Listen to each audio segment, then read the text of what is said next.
A luxurious carriage pulled by a savage bull magical beast was slowly traveling through the southern passes valley. There were a dozen guards around the carriage. Suddenly the carriage paused. Inside the carriage, Xia Chengfeng frowned and irritably asked, "Why have we stopped?" The reason Xia Chengfeng was returning back to the Grand Xia was due to two reasons. Not only did he want to prepare for his wedding with Phoenix Cry's third princess, but the white-robed man had also ordered him to prepare for more important matters. That was why Xia Chengfeng had ordered his subordinates to travel throughout the day and night as quickly as possible. They had only used one day and one night's time to arrive at the southern passes valley. With another half a day of travel, they would exit the valley and arrive in the Grand Xia. Traveling on a flying magical beast would be much faster, but due to how many people he had, that was not an option. Furthermore, flying magical beasts were large targets. If they ended up running into a stronger group of flying magical beasts, they would definitely die without the slightest chance of fleeing. "Prince, there are people blocking the path," reported one of the guards outside the carriage. "Who?" Xia Chengfeng was startled. "People you're familiar with." Xia Chengfeng frowned and exited his carriage. The valley was extremely narrow here. If they wanted to get through this pass, they had to go through that junction. But at that narrow opening were two figures standing there calmly. When he saw who they were, Xia Chengfeng laughed, and a dark light flashed in his eyes. "Long Chen, are you waiting here to say goodbye?" Xia Chengfeng waved his hand and his guards all spread out, quickly forming a half-ring around Long Chen and Welda. Long Chen looked at Xia Chengfeng and nodded. "You're right. Seeing how arduous your travels are, I decided to get here a step earlier and help send you on your way." "Don't tell me you two are here because you think you can assassinate me," Xia Chengfeng sneered. "Well, I don't think assassinate is the right word. We're slaughtering today." His face turned icy cold as he pointed at Xia Chengfeng. "I won't play any more meaningless word games with you. You bastard, was the hidden energy within Chu Yao's body you're doing." Being reminded of Chu Yao's experiences, Long Chen's killing intense sword. Currently, Chu Yao could essentially count as his woman, so he was completely unable to accept such a thing. At the same time, Chu Yao's experiences reminded him of his own. If what had happened to his body was related to Xia Chengfeng, then Xia Chengfeng was his greatest chance of finding the true person behind this. Xia Chengfeng's expression changed slightly. Obviously, Long Chen's words startled him, but he coldly replied, "It seems you actually know quite a bit. But that's not a problem. A dead man can know as much as he wants without any harm." This reply was extremely vague and wasn't what Long Chen had been hoping to hear. However, he could now confirm for sure that Xia Chengfeng knew many things. Long Chen laughed.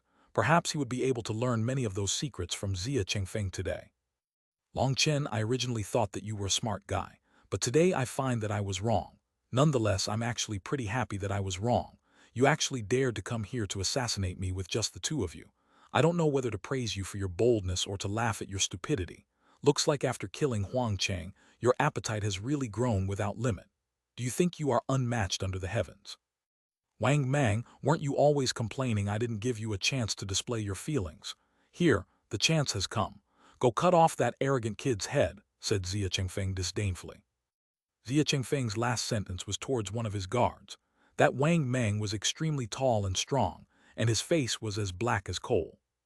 Hearing Xia Chengfeng's command, he sneered, revealing a set of sinister white teeth, appearing just like a bloodthirsty animal. Wang Mang was also one of his guards that was just like Huang Chang. He was one of Xia Chengfeng's secret weapons. However, Huang Chang was in the sun while he was in the dark. Anyone who knew Xia Chengfeng had known about Huang Chang, but no one had known about this black-faced guard. "Don't worry, master. I can crush him in less than 10 exchanges." Wang Mang laughed and rushed forward. A long broadsword was pulled out of its sheath in Wang Mang's hands, causing Long Chen's eyes to narrow slightly. Most broadswords were only slightly wider than regular swords, a width of around 4 fingers.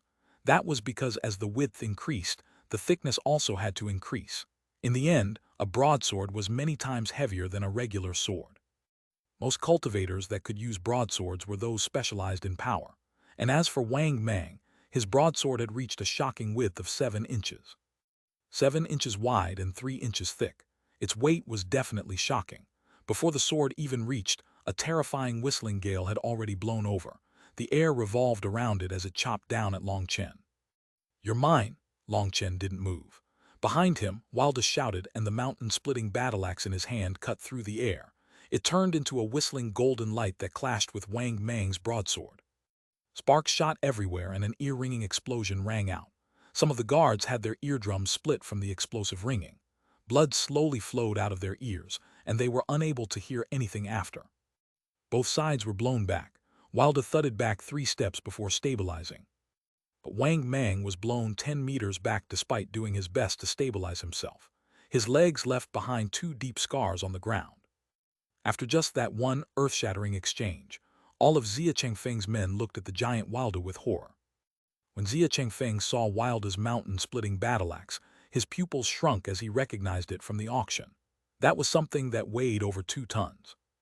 Looking at Wilda's stature and huge hands, it was as if that battle-axe had been custom-made for him.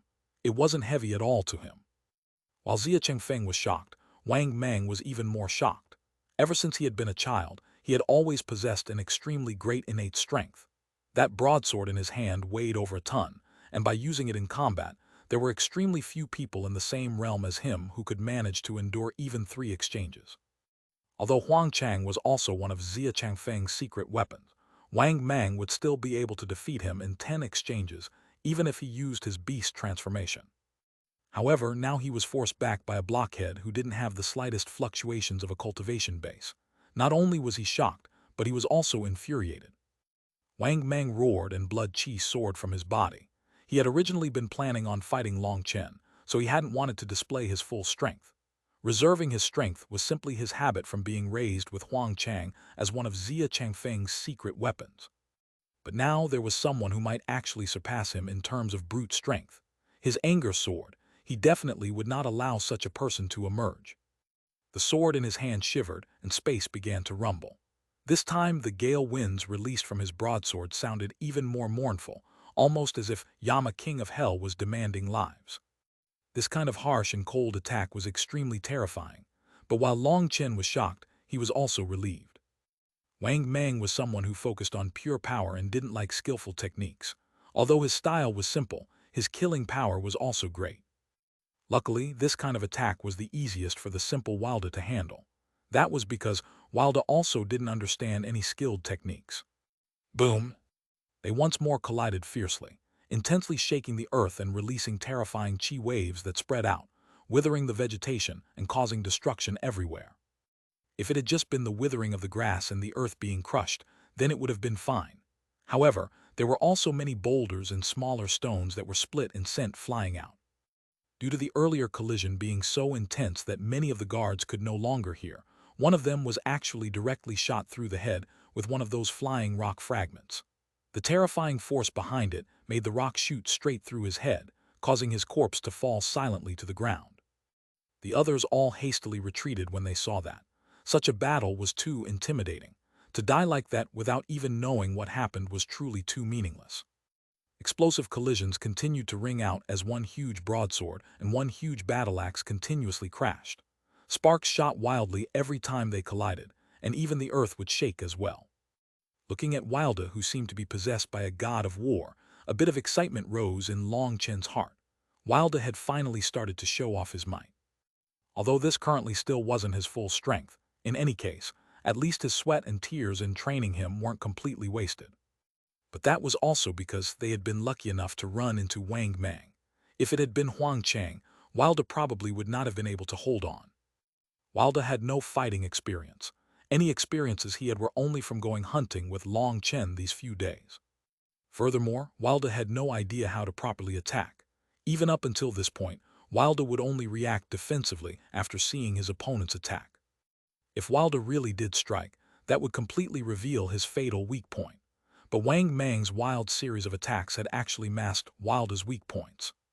If it had been Huang Chang, he would definitely have first probed out his opponent's weak spots before delivering a killing blow. But Wang Mang didn't have any information on Wilda. Otherwise, no matter how much strength Wilda had, he would probably have been defeated in just a couple of exchanges. Wang Mang was actually provoked to see that Wilda only defended without attacking. In fact, he even became angry, thinking Wilda was playing around with him. His attacks became more and more aggressive. In just the blink of an eye, a dozen exchanges passed. But what surprised Long Chen was that Wilda's skill with the battle axe was actually increasing. He no longer seemed like a beginner. When it came to battle axe techniques or skills, Long Chen had never taught a single one to Wilda. That was because even if he had, it would have been useless. And furthermore, it wasn't as if Long Chen knew any of them anyways. Wilda seemed to have a kind of innate instinct for battle. As the battle progressed, he could actually automatically comprehend things. It was just like how his body didn't need to cultivate, and would just automatically absorb spiritual chi from the world. Seeing that Wilda was capable of holding his own under Wang Mang's torrential blows, Long Chen thanked his luck. Wang Mang's luck truly was terrible. He was actually suppressed by Wilda, who didn't have any fighting experience. His broadsword's focus was not on skillful techniques, but on using brute force to smash the opponent. Unfortunately, the result was that, under Wilda's might, he was unable to display that kind of power. If it had been a different expert skilled in softer techniques, Wilda would have been quickly defeated. The world truly was marvelous. He had made the right choice to bring Wilda along. Seeing Wilda was temporarily not in any danger, Long Chen didn't wait any longer. It was time for him to take advantage of the shock Wilda had caused everyone. Looking at the stunned Xia Chengfeng, Long Chen shot forward, smashing his fist down. Chapter 73, Beheading Xia Chengfeng. Xia Chengfeng had never imagined that the powerful weapon he had hidden by his side for so long would be held up by some random blockhead. After all, Wang Mang's combat ability was such that even Huang Chang would be unable to endure 10 exchanges from him. But that big blockhead had already blocked over 30 blows and even seemed as if he had the energy to spare. How could that possibly not shock him? Back in the heroic assembly house, Wilda had used his full strength to just barely block a single blow from Huang Chang. That was actually something Xia Chengfeng had questioned Huang Chang about after. Huang Chang had replied that that blockhead's power was a bit strange, but it wasn't anything worth worrying about. He could easily kill him. But that person who Huang Chang had said he could easily kill was actually able to hold back someone who could easily kill Huang Chang. In the midst of his shock, his instincts suddenly gave off a powerful warning, and he punched out without even thinking about it. Boom! Long Chen's silent fist was blocked. Xia Chengfeng borrowed its power to float back. His guards also now reacted and came to his help, drawing their weapons and charging at Long Chen. Long Chen coldly snorted and formed a hand seal. A sphere of light quickly condensed between his hands. A terrifying temperature came from it that caused space to twist and warp. Quick retreat! Seeing that light, Xia Chengfeng's expression changed completely, and he hastily shouted out. But due to their broken eardrums from before, those guards were extremely slow to react. By the time they realized what Xia Chengfeng was saying, Long Chen had already completed his preparations. The egg-sized ball of light in his hand shot out, leaving behind a streak of light. Even the air that it shot through became hot enough to cause space to twist. Boom! That ball of light shot straight into the middle of the group of guards and exploded, enveloping them in a terrifying scarlet blaze. Mournful screams rang out as that terrifying blaze spread to 30 meters, enveloping every single of the guards in its midst. That blaze was precisely Long Chen's pill flame. He had collected all the pill flame within his body and sent it out, compressing it to such an extent that it formed a small ball of flame. That flame ball was called a pill blaze. Normally, only alchemists who had cultivated to pill master were capable of condensing such a pill blaze. That was because condensing such a pill blaze not only required an extremely powerful pill flame, but it also required an extremely powerful spiritual strength. That was because condensing it to such a point was extremely dangerous. The slightest slip could cause the flame to explode in your body. Long Chen not only had a powerful beast flame, but the power of his spiritual strength went without saying. Most importantly, with the pill god's memories in his soul, such usage of his pill flame was practically child's play. Although this was a basic technique for pill cultivators, its power was truly frightful. Once the temperature of the condensed pill flame was released, even blood condensation experts would be unable to block it. A dozen guards were immediately burnt to a crisp. Pill flame was not the same as ordinary fire. It was basically inextinguishable, and there were also no pools of water around anyways. Those guards were only able to hold on for at most a couple of breaths' time before dying. An unpleasant scorched smell filled the air. A dozen of Xia Chengfeng's competent subordinates were lost just like that. His face was ashen, and his eyes seemed to spit flames. Long Chen's face was a bit pale now.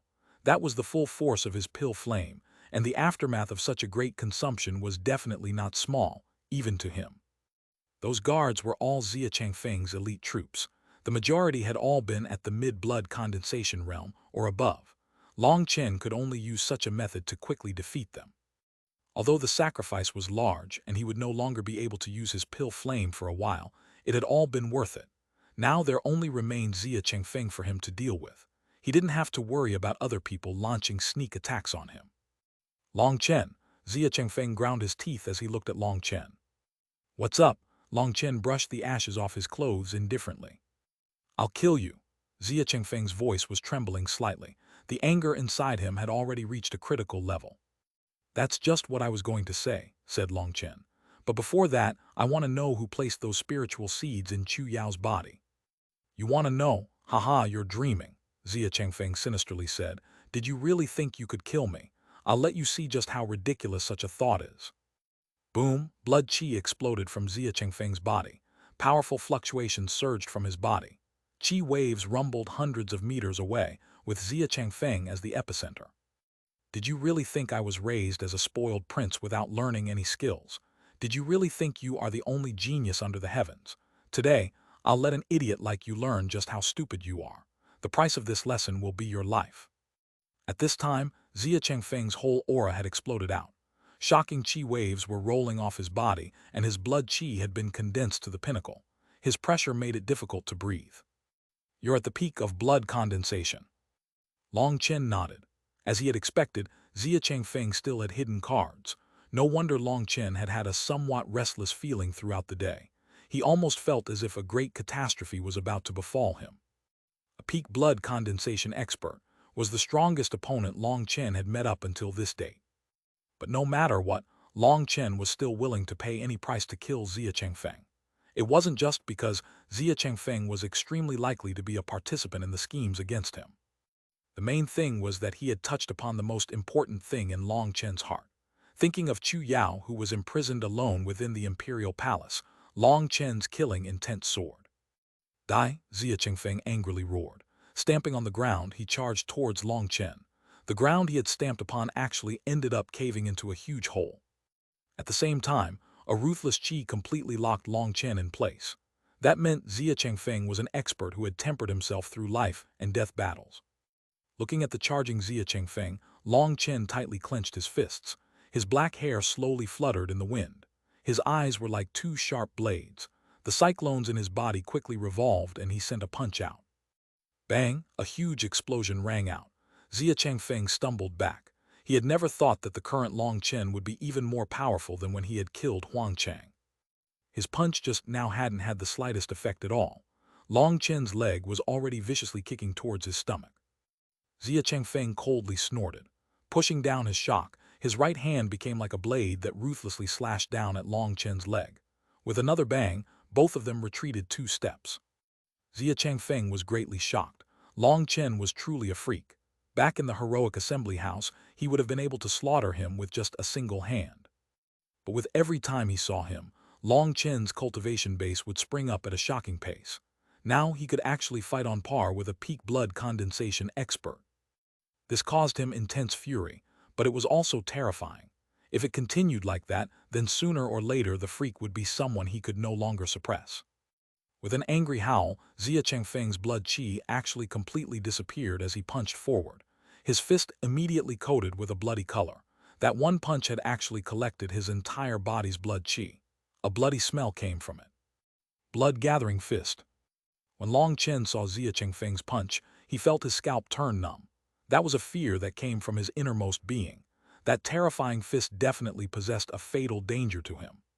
He hadn't expected Xia Changfeng to actually use such a terrifying move so soon. His Feng Fu star quickly activated. A stream of spiritual qi flowed from his Feng Fu star to his dantian. The 12 huge cyclones in his dantian immediately grew sharply and began to revolve even faster.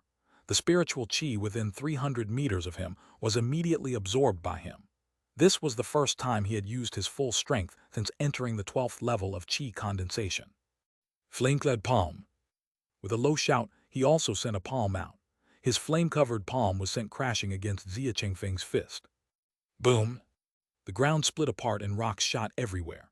A dozens of meters wide huge crater formed where they collided. Long Chen felt his stomach flip over and over. Vomiting out blood, he was sent flying back. A painful scorching feeling came from his fist. A bloody color had appeared on his hand and was spreading up to his arm. His expression changed and he hastily swallowed an antitoxin pill. Zia Chengfeng's fist had contained blood poison on it. From that one exchange, the poison had invaded Long Chen's hand. Just now Long Chen had instinctively used the flame cloud palm, not the breaking wind fist. Now he couldn't help but rejoice his gut. Luckily, his instincts truly were formidable. Due to having used the pill blaze just now, his flame energy was essentially all used up. The flame cloud palm just now had used up the last trace of that flame energy he had managed to recover. But it was precisely because of that trace of flame energy that the majority of the blood poison had been blocked outside his body. If he had instead used the breaking wind fist, his power would have increased a bit, but he would be unable to move at this point. Despite having countered most of the blood poison and also having taken an antitoxin pill, his entire arm was still corroded by the blood poison. A numb and sour feeling came from it. While Long Chen was endlessly shaken, Zia Chengfeng was completely angered. Long Chen's full-strength blow had been extremely terrifying. It had actually completely broken his arm. What caused the most fury in him just now would have been the flame energy that had been on Long Chen's fist. It had actually dispersed most of the blood poison which he had used his entire blood qi to condense. A cold light flashed. A long blade appeared in Long Chen's left hand. A whistling sound rang out as he slashed at Zia Chengfeng's head. Zia Chengfeng was surprised, not expecting Long Chen would be unaffected by the blood poison and attack so quickly. Even if he wanted to take a weapon out from his ring, it was already too late. He hastily rolled to the side. The sharp edge of the blade slashed right past Zia Chengfeng's cheek, so close that he could even feel the coldness from it. He had only just managed to dodge one fatal attack when he saw Long Chen slash again at his throat. At this point, there was no retreat. No longer dodging, he sent a kick right towards Long Chen's dantian. The dantian was the location of the cultivation base. If it was damaged, a person would be permanently crippled. This was a strategy of relieving an attack by attacking the core. The attacker would have to give up attacking and switch to defending. It was very simple and effective. But what astounded him was that Long Chen actually seemed to not care about that kick and still kept slashing down. No. Long Chen's craziness had definitely surpassed his expectations. Long Chen would rather become a cripple and kill him than to let go of this opportunity. It was already too late for him to switch tactics. Endless dread filled him. Long Chen's eyes were icy cold without the slightest emotion. He was just like a cold-blooded god of slaughter. He didn't have the slightest misgivings. His blade ruthlessly slashed down. A slicing and banging sound rang out at the same time. Blood flew. A head rolled on the ground while a figure was sent flying away. Chapter 74, Caught in a Crisis. Zia Chengfeng's kick had contained his full power.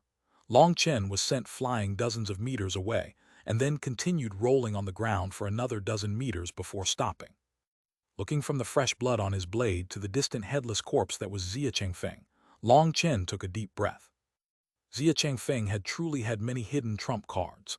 That last blood-gathering fist of his had definitely not been his strongest move, but by taking advantage of his shock, Long Chen had managed to find an opening. He naturally wouldn't give it up. Long Chen's cultivation base was not in his dantian but in his concealed Feng Fu star, so that kick hadn't caused any misgivings for Long Chen. Even if he had to risk his life in exchange, he would still have cut him down. He had always been feeling extremely restless today, as if something catastrophic was always about to happen. Now he had an extremely strange feeling in his heart. It was a very vague feeling of danger that seemed to be there and not there. That feeling had been there from the beginning, a kind of indescribable feeling. Just like that, Zia Chengfeng had ended up dying.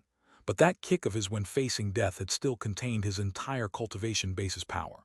When it had landed on Long Chen's stomach, the terrifying energy within it had caused Long Chen's blood to wildly surge. His internal organs were greatly shaken and almost burst apart. He hastily swallowed an organ-nourishing pill and suppressed his wounds. He thanked his luck for this win. Zia Chengfeng had been extremely powerful. If Zia Chengfeng had truly used his full strength, it really would have been difficult to say just who would have died. And even if he was defeated, the price would definitely not have been small. It definitely wouldn't have been as simple as the present. His luck had truly played an important factor. Taking a deep breath, the blood poison on his hand was already being suppressed by medicinal energy and was slowly recovering. All the medicinal pills Long Chen kept on his body were all life-saving pills. They were all higher grade, which allowed for extremely fast recovery. That was the capital a pill cultivator possessed. He walked over to Zia Chengfeng's corpse and took away his spatial ring. However, now still wasn't the time to examine his harvest. Not even glancing at that glassy-eyed severed head, Long Chen immediately rushed to Wilda's battlefield. The current Wilda was shouting to his heart's content. The battle axe in his hand whistled through the air, and he was becoming more and more valiant as he fought. The battle axe weaved deftly throughout the air. Although there was no technique, its power was shockingly great. Wang Mang was now using both hands to wield his broadsword as he fought all out against Wilda. It appeared fate had destined Zia Chengfeng to die. He had a powerful subordinate like Wang Mang, but because his head had become a bit heated, he was fighting with Wilda using only his brute strength. If he actually used his full repertoire of techniques and skills, he would have easily defeated Wilda. But warriors who had relied purely on strength to fight might simply have incomprehensible minds. With another intense collision, Wang Mang was sent flying back. From the very start, he was unable to withstand the seemingly infinite power of Wilda. Wang Mang was no longer as furious as he was at the beginning. Instead, he was absolutely shocked. He had used his powerful strength to defeat countless powerful enemies, but today his strength had completely failed him, and he was pushed back over and over. As he was staring at Wilda with a complicated expression, he was unaware that another person had appeared behind him. Silently drawing his blade, Long Chen cut it right across his neck. Wang Mang suddenly felt as if he was flying through the air. His first reaction was that he didn't remember jumping, but when he looked down, he saw that his body was still on the ground just like before. That was his last thought before his mind sunk into darkness. When Wilda saw that Long Chen could behead Wang Mang in a single blow, fear appeared in his eyes. The mountain-splitting battle axe in his hand fell to the ground. Looking at Wilda's terrified expression as he looked at Wang Mang's corpse, Long Chen knew that this reaction was normal, as this was the first time Wilda had seen a person being killed. Wilda, this is cruelty of reality. If we want to continue living, they had to definitely die, sighed Long Chen. Brother Long, I'm fine. Wilda shook his head. As long as Brother Long believes they must die, they must die. Long Chen bitterly smiled. Talking sense to Wilda was essentially useless, but Wilda's trust in him truly did touch him greatly. We should leave quickly, but just as Long Chen was about to bring Wilda away. He had always been feeling that something was wrong throughout the entire day. His body suddenly tightened. It was as if he was being stared at by a giant, ancient beast. A powerful aura of death immediately enveloped him, causing him to feel as if he were encased in ice. Slowly turning his head, he saw a person indifferently looking back at him on top of a distant mountain cliff. His pupils immediately shrunk. He finally understood the reason for his fear. It hadn't been because of Zia Chengfeng, but because of that person. That person lightly clapped a couple of times and exclaimed in admiration, "With just a cultivation base of qi condensation, you were able to continuously kill blood condensation experts, and one of them was actually at the peak of blood condensation. Haha, I have no choice but to admit that you, Long Chen, are truly a genius. You are worthy of being Long Tianxiao's son." That voice was soft and feminine, the voice of Marquis Ying. He was standing high on a cliff, looking down on Long Chen arrogantly. He was just like a leopard stalking his prey. Long Chen's heart tightened. No wonder he had been continuously feeling as if the catastrophe was just one step away. He had actually caught the attention of Marquis Ying. Obviously, Marquis Ying had long since arrived. He had merely been concealing himself until he had killed Zia Chengfeng. A trap. Long Chen immediately realized that Marquis Ying had come to kill him. "Did the fourth prince send you here?" Long Chen kicked the broadsword on the ground into his hand. That was Wang Mang's weapon. Such a heavy weapon gave him a slight sense of security. Marquis Ying was surprised, but immediately indifferently laughed. "What do you think?" Long Chen shook his head and sighed. "I really was stupid to think I was clever. I actually didn't realize just how well calculated the fourth prince's words were. Why are you certain it was the fourth prince who sent me here, and not just me coming of my own volition? You wouldn't come here just because of that small matter from last time to take your anger out on me. If you did, then you wouldn't be Marquis Ying. Waiting patiently is your strongest suit. Otherwise, you would have long since been slaughtered by my father. Long Chen's voice was completely steady. Many scenes began to run through his head. From Marquis Ying's words, he was now certain that the fourth prince wanted him dead. If he assumed that it was the fourth prince who had been abusing the Long family from the start, then he had truly schemed deeply to get him to assassinate Xia Chengfeng. First, back at the auction, he had intentionally allowed him to recognize the man who had assassinated Li Hao. That man might be one of the crown prince's guards on the surface, but he must definitely be one of the fourth prince's men. He had done this in order to draw Long Chen's hatred onto the crown prince. And then when he went to visit Chu Yao, he ended up helping him. By telling him that he had investigated the Long family's matter and acting like he didn't dare say anything, he had stealthily and vaguely pointed to the hidden enemy being the crown prince. Originally, Long Chen had only half believed him, but then when the fourth prince had brought up the departure of Xia Chengfeng and what path he would be taking, he had immediately brought Long Chen's line of thinking to there. Back then, Long Chen had considered the possibility that he had been planning on borrowing Xia Chengfeng to kill him, but for Chu Yao, he was willing to jump in even if it was a trap. If his plan had been for Xia Chengfeng to kill him, then the worst-case scenario would be for him to flee to the Alchemist Guild and seek shelter under Grandmaster Yun Qi. Then no one would dare attack him. But obviously, the fourth prince wasn't so stupid, as that would have just made himself his enemy. Now that Marquis Ying had appeared, Long Chen realized he had been thinking too simply back then. He had clearly underestimated the fourth prince's methods. Long Chen had no choice but to admit that he had been duped. The fourth prince truly was skilled to be able to muddy his thoughts and be able to trick him like this. Long Chen, looking at the current you, it's just like I'm looking at a younger Long Tianxiao. You have the same kind of spirit and smarts. Back when I lost to your father, I considered it the greatest disgrace of my life. And even after all these years, I've never had a chance to get revenge. But now I'm ready to openly challenge him again. However, before that, I should prepare a gift. What do you think his expression will be like when I give him his son's head? Haha, I trust that it will definitely be marvelous. Marquis Ying laughed, but his expression was so sinister it sent shivers down his body. I think the greatest disgrace of all is that you are considered on the same level of fame as my father. You aren't sure of beating him, so you actually want to use such an atrocious method. In my father's eyes, you will forever be a loser. The current you doesn't even have the qualifications to challenge him. Long Chen shook his head with pity. Marquis Ying's indifferent expression finally changed to become incomparably malevolent and sinister. Long Chen's words had pierced the sole sore point in his heart. Back when he was young, he had been an extremely talented genius with many accomplishments. But unfortunately, he was born at the wrong time. Long Tianxiao was in the same generation as him. He had challenged Long Tianxiao several times, all ending in defeat. In the last fight, he had actually lost a finger to Long Tianxiao. Ever since then, Marquis Ying had begun to bitterly cultivate.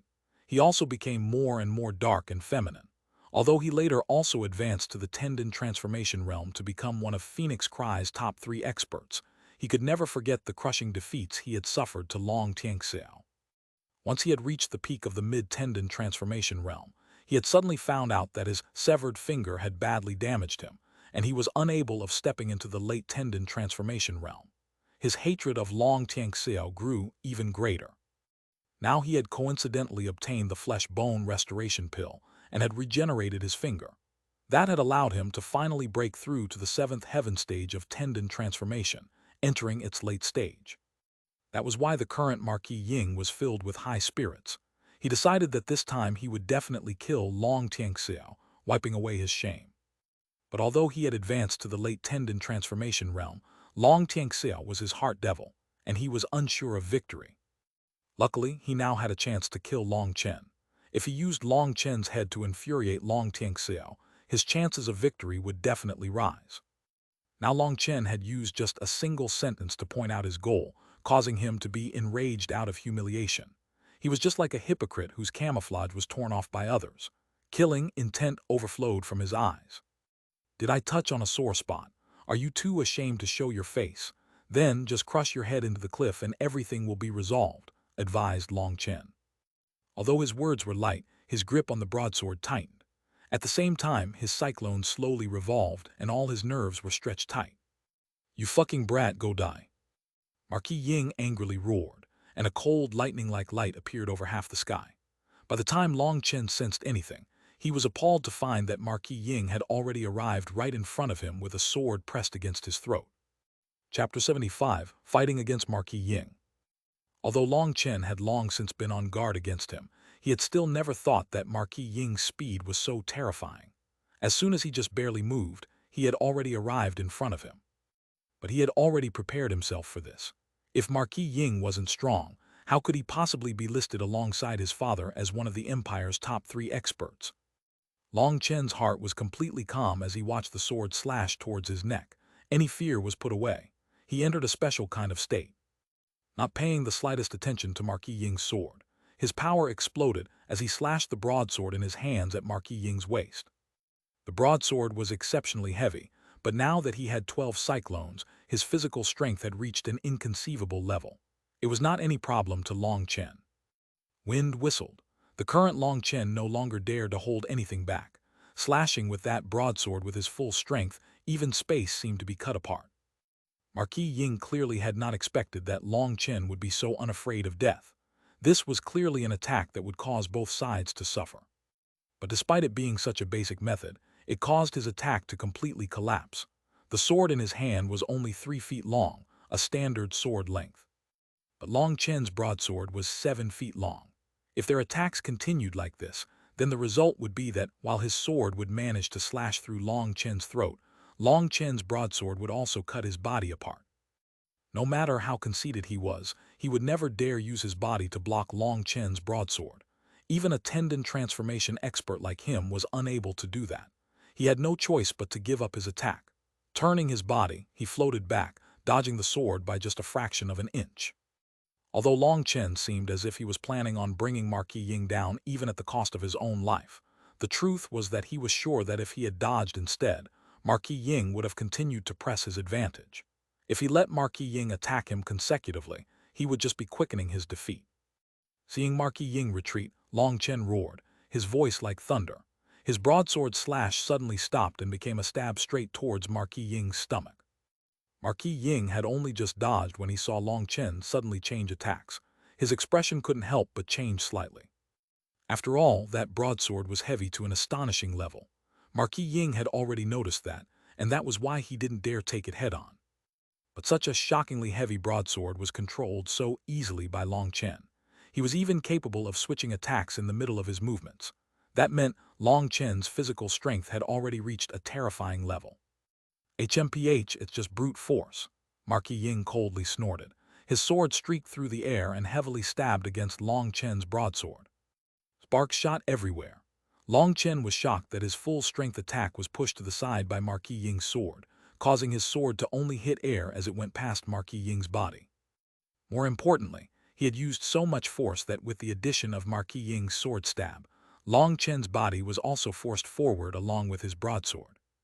Long Chen had only just realized what a terrible situation he was in when Marquis Ying's sword shot out as fast as lightning, aiming right for a vital point on his stomach.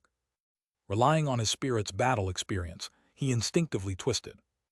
Marquis Ying's speed was too quick for him to dodge. His sword stabbed a bloody hole in his stomach. Luckily, Long Chen's twisting had caused him to miss a vital point. But before Long Chen could even take a breath, Marquis Ying's second slash was already coming, this time for his throat. Long Chen's heart was wildly thumping. This was what a tendon transformation expert was. There was no way to fight on par with him. In front of Marquis Ying, Long Chen was like a child without the slightest ability to retaliate. The speed of Marquis Ying's sword was inconceivable. It was already too late for him to dodge. He could only watch with his eyes opened as it approached his throat. Other than the icy-cold sword that was approaching, the only other thing in his eyes was Marquis Ying, whose expression was filled with ridicule and resentment. This was the first time Long Chen felt death being so close. Fuck off. A golden light flew by. Due to the wind revolving around it, a sharp whistling sound rang out as it cut the air apart. Just as Marquis Ying's sword had been about to pierce Long Chen's throat, a huge golden axe viciously chopped down at Marquis Ying. Wilder's reactions had been a bit slow. Seeing the two of them talking and then suddenly start fighting, he hadn't even reacted until he saw that Long Chen's life was about to be lost. In a great hurry, he had charged forward, swinging down his axe with his full strength.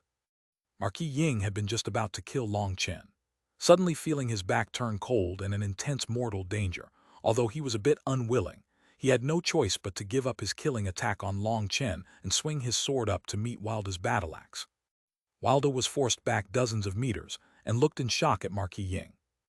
Marquis Ying also didn't have an easy time as he was shaken back several meters. His sword blow just now had used a technique to shift the majority of the power away. However, he was still forced back. Even his arm was somewhat numb. He was actually greatly shaken by this. Wilda was practically a magical beast in human form. Having his life saved, Long Chen quickly whispered a few things to Wilda, ending with, "Wilda, he's very difficult to deal with. We'll have to stake our lives." "Stake your lives?" Marquis Ying rubbed his somewhat numb arm and sneered.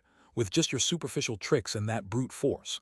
You two might be very powerful compared to others, but in front of a tendon transformation expert like me, neither of you have the slightest chance." Long Chen pointed his sword at Marquis Ying. "Whether or not we have a chance is something we'll only know after trying." Marquis Ying didn't seem to be in a rush to kill them. He stabbed his sword into the ground like a crutch. He began to indifferently speak. "Although I can't see through your cultivation bases, there's not the slightest trace of blood qi coming from your bodies. That means you are both in qi condensation.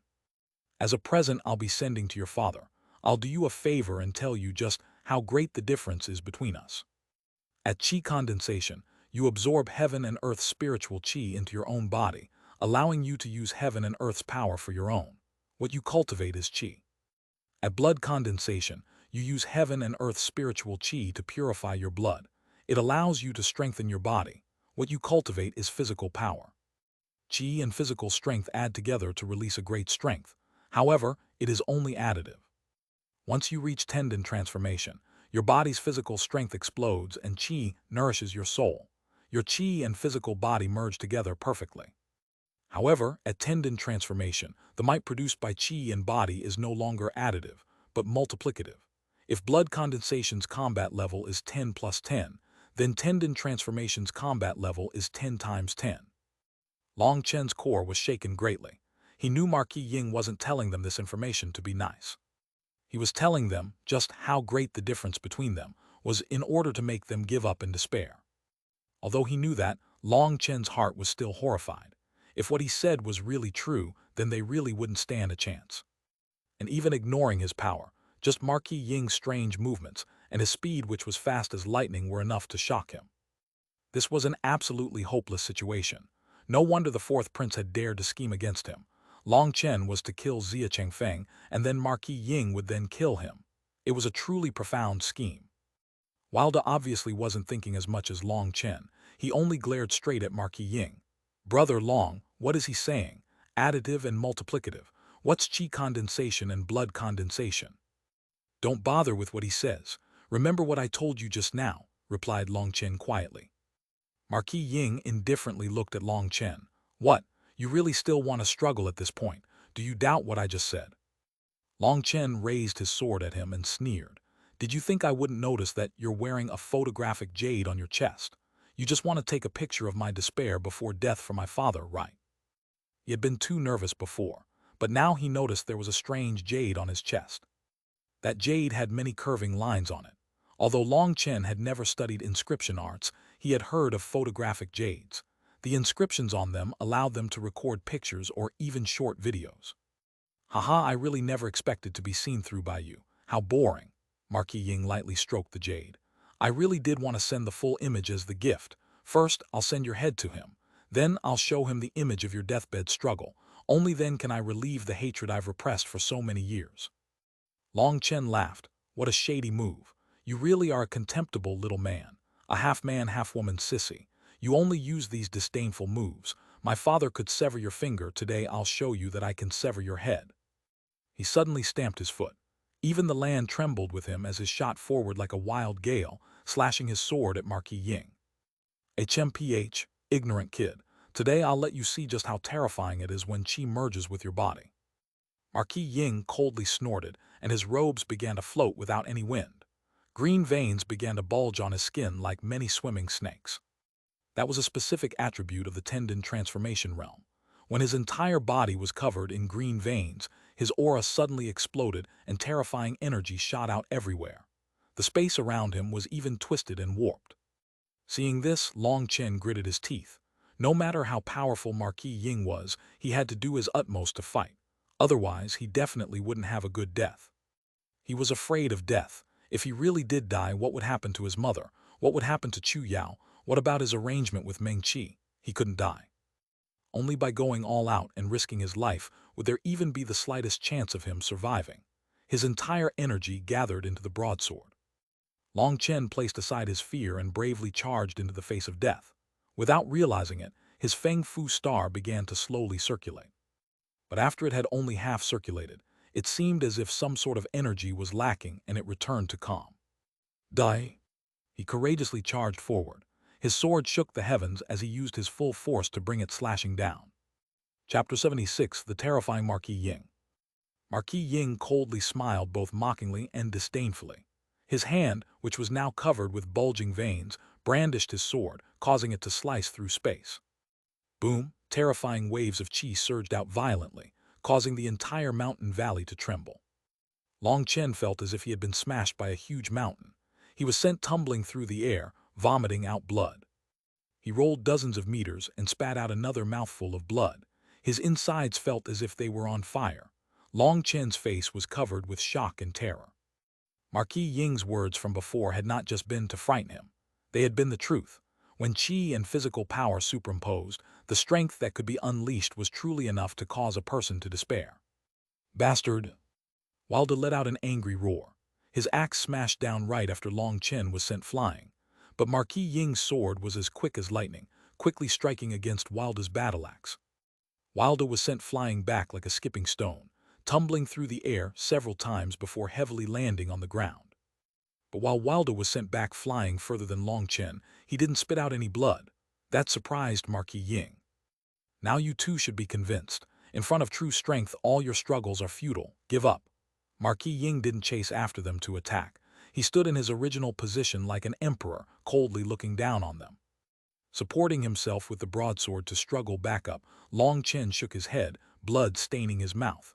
Giving up midway isn't my style. I still haven't chopped off your head yet either. Marquis Ying coldly looked back at Long Chen. His anger suddenly turned into laughter. Haha, you truly are Long Tianxiao's son. I admire that toughness. I hope once I crush every single bone in your body you can still stay as tough. Kid, go repent in the underworld. After speaking, his body suddenly moved. Long Chen was shocked to realize that he was looking at an afterimage.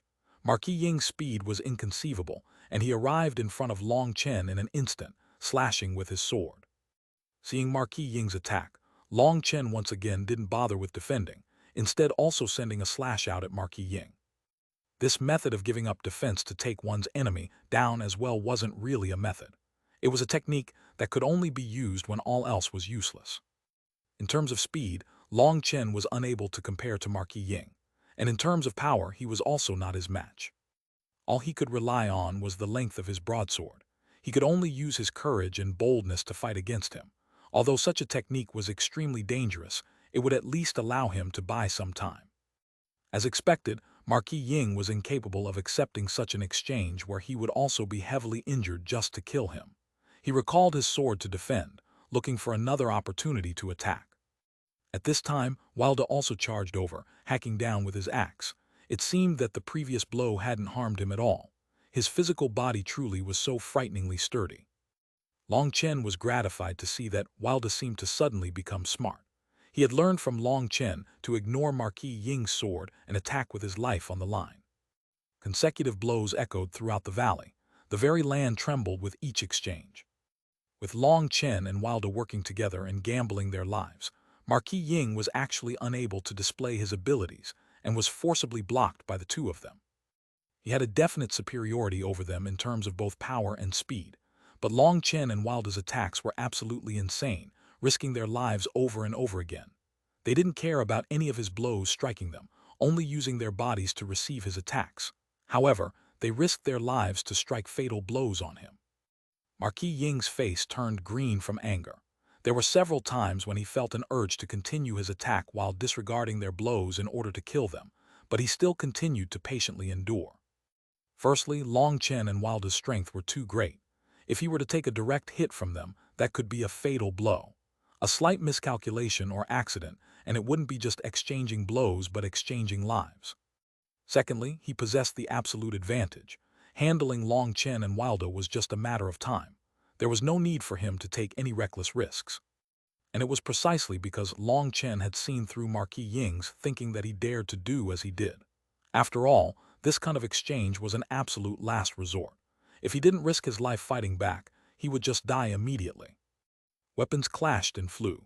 An hour passed in just the blink of an eye. Long Chen was alarmed to realize that his physical strength was starting to fade. The broadsword in his hands began to feel heavier and heavier. And Wilder wasn't much better off. His axe was no longer as quick and violent as before. He had obviously also reached his limit. Seeing an icy smile appeared on Marquis Ying's face, Long Chen's heart grew cold. Marquis Ying was doing this to capture them alive. He would continue to completely exhaust them so that he could torture them as much as he liked later. Long Chen narrowed his eyes. If you want my life, then we'll have to see if you have the qualifications or not. Marquis Ying smiled inside when he saw that Long Chen and Wilder's power were weakening, and their attacks becoming slower. Suddenly, Long Chen swung his broadsword too hard. Due to a lack of energy, he stumbled forward a step along with the sword. That one step immediately revealed a huge opening. Almost by reflex, Marquis Ying didn't even think. Dodging Wilder's axe, his sword directly slashed towards Long Chen's waist. Obviously, Long Chen's guess was right. Marquis Ying was planning on keeping them barely alive. Otherwise, that sword would be going straight for his heart. A cold glimmer shined in Long Chen's eyes. Suddenly, his Feng Fu star was activated to its full power. All his power flowed straight into his dantian. The 12 cyclones that were already 300 meters wide immediately grew to 10 times the size. They quickly revolved, and the spiritual qi within 50 kilometers was immediately sucked dry. Whether I can succeed or not, I have to try. Long Chen prayed inside. His 12 cyclones all revolved, causing all that spiritual qi to condense into a cord that flowed through the Liao point, merged into the Hui Ming point, and at the end rushed through the Kai point to enter the Laogong point. When his spiritual qi flowed into the first point, that acupuncture point acted like a floodgate that was forced open. After his spiritual qi went through that gate, it somehow began to flow faster, rushing into the next point with an even greater force. Once the spiritual qi had finished through all the layers of superposition and entered the final Laogong point in his hand, Long Chen suddenly felt intense pain coming from that acupuncture point. Crap, my meridians can't handle this. As soon as he felt that pain around his Laogong point, he realized the surrounding meridians were also starting to shudder, unable to handle the rushing of the spiritual qi. Hold for me, Long Chen angrily roared. He could no longer care too much about that. He controlled it so only a strand of that energy flowed out of the Laogong point. Without even thinking about it, he injected that strand of energy into his broadsword. The broadsword immediately began to shake and rumble. Just as Marquis Ying's sword was about to pierce into Long Chen's waist, he suddenly felt his heart jump and all his hair stood on end. Relying on his many years of battle experience, he instinctively gave up on his attack and hastily retreated. But even as he began to retreat, the broadsword in Long Chen's hand was already raised. The 7-foot-long broadsword emitted a strange light and seemed to possess an aura of endless death as it descended upon Marquis Ying. Split the heavens. Marquis Ying was completely terrified as he looked up at that sword. That sword had somehow managed to lock him in place. A small qi condensation beginner was actually able to use his qi to lock a tendon transformation expert 2 realms above him in place. That was absolutely crazy. Normally, such a lock could only occur when the stronger expert attacked the weaker one. If 2 opponents were on the same level, it was extremely difficult for one to lock the other in place. For an insignificant qi condensation newbie to lock down a tendon transformation expert was a joke. However, such a thing actually now happened to Marquis Ying. But Marquis Ying quickly recovered from his shock, sensing the scent of death drawing near him. The sword in Long Chen's hand held a strange shine. It was just like a divinity's blade, mercilessly slashing down. Wave-breaking slash. Seeing that sword slash down, Marquis Ying shouted. Now was not the time to be shocked by Long Chen's lock. All the green veins on his body sharply grew until it was like vines which were wriggling right under his skin. His aura once more grew to a new level as he also slashed out. Qi waves surged out dozens of meters. This wave-breaking slash was one of Marquis Ying's ultimate techniques, and it was an Earth-class battle skill. Boom! The moment Long Chen's broadsword met Marquis Ying's sword, heaven and earth both turned still for a moment. Only then did an enormous explosion ring out. Three figures were sent flying at the same time. The terrifying energy completely destroyed their original battlefield. A huge crater almost 30 meters wide appeared where they had collided. Long Chen felt as if his entire body were about to fall apart from exhaustion. His right hand was hurting in particular. According to common sense, with his current meridian widths, he was still unable to display split the heavens. But despite that, he had forcibly used it just now. This had completely broken down his meridian surrounding the Laogong point, but he had also finally learned just how terrifying split the heavens was. He had actually been lucky at that final moment, as he had only used a strand of split the heavens energy. He hadn't dared to use the rest of that energy. If he had used the full force of that battle skill, perhaps all his meridians would have completely been blown apart and he would truly become a cripple. But despite using just a strand of that energy, his hand's meridians were completely ravaged. Other than a lingering fear, Long Chen also felt a burst of excitement. It was already so powerful despite that he had only used just a strand of its power. Just what class of battle skill had split the heavens reached? You really are worthy of being Long Tianxiao's son. Good, very good, ha ha ha ha. A burst of laughter rang out. The dust slowly scattered and Marquis Ying appeared from within. But the current Marquis Ying appeared extremely miserable. His clean and tidy clothes had become unbearably tattered. There was a large wound in the middle of his stomach from which blood slowly flowed out. Of the sword in his hand, only the hilt remained now. That exchange just now had completely destroyed the blade. Long Chen's pupils shrunk. Although Marquis Ying was extremely destitute now, his aura hadn't dropped much at all. That meant Marquis Ying's combat ability hadn't dropped either. Using one hand, he tore off his tattered clothes, revealing his wound and also a soft armor. That armor was golden in color. It appeared extremely flexible and strong, however. A large hole had been split open on it due to Long Chen's broadsword. What a powerful battle skill. If I hadn't had this gold and silk armor, I really would have died. Looking down at his wound, Marquis Ying icily said, I'll give you a chance. If you hand over that battle skill, I'll give you too a quick death. Long Chen switched the broadsword into his left hand. His right hand was already half crippled and was unable to hold it anymore. He forced himself up and coldly laughed. And what if I say no? Long Chen, you better think this through. Death isn't scary. Living a life worse than death is the most painful, and I just happen to have some skill in that area. I'd advise you not to regret anything, said Marquis Ying icily. I, Long Chen, have never done anything I've regretted. Long Chen glanced at him, and then stealthily cast a meaningful glance at Wilda. Long Chen didn't dare be too obvious. After glancing at Wilda, Long Chen slowly raised his sword and sneered, Ying Zhao, that move just now was just a testing blow. Now that I've tested it, I'll take your dogshit life. After saying that, he stabbed the sword into the ground. At the same time, waves of qi exploded out and raised up all the dust into the air. HMPH, just let me see how capable you are, Marquis Ying grimly laughed. Rubbing his ring, another sword appeared in his hand, and he raised it in front of him. But when the dust settled, the guarded Marquis Ying realized that Long Chen had already disappeared, only leaving behind the foolish Wilda standing there. Marquis Ying's expression changed. He hastily looked up to see that Long Chen had already fled several hundred meters into the mountains. Chapter 77, Pursuit Deep in the Forest. Marquis Ying's expression changed, and he hastily looked up, only to see that Long Chen had already fled hundreds of meters deeper into the mountains. Fuck. For the reserved and elegant Marquis Ying, that was the first time he had shouted out such a vulgar word. His eyes were spitting flames. He had been fooled. So the truth was that Long Chen had noticed that his full-strength attack was actually not enough to incapacitate him, and that he was simply not a match for a tendon transformation expert. After saying a couple of ruthless words, he had stabbed his sword into the ground to fill the air with dust, and then immediately fled.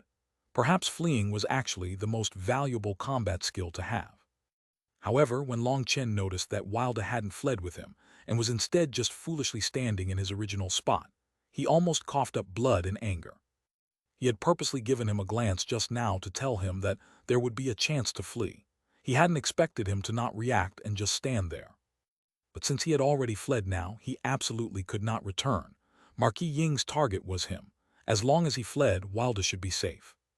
As he expected, He had only gone several hundred meters before Marquis Ying angrily roared and started charging after him. "Stop!" Suddenly, Wilda angrily roared and a red light started to come from his skin. Violent energy soared from his body. He was just like a wild ancient beast that had been awakened.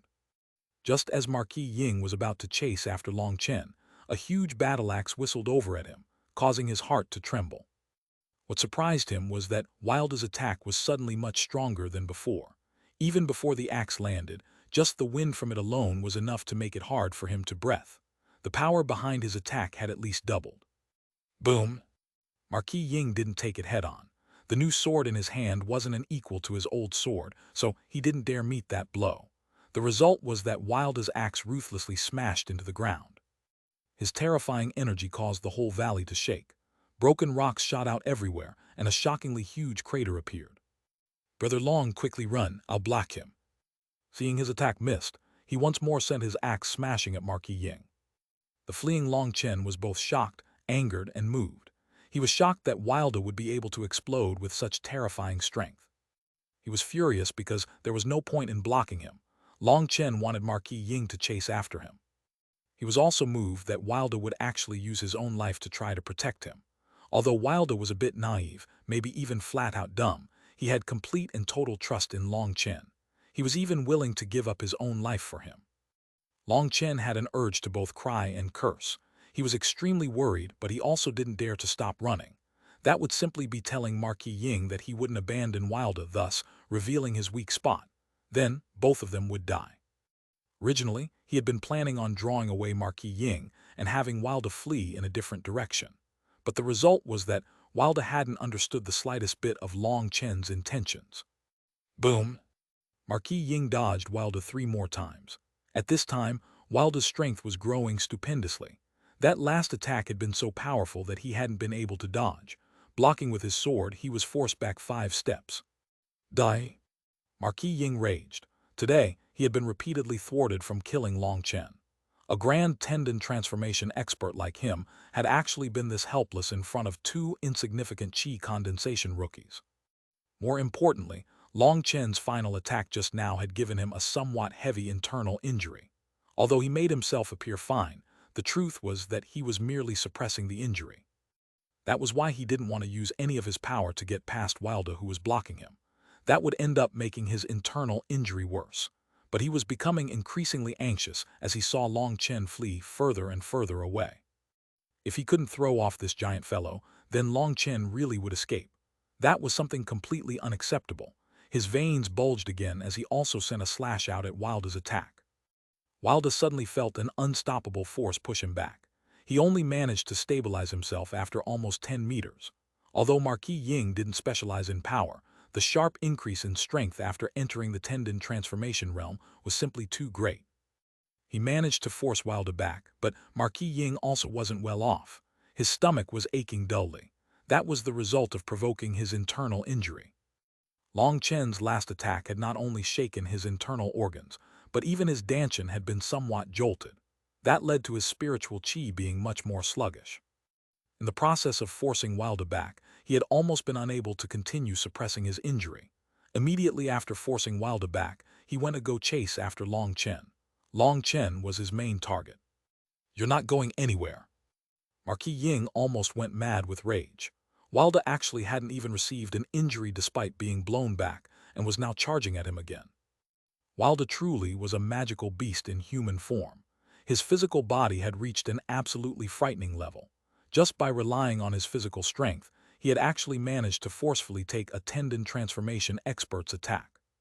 Being unable to throw off Wilda, Marquis Ying's eyes turned icy cold, and he once more used his sword to block Wilda's battle axe. He then snaked his sword through an opening to stab at Wilda's stomach. Marquis Ying had obviously been infuriated and was willing to kill to get away from this hindrance. But when his sword struck Wilda's skin, it was as if he had struck a hard surface. His sword slipped, and his full-strength blow immediately lost over half its power. The sword still managed to pierce through Wilda's skin. However, it only managed to get 2 inches in before being unable to go any further. It was unable to pierce through Wilda's bones.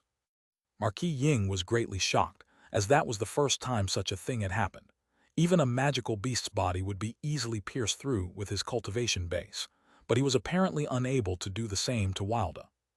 Roar! Wilda didn't even seem to notice the wound, viciously smashing down his battle axe on Marquis Ying. He had attacked Wilda twice now without being able to give Wilda a true injury, and now that Wilda was attacking him, he was held back from chasing after Long Chen again. At this time, he glanced into the distance and couldn't help being worried. Long Chen had already fled over 5 miles. He was just about to enter a thick forest. If he really did enter that forest, then by relying on the coverage, he would have an unacceptably high chance of getting away. But Wilda continued to firmly block his way. Grinding his teeth, he raised his sword with both hands and a scarlet flame color appeared over it. Cliff-breaking slash. Wilda's battle axe went flying away while he himself was sent tumbling back dozens of meters.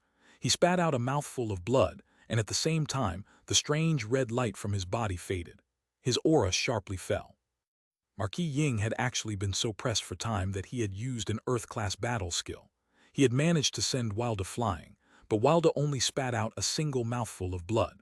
On the other hand, that one attack caused his internal injury to almost flare out of control. He hastily took out a healing pill from his ring. That was a precious, high-grade healing pill that he had collected many years ago. For his cultivation base, middle-grade or lower medicinal pills were basically without any effect, while high-grade medicinal pills were extremely rare. So swallowing that medicinal pill now truly caused him a heartache. Marquis Ying glanced at Wilda, who was lying on the ground, and hesitated for a moment. He really wanted to kill Wilda, as he was practically a monster. He would definitely be terrifying once he matured. But then looking at Long Chen, who was on the eve of hiding in the forest, Marquis Ying gritted his teeth. Weighing his options, he still decided to ignore Wilda and chase directly after Long Chen. Wilda was extremely worried when he saw Marquis Ying go straight after Long Chen. He crawled back up to give chase as well.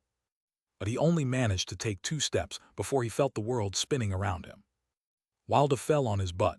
His face was completely pale, and he couldn't stop his hands from shivering. That was a sign that he had overdrafted his strength. Hatefully punching the ground, he could only watch as Marquis Ying's figure faded deep into the valley. Long Chen had kept a watch over their battle as he had fled. Seeing Wilda unwaveringly blocked Marquis Ying had caused him to panic. If Wilda really did enrage Marquis Ying, then he might not take Long Chen into consideration and just kill Wilda. If that happened, Long Chen would regret it for a lifetime. But according to his understanding of Marquis Ying, he wasn't the type of person to lose his cool because of anger. When he was just about to enter the forest, he saw Marquis Ying ignore Wilda to chase after him, causing him to finally feel some reliefs. He then focused his full strength on running. Entering the forest, everything suddenly became quiet.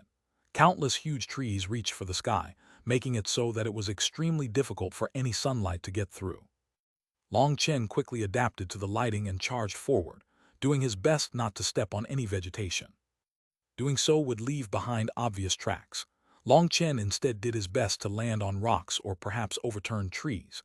That way Marquis Ying would not find his trail and would require a great deal of time to search for him. Then his advantage would become much more obvious. The most important part of this chase would be this beginning part. He was rushing forward as quickly as possible. Once Marquis Ying entered the forest, though, he would have to become completely silent and not move at all in the beginning. Otherwise, Marquis Ying would manage to find his position through sound. Long Chen's only advantage over him was that he was a pill cultivator. His soul was exceptionally strong and able to sense his opponent from a large distance. He wouldn't be able to get a perfect view of him from this distance, but he would still be able to sense Marquis Ying's relative position. Once Long Chen had fled over 5 miles, he suddenly stopped and even suppressed his own breathing, not moving at all. That was because he had sensed that Marquis Ying had just entered the forest. Long Chen also closed his eyes and let himself enter an empty spirit state, making it so that he seemed like just another rock in the forest, completely isolating his aura. Having entered this state, he could see Marquis Ying, who had just entered the forest. As he had expected, he immediately paused and listened closely for Long Chen. Marquis Ying waited for over the time it took for an incense stick to burn, but was unable to hear any breathing. Having just entered the forest, everything was completely silent to a frightening degree. But after a quarter hour had passed, the birds and insects began to play their own music, causing the forest to become bustling with noise. Those bird calls caused Marquis Ying's expression to become increasingly ugly. He hadn't expected Long Chen to be so crafty. He actually knew to use such a method to hide his trail. Long Chen smiled. It seemed his chances of fleeing successfully had increased again. Although the two of them were only separated by around 5 miles, while hidden deep in this forest, such a distance was already extremely safe. And with the passing of time, he would only become even more at ease. 2 hours. 4 hours. 6 hours later, Marquis Ying finally gave up and began to search for his trail by eye. Following Marquis Ying's search, the entire forest began to once more turn quiet. Long Chen also finally opened his closed eyes. Hee, Marquis Ying, even if I can't beat you, I still have to properly play with you. Chapter 78 Long Chen's Gift. Seeing Marquis Ying begin to move, Long Chen didn't wait around stupidly. He began to slowly sneak deeper into the forest. Long Chen didn't flee at a fast speed, as he needed to be extremely careful. He did his best not to leave any signs of his trail. He also couldn't make any noise. Otherwise, Marquis Ying would definitely notice, and all his efforts would have been wasted. So Long Chen's fleeing speed was not that much different from Marquis Ying's searching speed. Furthermore, Long Chen couldn't flee in just one direction. If Marquis Ying decided to just rush straight forward upon seeing such a trail, he would be screwed. After all, this wasn't an ordinary game of hide-and-seek. Losing meant death. This was the first time Long Chen had ever felt so nervous. It was as if the Grim Reaper's sickle was constantly pressed right against his throat. Just the slightest carelessness could lead to his head tumbling into the ground. I found you, Long Chen, prepare to die. Marquis Ying suddenly shouted out and rushed forward. Long Chen was extremely startled, but he then coldly smiled. His current position was around 2 miles away from Marquis Ying. That wasn't because Marquis Ying was moving faster than Long Chen, but because Long Chen needed to travel in a zigzag. So, in a sense, the distance between them was still over 5 miles. Marquis Ying was obviously lying. Suddenly jumping like that, an ordinary youth might be scared and start fleeing as fast as he could. That was the real trap. But Long Chen just quietly hid under a huge tree, appreciating the play that this peak phoenix cry expert was putting on for him. Although he didn't dare watch with his eyes. Ever since the Huiyuan Pavilion's auction, when Marquis Ying had sensed him looking at him even through a wall, Long Chen had learned just how frighteningly perceptive the senses of experts were. Marquis Ying tried his bluff several more times without the slightest bit of success. In the end, he had no choice but to return to his original location and continue searching for traces of Long Chen's trail. After all, no matter how careful Long Chen was, he was unable to fly. The ground, the grass, the rocks, and the trees would all leave behind some sort of trail. But due to how smart Long Chen had acted, his tracks were difficult to find and required him to search for a long time. That greatly reduced Marquis Ying's speed and was also mentally taxing.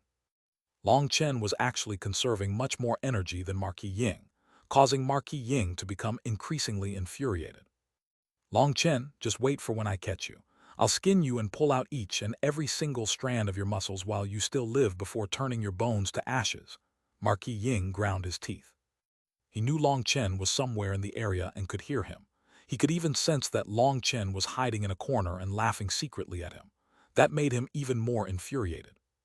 A grand tendon transformation expert like him, one of the 3 apex experts of Phoenix Cry, was actually unable to kill a small chi condensation brat. If that information got out, then he would immediately become the entire empire's laughingstock.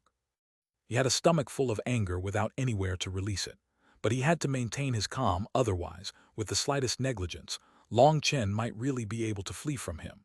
He could only continue to search and follow his trail, while also keeping an ear on the surrounding silence. Long Chen sneered, "You want to skin me? Such a dream isn't as easy to achieve as you think." Seeing Marquis Ying begin slowly searching, Long Chen continued going deeper into the forest. That was the best option. It was true that it might be possible for him to detour around Marquis Ying and stealthily return to the valley, and then the capital, and such an option was definitely tempting to him. But Long Chen had decided to give up on that thought for now. From his understanding of Marquis Ying, he knew that he would have set up many traps before coming here. If he rashly went out the forest, that might just be walking right into his trap. Moreover, his internal injuries were extremely severe. His right hand's meridians had been completely destroyed. He had perhaps just a tenth of his regular fighting ability. Just a few random blood condensation subordinates possessed a fatal danger to him. So he had no choice but to suppress his desire to return to the capital. He continued deeper into the forest, carefully traveling in a zigzag manner so that he could easily misguide Marquis Ying, forcing him to travel even slower. After another 4 hours, the sky darkened. The entire forest became much gloomier and frightening. Occasionally, the howls of ferocious beasts rang out. Long Chen's expression sunk. If his luck was bad and he ended up being noticed by one of those beasts, although he wouldn't be killed by the beast, he would likely end up attracting Marquis Ying over. Now that night had already arrived. Many beasts had begun to come out of their lairs. Those beasts didn't know how difficult Long Chen would be to deal with. If they happened to consider him as food to prey on, that would be troublesome. Long Chen was hiding behind a stone rampart. Suddenly, he heard some light sounds coming over, and sweeping his divine sense over, he felt a huge headache. At this time, it was so dark that he couldn't even see his own fingers even if he held his hand right over his eyes. However, his spiritual strength could substitute for his eyes to see everything within dozens of meters of him extremely clearly. In front of him was a wolf around a meter tall. That 1-meter wolf was essentially a cub. Long Chen cursed his bad luck. Although this was just a wild beast and not a magical beast, if that cub ended up attacking him, even if he did manage to kill it in one blow, it would still cause a bit of noise. In this silent forest, such a noise was something that Marquis Ying, with his tendon transformation cultivation base, could not possibly miss, especially not while he was quietly searching for his trail. Long Chen slowly took out a dagger from his ring. If that hungry wolf did end up coming at him, he had to kill it in one shot, but he had absolutely no confidence in being able to kill it without making the slightest noise. If it ended up letting out a miserable howl as it died, then it would be over for him. Man and wolf looked right at each other. Long Chen felt his sweat begin to drip. This face-to-face examination continued for several breaths when the wolf's nose suddenly sniffed slightly. It actually withdrew and disappeared into the night. Long Chen was extremely puzzled when he suddenly remembered Little Snow. Having been in contact with that little fellow for so long, had some of his magical beast smell rubbed off on him and scared away the wolf. Wait, crap, Little Snow is still in the valley. He clapped himself in the forehead. He had actually forgotten about Little Snow in his panic. Before going to kill Xia Chengfeng, he had hidden Little Snow inside a cave. But the situation had changed greatly from what he had imagined. Marquis Ying's appearance had forced Long Chen and Wilda to fight against him with all they had, yet in the end, they were unable to defeat him. Long Chen had fled into the forest to draw Marquis Ying away. Now that he suddenly thought of Little Snow, Long Chen prayed that Wilda would for once be smart and remember to bring Little Snow away. The current Little Snow had eaten quite a bit of meat after being with Long Chen. He had already grown from being the size of a palm to being over a foot long, but that was still too small for him to survive on his own. Thinking of that adorable fellow, Long Chen actually had an urge to go back to the valley, but that was not a viable option. He was almost certain that Marquis Ying had set up other killers waiting for him around there. Long Chen's hatred of Marquis Ying grew even greater now. However, he was also helpless. Seeing that wolf retreat, Long Chen hastily moved a couple of rocks over to completely hide himself. He would conceal his body and aura, which would allow him to avoid most of the beasts. Suddenly he heard distant roars. Long Chen smiled. Hee, it seemed Marquis Ying truly was popular. Long Chen didn't dare kill that wolf because he was afraid of drawing over Marquis Ying. Moreover, the death of such a beast would release a strong scent of blood that would attract countless predators. Those predators were the masters of this area. They were all able to easily smell blood within 5 miles. Not long after the first roar, other beasts had also come. Long Chen could even hear the sound of a blade slashing through the air. Excellent, you just stay busy for now. I'll recover for a bit. Having hidden himself behind a stone rampart, he was extremely difficult to find. Now with Marquis Ying having to fend off all the vicious beasts that were gathering around him, he felt even safer. He consumed 2 medicinal pills. One was to heal his inner wounds, while the other was to heal his meridians.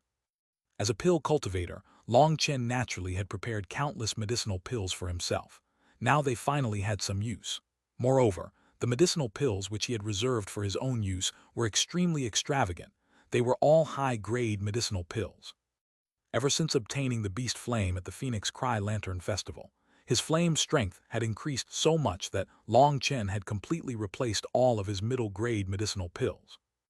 Now that he had consumed those 2 medicinal pills, he no longer had to be as worried about his inner wounds. As long as he had enough time, they would slowly recover.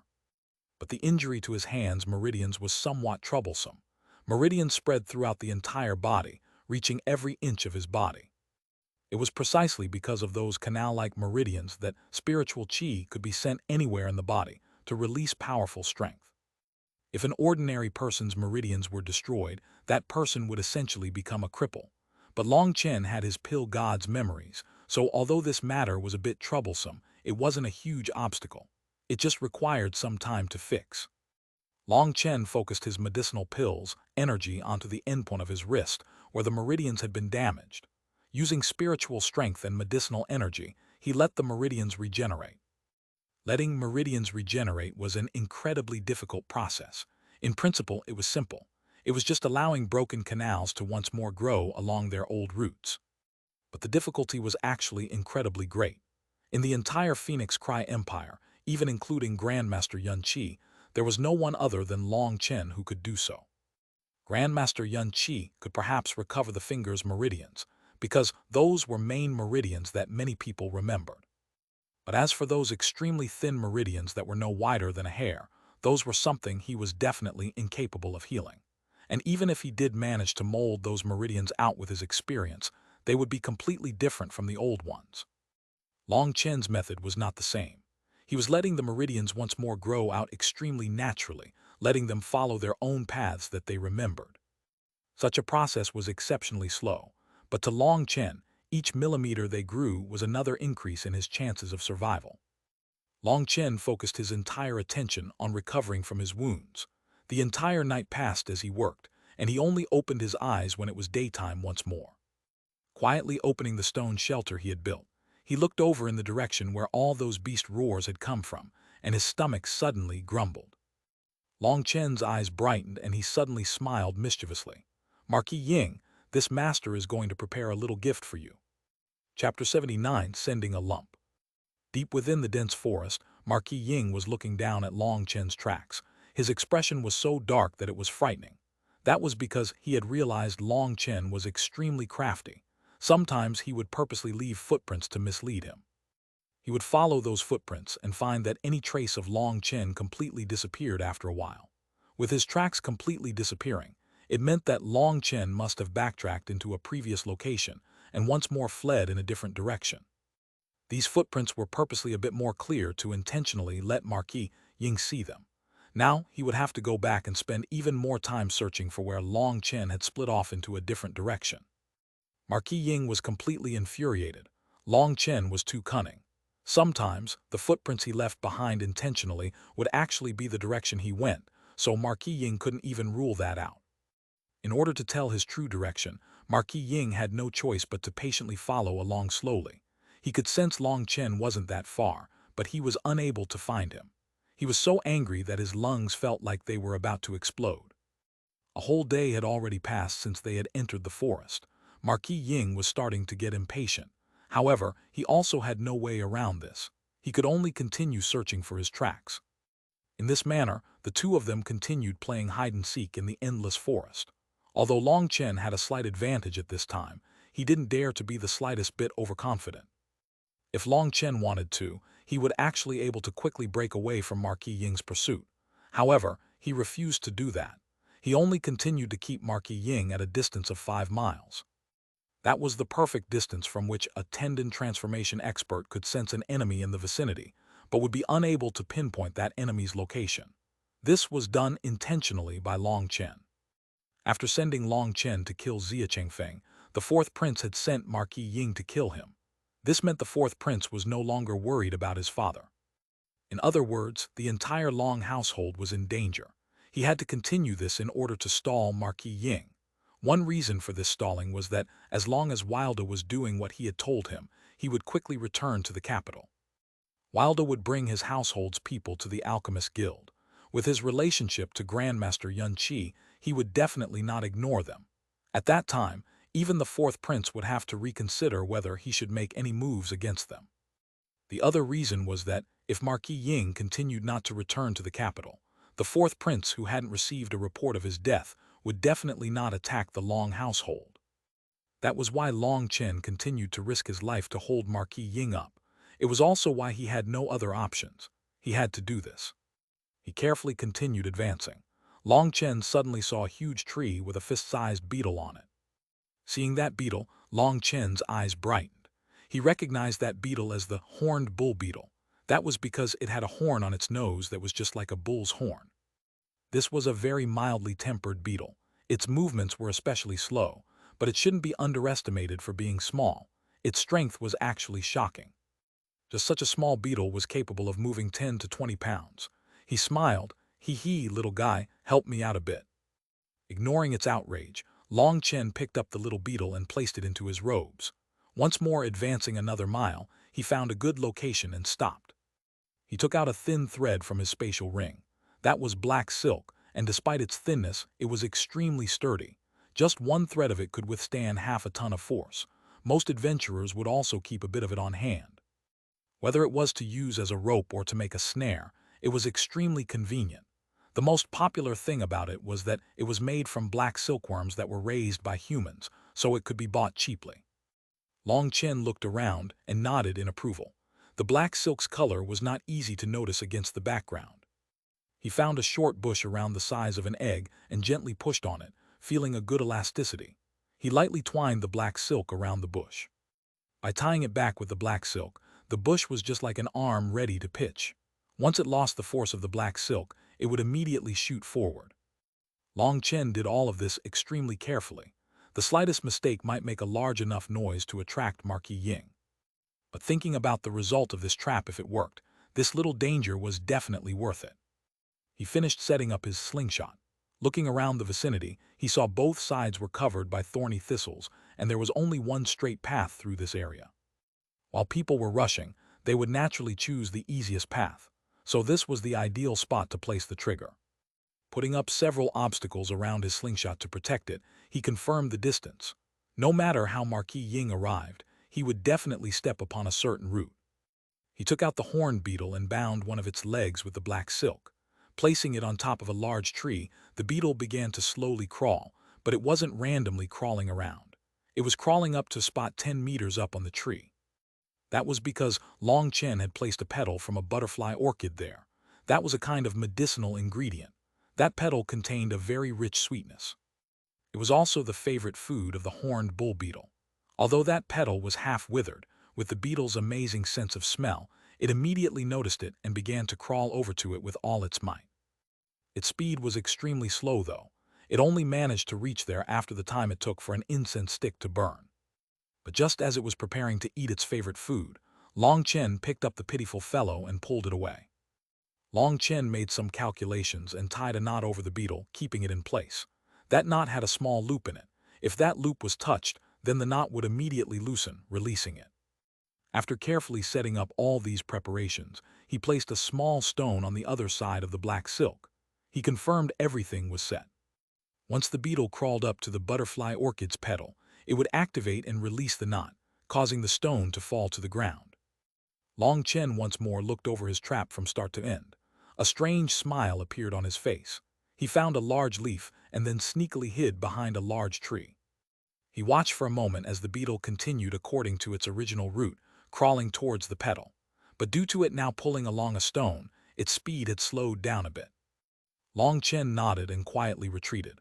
Now there was only one tiny crucial item remaining. As for whether the trap would succeed, that would depend on Marquis Ying. He stealthily disappeared deeper into the forest. An hour later, Marquis Ying, who was searching for any of Long Chen's tracks, suddenly heard a strange sound, the sound of a stone rolling. That sound was extremely quiet, but within the keen listening ears of Marquis Ying, it was practically a thunderclap. Marquis Ying didn't even think about it before rushing over. He was just like a wild gale, and 3 or 4 miles was instantly traversed. That sound had definitely not been natural. He knew it was the sound of someone accidentally tripping on a stone. Within this silent forest, other than him, the only one who would make such a noise was Long Chen. Thinking of Long Chen, flames of fury rose inside him. Last night, he hadn't gotten the slightest bit of sleep and hadn't even had time to rest his wounds. Those damn beasts had become enraged and continuously attacked him. Although they were unable to pose any danger to him, they had troubled his internal injury. It was impossible for a medicinal pill alone to completely heal his injury. He had to combine it with spiritual qi in order to recover, but he hadn't had any time or opportunity to do so.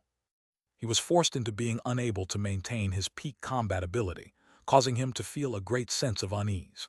So he urgently needed to kill Long Chen and return to the capital to recover.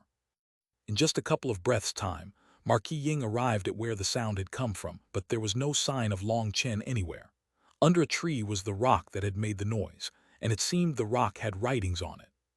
Marquis Ying looked over the surroundings, and his expression became ugly when he saw no sign of Long Chen.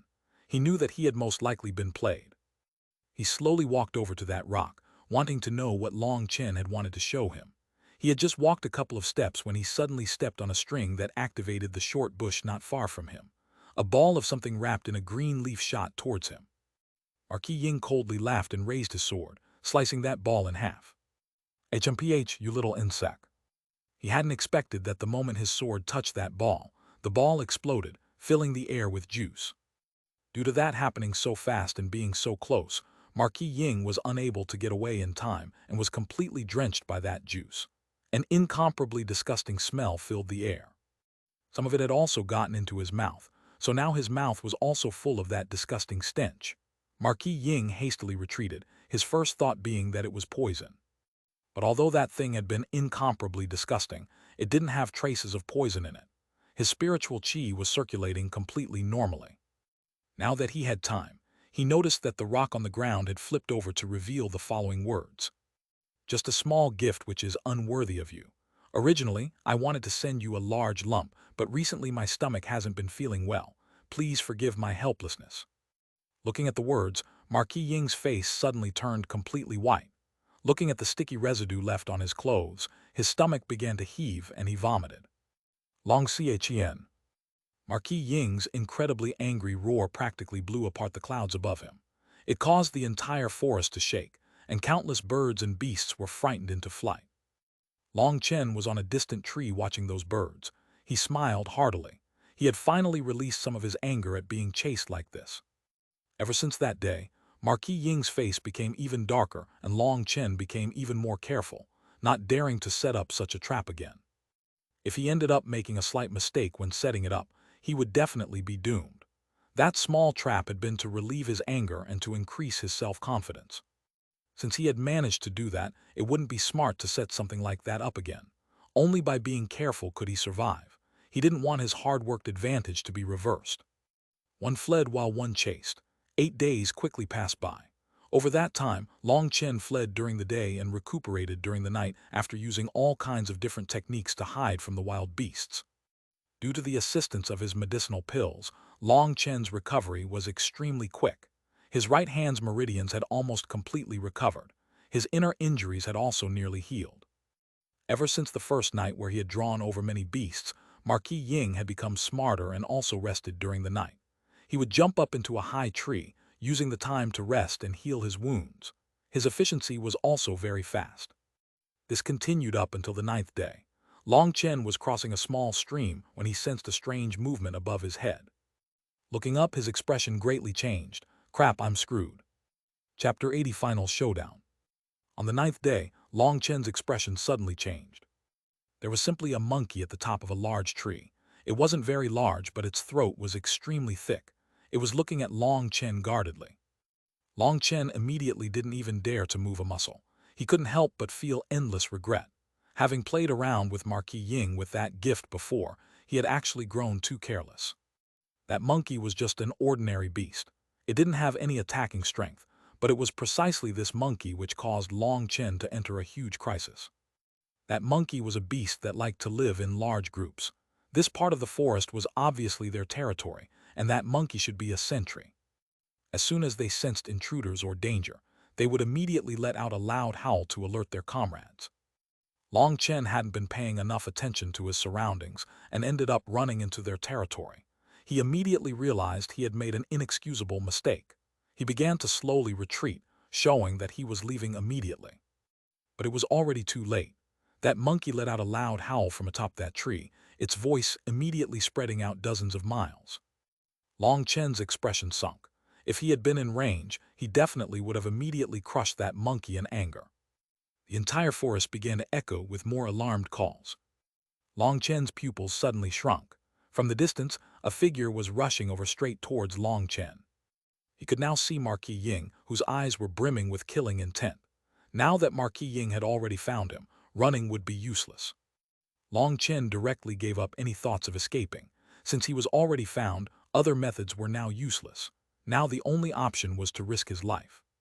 Long Chen, if I don't turn your bones to ashes, then I won't be surnamed Ying. Marquis Ying arrived in just the blink of an eye. The current Marquis Ying's eyes were practically about to spit out flames. Each one of the past 8 days had felt like a year.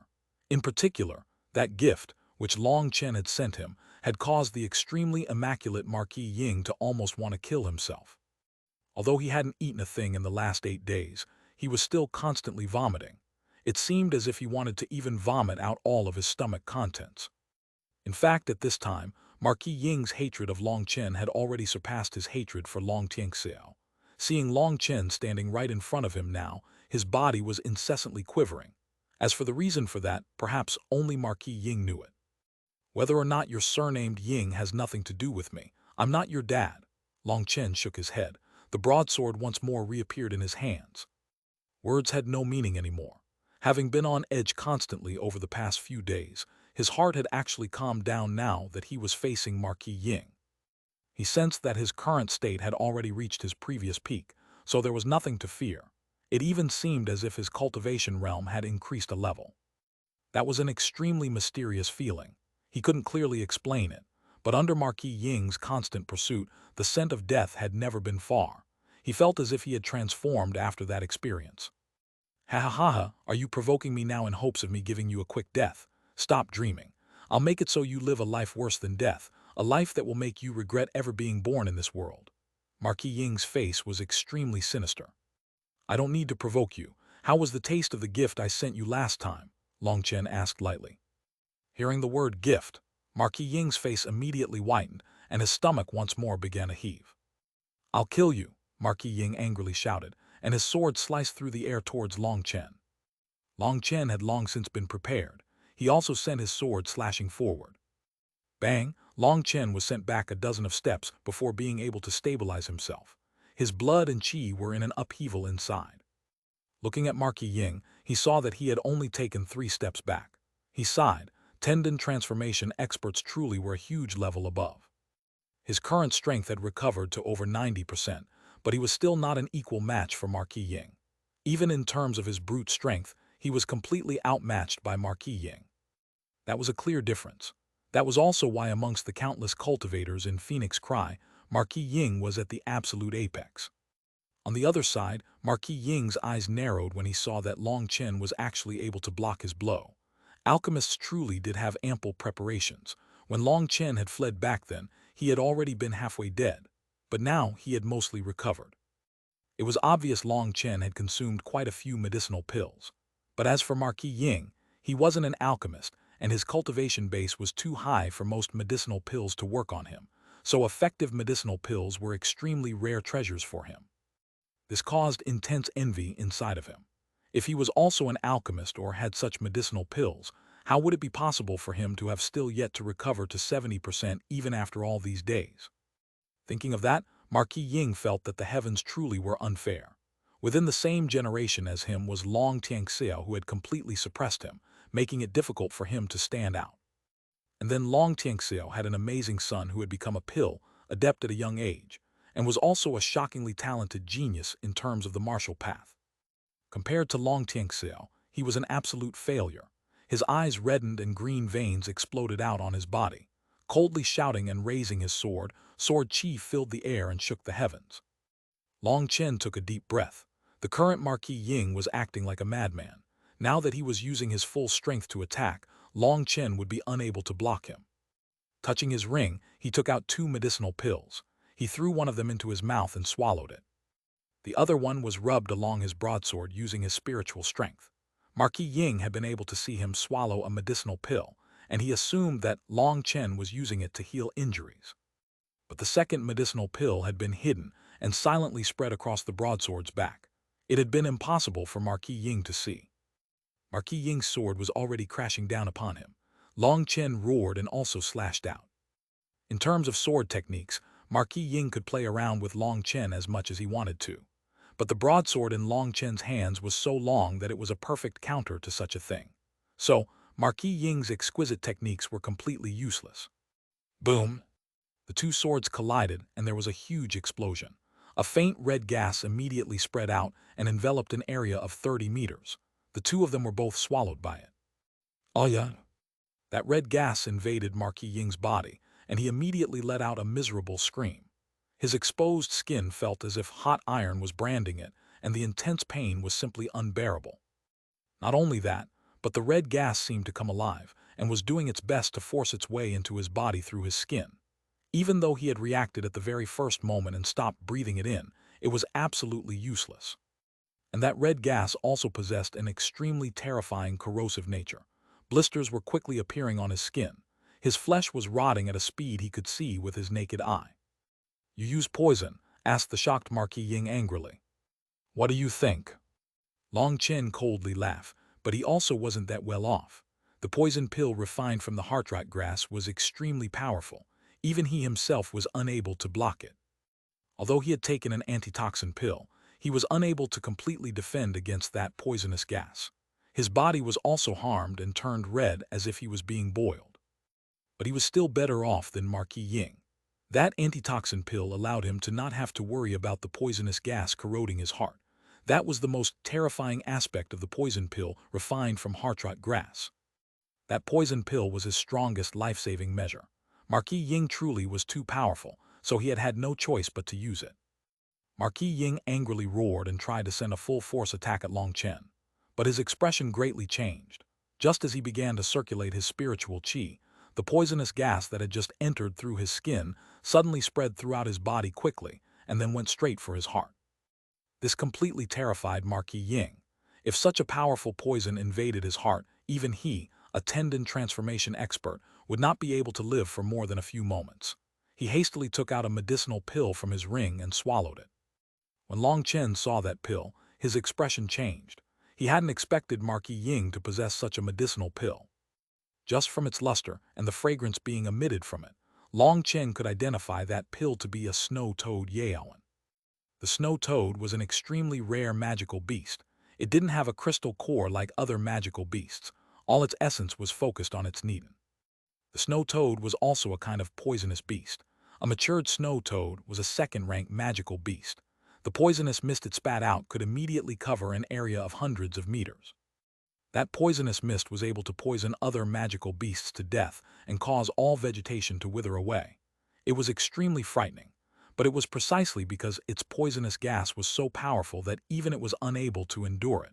Thus, its needle was used to help it survive even its own poison. Snow toads were an extremely rare kind of magical beast from which both poison and antitoxins could be extracted. The snow toad Xuanhuan that could be refined from the snow toad's needle could cure hundreds of poisons.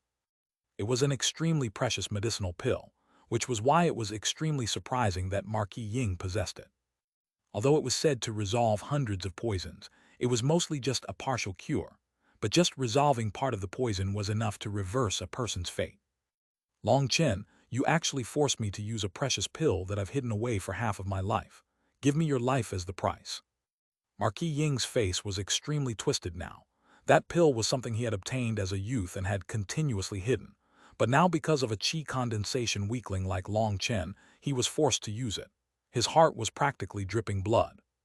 Long Chen was greatly alarmed to see that the snow toad Xuanhuan was actually able to temporarily suppress the poisonous gas's attack on his heart. Marquis Ying charged at him, and in response, all 12 of his cyclones began to wildly spin, releasing his full strength. His sword danced in the air, meeting Marquis Ying's blows head-on. Boom! Boom! Boom!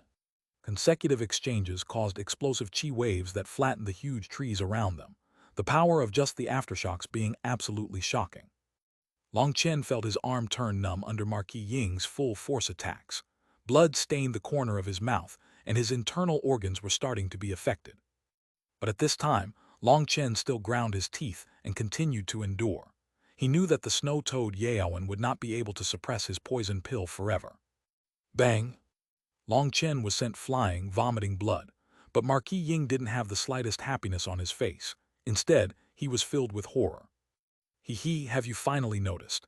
Did you really think the poison pill refined by me, Long Chen, was so easy to resolve? Long Chen wiped off the blood on his mouth and coldly laughed. The moment he had been waiting for had finally arrived. The snow-toad Yaowen could resolve hundreds of poisons, and its effectiveness was definitely shockingly high. But that was mostly for beast poisons. Long Chen's poison pill had been mostly refined from the heartrot grass. This caused the effectiveness of the snow-toad Yaowen to sharply drop. A murderous aura overflowed from Marquis Ying. Taking a deep breath, he raised his sword and a terrifying aura filled the sword. Killing intent engulfed the forest. Even so, I'll still kill you. His sword shot through the air. The terrifying power behind it cut through the space and released a sharp splitting sound. With endless killing intent, it slashed towards Long Chen. Void-breaking slash. Chapter 81. Both sides heavily wounded. Void-breaking slash. Waves of chi completely constricted Long Chen. That sword seemed completely unstoppable. That was Marquis Ying's most powerful sword technique. Long Chen knew that it was definitely also an Earth-class battle skill, and it was even more powerful than the one he had used before. Its powerful aura completely locked him in place. Facing death, Long Chen's mind was completely calm. He entered a strange state at this moment. He seemed to have grasped everything within heaven and earth. 10,000 laws and Taos, every single creature and object, everything was clearly captured within his mind right now. He felt as if he had already escaped from his body and was looking on as an observer. What Long Chen didn't know was that at this time, his Feng Fu star had become completely static, as if it was waiting for some kind of enlightenment. It was a shame that Long Chen hadn't noticed. Spiritual chi rushed towards his 12 cyclones. They explosively grew and cord-like energy surged through Long Chen's meridians to enter the broadsword in his hands. Split the heavens. Strange lines appeared over the broadsword and it seemed to come alive. It cut through a mysterious arc, imposing just like an overpowering dragon. This was Long Chen's strongest attack. Boom, waves of chi exploded outwards. Both of them were sent flying back, blood filling the sky. Long Chen's broadsword was sent flying out of his hands for hundreds of meters, only stopping once it sunk deep into a boulder. Vomiting out blood, Long Chen felt that his whole body was about to collapse and his aura plummeted. A dozen cuts appeared on his body which were bleeding heavily. But what was worse was that all the meridians in his body had become covered in cracks, just a bit away from completely breaking apart. And this was after Long Chen had gained the experience of using Split the Heavens last time. So when he had used it this time, he had used his entire body's meridians in order to brunt the explosive force that came from it. But because he had used even greater force that last time, he was really just the slightest bit away from becoming a completely crippled person. It was possible to regrow a small portion of destroyed meridians. That was because you could follow the memories of the meridians before it. But if all the meridians in the body were destroyed, then even with a pill god's memories, Long Chen would be completely powerless to fix it. The current him was now unable to use even the slightest trace of spiritual chi. His cracked meridians were unable to bear any force at the moment. On the other side, Marquis Ying's condition was not that much better than Long Chen's. The sword in his hand had shattered explosively, its fragments cutting into both of them.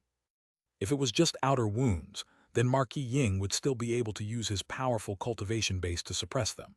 But having used his most powerful attack just now, he had lost control of the extremely toxic poison inside him.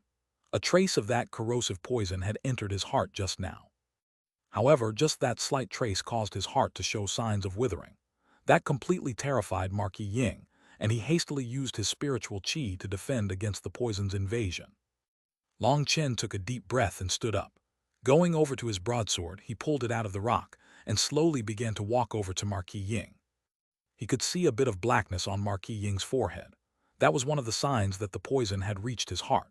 It also meant that Marquis Ying was like him and couldn't use his spiritual chi. Now he could use his powerful physical body to go kill Marquis Ying. Long Chen wanted to rush over and split him in two, but his body was unbearably weak. Blood was flowing from the dozen wounds caused by Marquis Ying's shattered sword. If it weren't for his powerful physical body, he would have already run out of blood. But even so, bursts of dizziness caused him to feel as if he might faint at any time. However, he couldn't fall just yet. Even though he was already out of energy, his eyes were still calm without the slightest trace of emotion as he slowly walked towards Marquis Ying. Ying Zhao, now the one who will die is you. Long Chen raised his sword and slashed down at Marquis Ying. Marquis Ying was worried to see that Long Chen still had the strength to come attack him. He hastily rolled to the side. When the broadsword slashed right past his cheeks, it was so close that he could feel the icy coldness coming from it. Damn, he actually still has so much strength. Marquis Ying's expression finally changed. That was the first time he had felt fear from an insignificant qi condensation ant. He was especially afraid of Long Chen's completely calm eyes. Long Chen was just like a deep well. He only revealed the slightest bit on the surface, but as for how deep he was, no one knew. Marquis Ying could sense the steady killing intent overflowing from him. Now he was at an absolute disadvantage. Without his spiritual qi, he was not a match for Long Chen's physical body. Just treat it as you being lucky today. Marquis Ying coldly sneered and actually turned to flee. You want to run? Leave behind your life first, Long Chen shouted and charged forward in chase. However, the broadsword in his hand was too heavy and he was actually unable to catch up. In just a few short moments, he lost Marquis Ying's tail. Seeing Marquis Ying disappear, the anger on Long Chen's face faded to be replaced by relief. He suddenly felt the world spinning around him, and his vision blackened as he lost consciousness. But Marquis Ying was celebrating that Long Chen was unable to catch up to him. Long Chen's physical body might be powerful, but his attacking strength resided with that broadsword. Now that broadsword had become a burden and caused him to be unable to catch up to him, letting Marquis Ying relax. He didn't know that Long Chen was actually completely spent. He had just used up all his final energy to put on an act to scare him off. In the end, Marquis Ying really was duped. After fleeing madly for a while, Marquis Ying suddenly felt his heart begin to violently beat. He realized his own spiritual qi was starting to run out and was unable to suppress the poison. He hastily took out a couple of medicinal pills and swallowed them. The snow toad Yaowen's medicinal energy was already starting to decline, but it had only countered an incredibly small portion of Long Chen's poison. He would definitely still die if he didn't promptly neutralize it. Now Marquis Ying could no longer even bother to think about Long Chen. His own life was more important. Over 200 miles were traversed by him in just a day. He finally left the forest and arrived at a camp. Marquis Ying let out a breath of relief when he saw the camp. When the patrolling guards saw Marquis Ying covered in blood and on his last legs, they were all scared stupid. Was that really the Marquis Ying who was practically like a god to them? Marquis Ying grabbed one of those guards who appeared to be a squad leader and hastily spat out, "Split up your troops and sweep the entire forest. When you see him, you must kill him. Bring me back to the capital." After saying that, Marquis Ying was unable to continue and fainted. That squad only then reacted, quickly carrying away Marquis Ying and sending a report to the higher-ups. Returning back to the third day after Long Chen had killed Xia Qingfeng, the fourth prince held a secret report and a light smile appeared on his face. "Long Chen, you really didn't disappoint me." Lightly putting down the report, he raised a cup of tea from the table and calmly drank a sip. Suddenly, his door was opened and a white-robed man walked in. Seeing that white-robed man, the fourth prince smiled slightly. "I've already prepared some tea for you, but you came a bit later than I expected, so it might not be perfect. Please, have some first and don't take offense." That white-robed man's eyes had been icy cold and filled with killing intent, but because of the fourth prince's words, he became somewhat startled. "You know who I am?" he icily asked. "I know a bit." "Then do you know why I've come here?" "To kill me," replied the fourth prince lightly. Those words which would cause a person's heart to jump in fear were actually said with extreme calmness. "If you know I came here to kill you, why are you so calm?" The white-robed man's eyes narrowed. "Because I know you can't kill me." "Haha, if I wanted to kill you, even all the people in the capital added together would be unable to stop me," laughed the white-robed man coldly. "It's not a question of being able to block you. That's because I don't need to block you. I know you won't kill me." The fourth prince was completely certain. "Oh, well, I'd like to hear a bit more about that." Apparently, the white-robed man had become a bit interested in what the fourth prince had to say. For one thing, I bet that Zia Changfeng wasn't the most cooperative partner. He was an imbecile, and so he had to die. Continue. Now you have a better partner, someone who can serve you much better, someone who can complete twice the work with half the effort. You mean yourself? Correct. And you're proof of that. The proof is that I have an overall comprehension of your guys' plans. I know how you can win without the slightest blood. The fourth prince was completely sure of himself. Seeing that the white-robed man didn't say anything, the fourth prince continued, "You've been setting your plan in motion for over 20 years. Ever since the beginning when you sent my mother to marry the Phoenix Cry Emperor, you've done everything extremely carefully. Your goal was to not attract too much movement. You used me and my mother to succeed in controlling the entire Phoenix Cry Empire. The Emperor is already dead, and the Empress Dowager is under my mother's control. The people who know this secret are all our people, with the exception of Long Tianxiao. So the only person that we need to worry about is Long Tianxiao. But Long Tianxiao has refused to surrender to us even after all these years. He seems to have also sent some clues that raised his guard. He has always refused to return to the capital. So right now, Long Tianxiao is the greatest obstacle in your plans. Am I correct?" The white-robed man frowned. "Everything you said is useless. You might as well have not said anything." The fourth prince smiled slightly. "What if I said that I could resolve the problem of Long Tianxiao? Would that still be useless?" "You can do that." "I've never done anything I wasn't sure of. I was born in Phoenix Cry, destined to be a chess piece. I've already endured the lifestyle of underhanded schemes that cannot see the light of day. So I want to cooperate with you. I'll help you handle Long Tianxiao, and you help me become the emperor." The fourth prince's breathing became a bit heavy at this point. Obviously, this was an extremely tense moment. Although he was also a prince, he had really been born into this world with a mission to be a spy. He would forever be like a ghost, never allowed to see the true light. He had been suppressed for too long. He needed to be set free. When he had seen Zia Changfeng abusing his power arrogantly like an idiot, he had decided that he would kill that bastard and make himself the white-robed man's partner.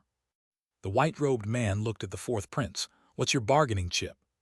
The fourth prince celebrated inside when he saw that the white-robed man hadn't declined. Full of confidence, he handed something over to him. Seeing that thing, the white-robed man was shocked. Chapter 82, The Fourth Prince's Lofty Ambition. That was an animal hide page. There were countless symbols drawn into the page. They didn't seem exactly like words, but they weren't exactly not. "You can communicate with the barbarian tribes," the white-robed man asked with astonishment. The barbarian tribes were precisely called barbarian because they lived just like wild beasts, but they had their own crude culture and language. These ugly symbols were precisely the barbarian tribe's script. Many people had seen that script before, but they had no idea how to read them. It was completely unexpected for the fourth prince to be able to. One's full effort must be invested into achieving one's goals for there to be a profit. Ever since I was young, I could see through my own destiny. At that time, I had already started gathering the bargaining chips that would change my destiny. I sent countless people to the barbarian tribes to try joining them, but they only treated those people as food. However, there are always exceptions in this world. One person was actually accepted into the barbarian tribes. Then, I started to gradually gain a connection to the barbarian tribe's power. While fulfilling our missions, my mother and I also raised our own power. To tell the truth, 3 years ago, I already possessed the power to help you seize the Phoenix Cry Empire without the slightest drop of blood, but that wouldn't have brought me even the slightest benefits.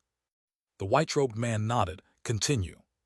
"So, in order to handle Long Tianxiao, I purposely stopped supplying him reinforcements. I also secretly drew the poor people in the vicinity towards Long Tianxiao's army. I raised Long Tianxiao's prestige in secret, letting everyone think he was a god who would protect them. I know what kind of person Long Tianxiao is. He definitely wouldn't sacrifice the lives of those commoners." The fourth prince indifferently raised his teacup and took a sip. "Zia, you really are talented." That was the first time the white-robed man praised the fourth prince. The fourth prince's move had been exceptionally brilliant. He had used the lives of the ordinary commoners to effortlessly lock Long Tianxiao in place. Most importantly, that was a ploy without a solution. Even if Long Tianxiao understood it, he was helpless. He was unable to ignore the lives of millions of commoners. Such a simple scheme had kept Long Tianxiao permanently locked at the border. Even the white-robed man felt a bit of admiration. Unfortunately, those barbarian tribes truly did cause me extreme disappointment. I secretly sent them so much assistance in terms of food and supplies, but they are still only just able to fight on the same level as Long Tianxiao. So, they ended up in a permanent battle of attrition. Well, I suppose that is all that can be expected from those uncivilized barbarians. The fourth prince shook his head.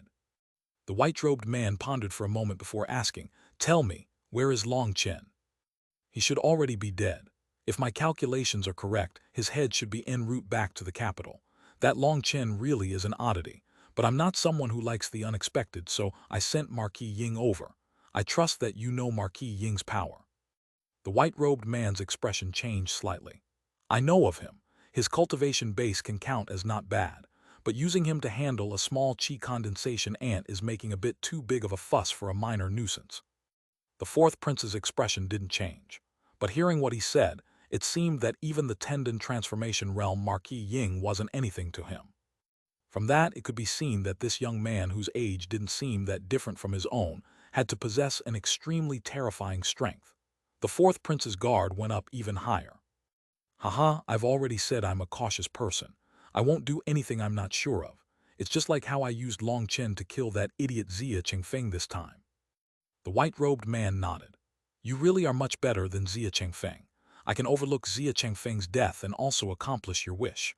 However, if you end up being worse than Xia Chengfeng, I can tell you very clearly that even your own death will become something you are unable to control."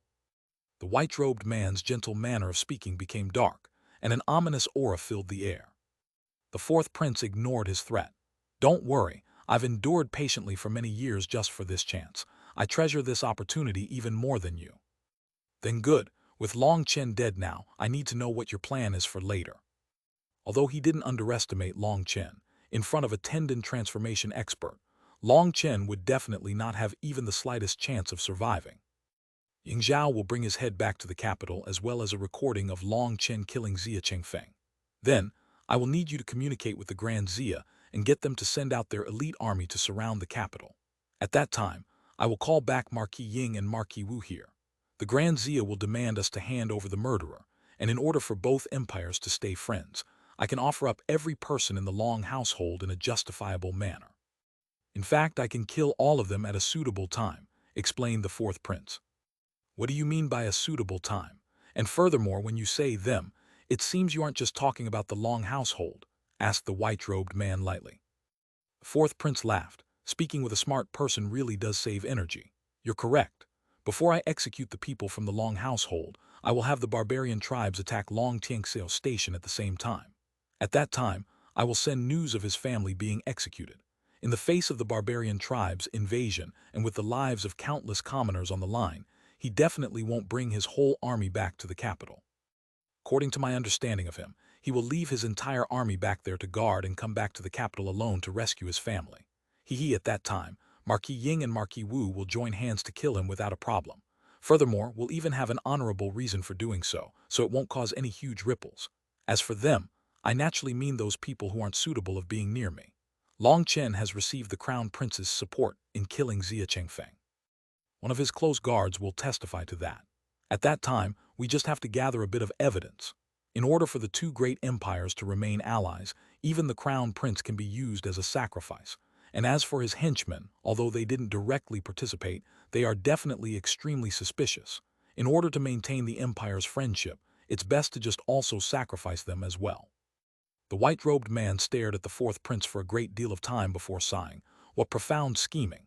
In that way, the entire Phoenix Cry Empire will easily land in your hands. Chu Xia, you really are a genius."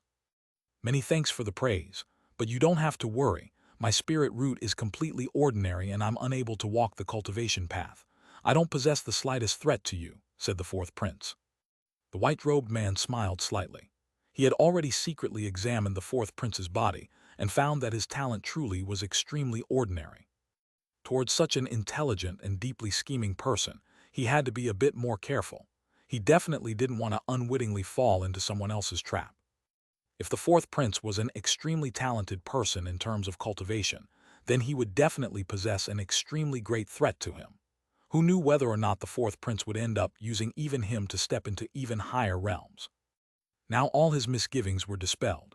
The fourth prince was incapable of cultivating to a high level. All he cared about was the secular world's power. It was just like he had said, both of them needed each other. Gently raising his teacup, the white-robed man smiled. Excellent, Xia Chengfeng's death truly is a good thing. I hope we can happily cooperate. The fourth prince also raised his teacup. The two of them toasted and drained their cups in one gulp. The white-robed suddenly thought of a matter. Doesn't Xia Chengfeng have a little sister? Is she still in the imperial palace? A bit of disgust appeared on the fourth prince's face. Yes, that idiot woman was left behind by Xia Chengfeng in order to control us. You didn't want to kill her. Well, she is a pill adept and has a particular status. I got her two handsome, strong men to wait on her. She's busy with them and won't bring any big trouble to us. The white-robed man nodded. That Xia Baicha truly was a complete idiot. He relaxed knowing that the fourth prince had handled her. As for the death of her brother, she definitely wouldn't care about that. They had never had any family love to speak of. As long as nothing bad happened to her, she wouldn't care. Furthermore, Xia Chengfeng was killed by Long Chen. Even if she did feel some hatred, that hatred would land on Long Chen. Right, Brother Luo, I have something I want to ask your help for. After the two of them had reached a common understanding, the fourth prince directly switched to calling him brother. Speak. You also know that in order for me to control Marquis Ying and Marquis Wu, they have been promised that once this matter is accomplished, they will get half of the empire. Back then, when I promised them, I was fine with it since I didn't have any hope of obtaining the empire. So being generous with them also didn't cause me any pain. But now all of Phoenix Cry is about to land into my hands. How can I allow others to control my land? So, you want me to help you bring them under your control? Pretty much. I hope Brother Luo can teach me how to make them listen to me obediently and also not have them form any thoughts of rebellion, said the fourth prince carefully. The white-robed man laughed. Chuzia, Chuzia, you are ruthless. You really are willing to do anything to achieve your goals. Okay, I promise you that once this matter is finished, I'll teach you a technique that will let you make those two into your slaves. Hearing that, the fourth prince was overjoyed. Now everything was going according to his plans. With the final part of the plan about to be finished, Marquis Ying and Marquis Wu had become his greatest problem. Back then, he had promised to give them control of half the empire. That was equivalent to them being local emperors. That was how Marquis Ying and Marquis Wu had been coaxed by the fourth prince's carrot and stick persuasions to secretly form an agreement. But only the three of them had known about it. Now the fourth prince had obtained an opportunity to free himself from that. He naturally was unwilling to have others control his empire. The white-robed man's promise meant that he no longer needed to be worried about that. Although the fourth prince didn't have a complete understanding of the white-robed man, he knew his origin was definitely shocking and beyond his imaginations. So he needed to rely on him. As long as he had the white-robed man's support, whether it was the Phoenix Cry Empire or the Grand Xia Empire, he would be able to have whatever he wanted. Now everything was prepared. They only needed one last thing. Once Marquis Ying came back, the final phase of the plan could commence. However, what they didn't know was that in this world, there was always one thing that never went away. Those were called mishaps. Chapter 83, Mysterious Voice. When Long Chen once more opened his eyes, he had no idea how much time had passed. Perhaps it had just been an hour, perhaps it had been a whole day. He had been roused by the sound of those howling monkeys. Looking over his body, most of the blood on his wounds had already dried. That was definitely something to feel lucky about. Otherwise, he would definitely have died if he had kept bleeding out. Slowly standing up, he felt the world spinning around him and almost fell to the ground again. Leaning against a large tree, he had to wait for a while before feeling a little better. Raising his head to look around, he saw that there were dozens of monkeys on the crowns of the trees. Several of them were howling as loud as they could. Long Chen knew that most likely meant something had invaded this part of the forest. However, was that something beast or human? But no matter what, either was a threat to Long Chen. With a wave of his hand, he placed the broadsword into his spatial ring. Looking over his wounds, he ground his teeth and consumed a medicinal pill. Just that slight raise of his hand caused some of his wounds to tear open. Blood immediately flowed out. Some of these wounds actually had fragments of Marquis Ying's sword still in them. Being made from cold iron, those fragments were definitely extremely dangerous to the body. They couldn't be left inside for too long. Although this wasn't the best place to handle them, if he let them stay in his body any longer, they would greatly hinder his movements. Long Chen first consumed a few blood-clotting pills and did his best to keep the flow of blood at a minimum. If he lost too much blood, then he wouldn't even have the energy to walk. With his skillful effort, Long Chen dug out over a dozen sword fragments from his body.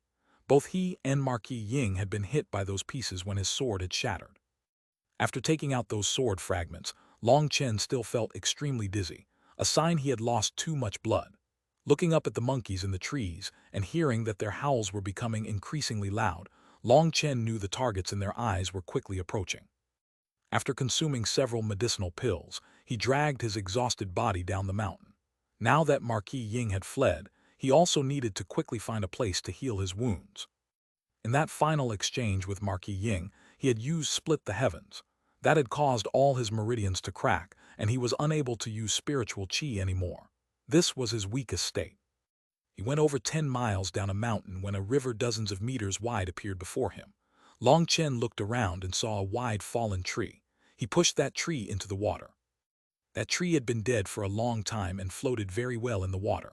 Long Chen crawled on top, allowing his body to be carried down the river without letting the water touch his wounds. Otherwise, the river water would cause his wounds to become even worse. Luckily, the river flowed very steadily, and Long Chen easily managed to stay atop the tree. He flowed along the river for a full day. In a drowsy state, he was suddenly awakened by a loud, continuous booming sound. Long Chen hastily paddled to the shore. Looking ahead, he was given a big fright as he saw the waterfall before him. That waterfall was hundreds of meters high. If he had kept sleeping and fallen down, he would definitely have been done for. The river had yet to exit the forest. Long Chen knew he had to quickly find a place to heal his wounds.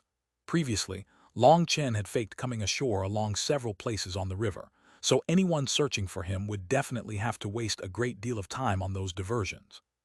That should be enough time for him to recuperate, but before that, he still had to find a safe place. Going through the forest, he saw a canyon before him.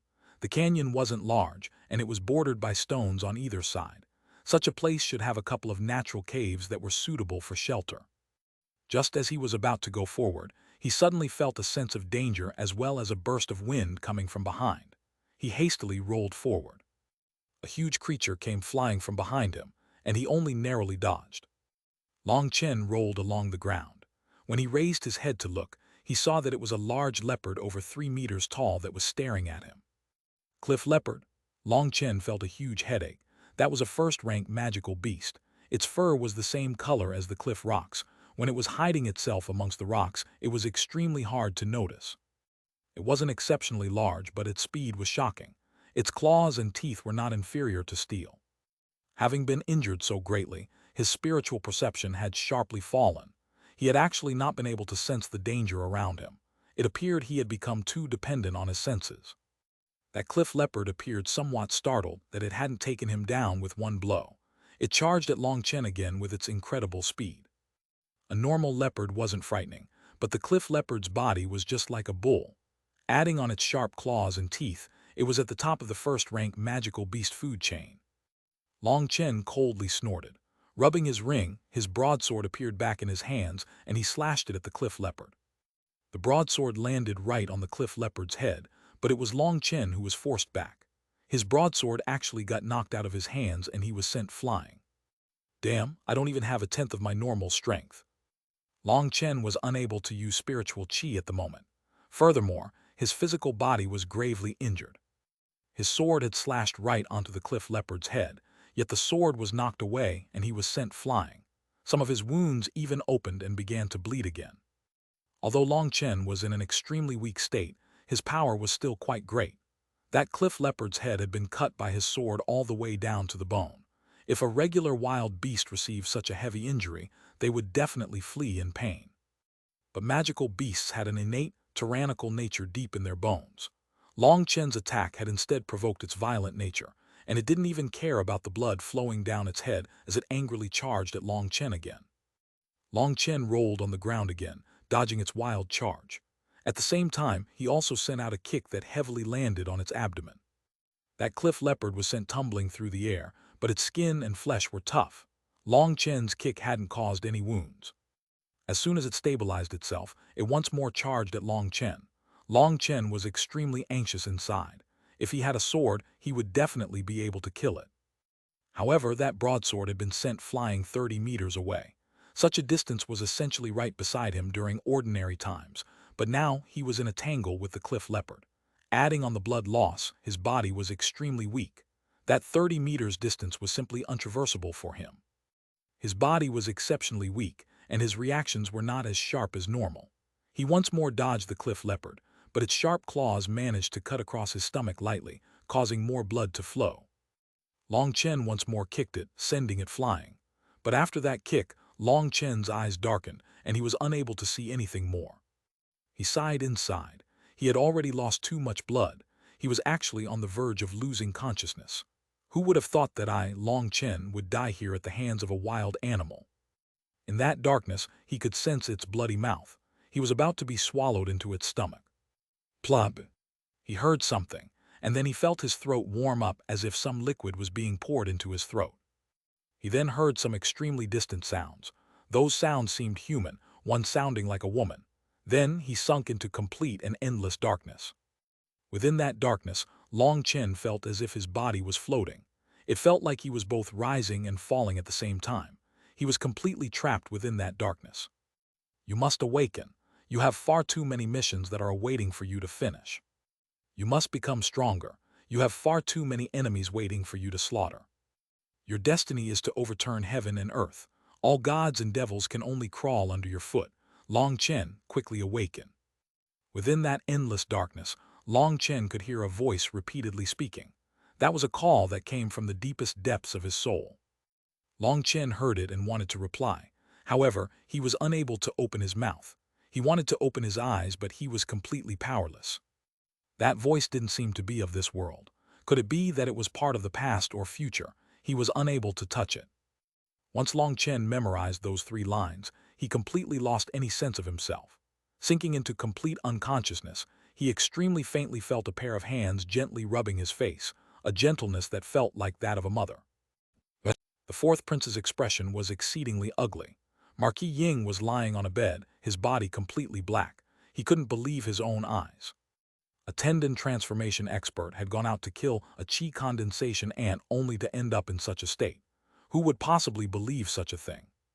When he had heard his subordinates report that Marquis Ying had been heavily injured, he had first thought that Marquis Ying had met some sort of powerful magical beast. But looking at Marquis Ying's current half-dead state, a youthful face appeared in his mind. He didn't know why, but when he thought of that face, he immediately became panicked. The most important part of his plan had failed. Although he had never underestimated Long Chen, he had never expected that he would be able to escape from Marquis Ying and even force Marquis Ying into such a sorry state. I was overconfident. Marquis Ying was ashamed. A grand tendon transformation expert had almost lost his life in trying to kill someone at chi condensation. That was definitely a disgrace. The 4th prince shook his head. I know your character. You wouldn't carelessly be overconfident against someone and lose like this. It can only be said that we both underestimated Long Chen. I'm also at fault. It went without saying that the 4th prince was exceptionally talented at manipulating people. Otherwise, he wouldn't have been able to win over apex experts like Marquis Ying and Marquis Wu. Just that one sentence from him completely excused Marquis Ying's failure and let him feel extremely comfortable inside. Since the matter had already occurred, getting angry would be completely useless. In fact, it would further anger Marquis Ying. In any case, looking at Marquis Ying's wounds, he had definitely not been too careless. He had only called himself overconfident to find an excuse for himself. Thinking of that, the 4th prince felt a burst of panic overcome him. Thinking of Long Chen's decisive and swift nature, his expression became increasingly ugly. But then thinking of the white-robed man who was his support, he relaxed a bit. Although Long Chen had run off, it didn't change his plans that much. He rubbed the photographic Jade in his hand. Inside, it was a complete recording of Long Chen and Wilda killing Xia Chengfeng. With this, he would still be able to go forward with his plan. Long Chen's escape was definitely worrisome, but he didn't have any way to handle him at this point. He turned to Marquis Ying. You can recover at ease. I'll get Grandmaster Wei Kang to personally come to heal your wounds tomorrow. You'll be able to completely recover very quickly. Many thanks, Prince. Marquis Ying hastily thanked him. That poison might be temporarily suppressed by him, but he was unable to dispel it. Long Chen's poison pill was just too terrifying. They had asked for help from the Alchemist Guild, and Grandmaster Yun Qi had also come. But after looking at Marquis Ying's wounds, Grandmaster Yun Qi had only coldly stated that he was powerless to heal him. Marquis Ying had immediately understood that Grandmaster Yun Qi had realized some clues from his body, and so he had refused to save him. Hearing that Wei Kang would come relieved Marquis Ying greatly. Wei Kang would definitely be able to save him. The fourth prince went back to his room and began to pace around. After a while, he raised his brush and wrote a short missive, handing it to a guard. Looking at the darkness that was descending on the sky, the fourth prince sighed. Although Long Chen had escaped, they still had to continue with the plan. Chapter 84. You're my man. Long Chen slowly opened his eyes. He didn't know how much time had passed, but seeing the light caused him to sigh in relief. He was still alive. He realized he was lying on a simple bed. Although the bed was made from coarse wood, the bedsheets had been arranged very carefully for him and even had a faint fresh scent. He was in a wooden room. The walls had a few animal hides, bows, arrows, and spears on them. Not far from his bed was a small stove that was releasing warmth. The smell of freshly cooked rice floated out of it. With a creaking sound, the door was opened. A maiden wearing a simple dress walked in. That woman appeared around 16 years old. She was slender and tall. Her arms and legs were both bare, and her skin gave off a healthy glow. She wore her hair in a medium-length ponytail. She wasn't overly beautiful, but her bright eyes appeared very friendly. That woman first put down her backsack, before hastily opening the iron cooking pot atop the stove. That young lady let out a relieved sigh when she looked at the food inside. "Ah, close. I almost burnt it," she muttered to herself. But she suddenly sensed something was a bit off, and slowly turned to see that Long Chen was looking at her in confusion. "Ah, you've awoken, great." She quickly ran over to Long Chen and hugged him excitedly. "Cough, miss, isn't this a bit unsuitable?" Being hugged by this young lady, he could feel her chest against his as well as smell a fresh and energetic scent from her. But being hugged by a stranger truly did cause him to feel uncomfortable and awkward. "What's unsuitable about it? I pulled you back here, so now you're my man. That's the rule of our village, so who would dare criticize us?" That maiden was still hugging onto Long Chen very intimately, acting as if everything was as it should be. "You pulled me back." Long Chen was startled. His last memory was of the cliff leopard. He hadn't seen this maiden before. Seeing his confusion, the maiden released him and said, "That day when you fought with the magical beast, at the last moment I shot it with my arrow. To say it directly, your life was saved by me. In the future, you'll be my man. Your tasks in the future will be to go hunting and make babies with me." Looking at her serious expression, Long Chen's expression became extremely odd. Hunting and making babies. When she saw that Long Chen was still as puzzled as ever, she began to explain what had happened that day. That maiden was a huntress of the village. These villagers all relied on hunting to survive. Other than some essential metal tools that they had to get from a distant place outside the mountains, they were completely self-sufficient here. There were over 100 villagers here, most of them expert hunters. Even some of the children frequently went outside the village to set up a couple of traps for smaller wild animals. There weren't any true experts in their village. The majority of them were only at qi condensation. According to this maiden, their ancestors had escaped to this place in order to avoid the flames of war. They gradually became accustomed to living here, and now hundreds of years had passed. The main food in the village was meat. They survived by relying on hunting and gathering, but their best targets were wild beasts. As for the larger, more powerful magical beasts, they had to treat them extremely carefully. If they wanted to hunt down a magical beast, they required the entire village to participate. A couple of weeks ago, they had noticed that there was a cliff leopard in the vicinity. After a bit of investigation and after getting the approval of the village chief, they decided to hunt down that cliff leopard. Although killing magical beasts was extremely dangerous, the benefits were also accordingly great. The core of a first-rank magical beast was enough for the entire village to live off of for half a year if exchanged for goods. In order to handle this cliff leopard, they had prepared for over a month. They had refined enough poisons to apply on their weapons and also stealthily set up many traps. They had finally been prepared to act against it. But just as they were about to take action against it, they had watched dumbstruck as a youngster walked over to its territory.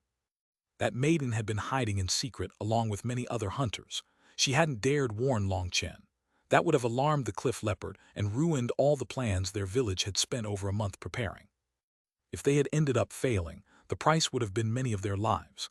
That was why they had only watched stupefied as Long Chen was ambushed. Originally, they had all been feeling guilty about that. They could only hope that the cliff leopard would soon enter one of their traps so that they could take their revenge for Long Chen. But the scene that had played out after that had astonished all of them. Long Chen's sword had almost killed the incomparably vicious cliff leopard in one blow. They then realized that Long Chen had actually been wounded severely beforehand. Even when the sword left his hands, he was still able to fight barehanded, exchanging several blows that sent the cliff leopard flying. At last they saw that Long Chen was unable to keep going. She had been unable to bear it any further and shot out an arrow at the cliff leopard, killing it. But when she said that she had killed it with one arrow and saved Long Chen, she was actually somewhat embarrassed. Her archery skill wasn't actually so great. In a moment of desperation, she had shot without even thinking that much. But in the end, her arrow, which had been aiming for the cliff leopard's mouth, actually went straight through its forehead. That was coincidentally the same place that Long Chen had hit it with his sword. His slash had already caused the cliff leopard's skull to crack, so her arrow had managed to coincidentally pierce through that crack, killing it. When everyone had rushed forward to check out her attack, they couldn't help but take a cold breath. If it weren't for that luck, then the villagers which had angered a magical beast would definitely lose many lives. An injured magical beast was the most frightening. They would become crazy because of their fear and begin attacking all out. Many thanks. When Long Chen finally learned what had happened, he respectfully and gratefully cupped his hands at her. You'll be my man in the future, so there's no need for that. She giggled and supported Long Chen at the shoulders. Before, I would send prayers to the forest god every day in hopes of it bestowing me a powerful man who would go hunting and make babies with me. Hee, the forest divinity has finally heard my prayers and sent you to me. She was completely infatuated with him. Looking at his heroic and handsome appearance, she was extremely satisfied. Cough, miss. Call me Xuanhuan. Miss Xuanhuan, as for the matter of a man, let's discuss that later. Can you tell me just how my wounds were healed? Asked Long Chen. That was because he had noticed his wounds had all miraculously recovered. But according to Xuanhuan, this was only the third day after he had encountered the cliff leopard. Without eating a single medicinal pill, not only had he miraculously healed in just a short 3 days, but even his cracked meridians had completely recovered. That was completely inconceivable. The forest god helped heal you, replied Xuanhuan. Forest god? Did gods really exist in this world? That's too many questions for right now. Let's eat first. Xuanhuan cut off Long Chen's questioning and brought the large pot from the stove outside. Long Chen didn't want to fake being injured, so he hastily went to help. He found that the large pot was filled with merely thin porridge. After carrying the pot outside the wooden house, Long Chen saw that this village was built against the side of a mountain. Thick fences 10 meters high made of thistles and thorns surrounded the village. Those thistles and thorns were very poisonous plants. Most wild beasts would generally avoid them. Within the village were dozens of simple wooden houses. After Xuanhuan's call, all of them walked over to her house. There were a dozen children and 5 or 6 seniors. But the majority were all youths or adults in their prime. Since they survived through hunting, it would be extremely dangerous if their physical strength lagged behind. A single person's carelessness could lead to the loss of multiple lives. That was why the majority of the people in the village were all in the prime of their lives. That was life's cruel natural elimination over time. A healthy old man walked up to Long Chen and nodded. Excellent. A person capable of fighting against a magical beast on his own. Long Chen swept his senses out and found that this senior was in the blood condensation realm. However, he was only at the early stage. If Long Chen's guess wasn't wrong, this old man should have only managed to enter blood condensation very late in his years. His blood chi had already started to decline. Despite stepping into blood condensation, his combat ability probably hadn't increased by much at all. Senior flatters me, Long Chen bowed slightly. I don't dare to be called senior by you. Even in my prime, I was unable to compare to you. That old man was filled with admiration for Long Chen. Grandpa, hurry up and eat. Xuanhuan had already split up the porridge for everyone. She brought 2 bowls for Long Chen and the old man. Let me introduce you too. This is my grandpa, the village chief. Oh right, I still don't know your name, asked Xuanhuan suddenly. Thanks, my name is Long Chen. Long Chen laughingly received his bowl of porridge. Everyone from the village, young and old, male or female, now came over to welcome Long Chen. He had to hastily put down his bowl to greet them all. They had saved his life. That favor had to be remembered. These people were all very simple and sincere. Their etiquettes were a bit strange to him, but the friendly warmth in their eyes already said everything to him. There were over 100 people in the village. There were only 30 females in the village, and Xuanhuan was the only young maiden amongst them. Big brother, I heard you're really strong. Did you really send a giant leopard flying with a single punch?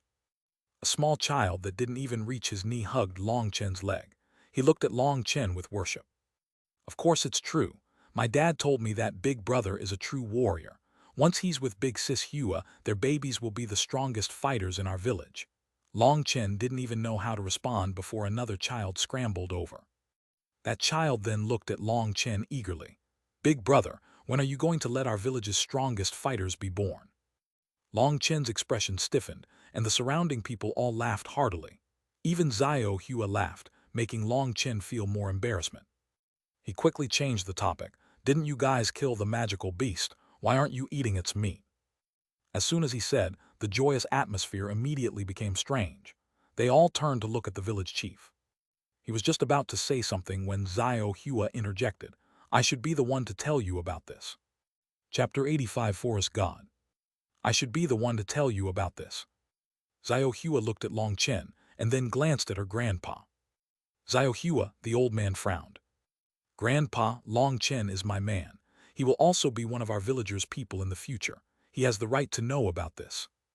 The old man argued no more. The others all quickly drank their thin porridge and returned to their homes, leaving only the three of them. That magical beast was offered as a sacrifice, explained Xuanhuan to Long Chen. Offered as a sacrifice. That was the first time Long Chen had heard of such a thing. Yes, your wounds were too severe, and you were on the verge of death. We had no other method but to send you to the forest god. The forest god healed you, but the price was that we had to offer the magical beast as a sacrifice. That's also why you were able to completely recover in just a short 3 days. Did gods really exist in this world? That completely toppled his understanding. Not only that, but because your injuries were so severe, our village also had to offer all the meat we had stored away. And even so, we still owe the forest god more. We'll have to pay back our debt slowly through hunting. Only now did Long Chen understand why the entire village only had some thin porridge to eat. The young men definitely required meat in order to get stronger, but because of him, they could only go hungry. He couldn't help but feel bad about this. Long Chen, I'm explaining this to you not so that you will feel guilty, but you're also a member of the village now, so I thought you had the right to know this. Xuanhuan quietly explained this all. However, that only made him feel even more ashamed. This kind of trust and goodwill made him feel incomparably warm, especially since he was used to the cruel schemes inside the royal capital. Can you tell me about this forest god? Xuanhuan looked at her grandpa, and only after he nodded did she tell him a true story that was practically mythic. Not long after this village was first established, one of their ancestors found an extremely mystical tree. At that time, that ancestor had been wounded by a magical beast and almost died. After fleeing from it, he had arrived there. The tree had dripped a drop of liquid onto him, and their ancestor's heavy wounds had completely healed in just half a day. In order to thank the large tree, they had hunted down a wild beast and placed it as a sacrifice in front of the large tree. Then, they saw the huge tree actually swallowed away that dead beast in the blink of an eye.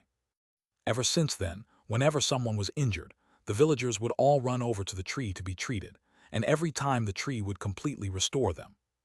In order to display their reverence and respect for the tree, they had begun to call it the forest god. Not long after they began to offer sacrifices to the tree, it actually began to communicate with them and established an agreement with them. It could heal the villagers' wounds, but they would need to offer sacrifice to it in reciprocation. As for the amount of the sacrifice, it would depend on how heavy the wounds were. This was just like a doctor asking for payment. But in all these years, the forest god had never asked for that much as a reward. However, Long Chen was an exception now. The forest god had demanded a shocking price to save Long Chen. What did it want? Asked Long Chen. Xuanhuan looked at Long Chen and ground her teeth. 10 first-rank magical beasts and 1 second-rank magical beast. Long Chen was shocked. A single first-rank magical beast already required Xuanhuan's entire village to prepare for a long time, and it still posed an extremely great danger. As for a second-rank magical beast, that would require several blood condensation experts to join hands in order to kill one. To the villagers, that was something completely impossible. That so-called forest god's price was far too great. Looking at Long Chen's indignant expression, Xuanhuan hastily said, "Long Chen, you definitely can't feel any resentment towards the forest god. The forest god has always been extremely fair over all these years. No matter how heavily injured we were, it never required such a high price. There's definitely a reason for it to demand so much this time. Plus, now you're healed. You can help us, and I trust that we'll be able to quickly repay our debt." Even if it was 10 second-rank magical beasts, we still would have accepted. We couldn't just silently watch you die.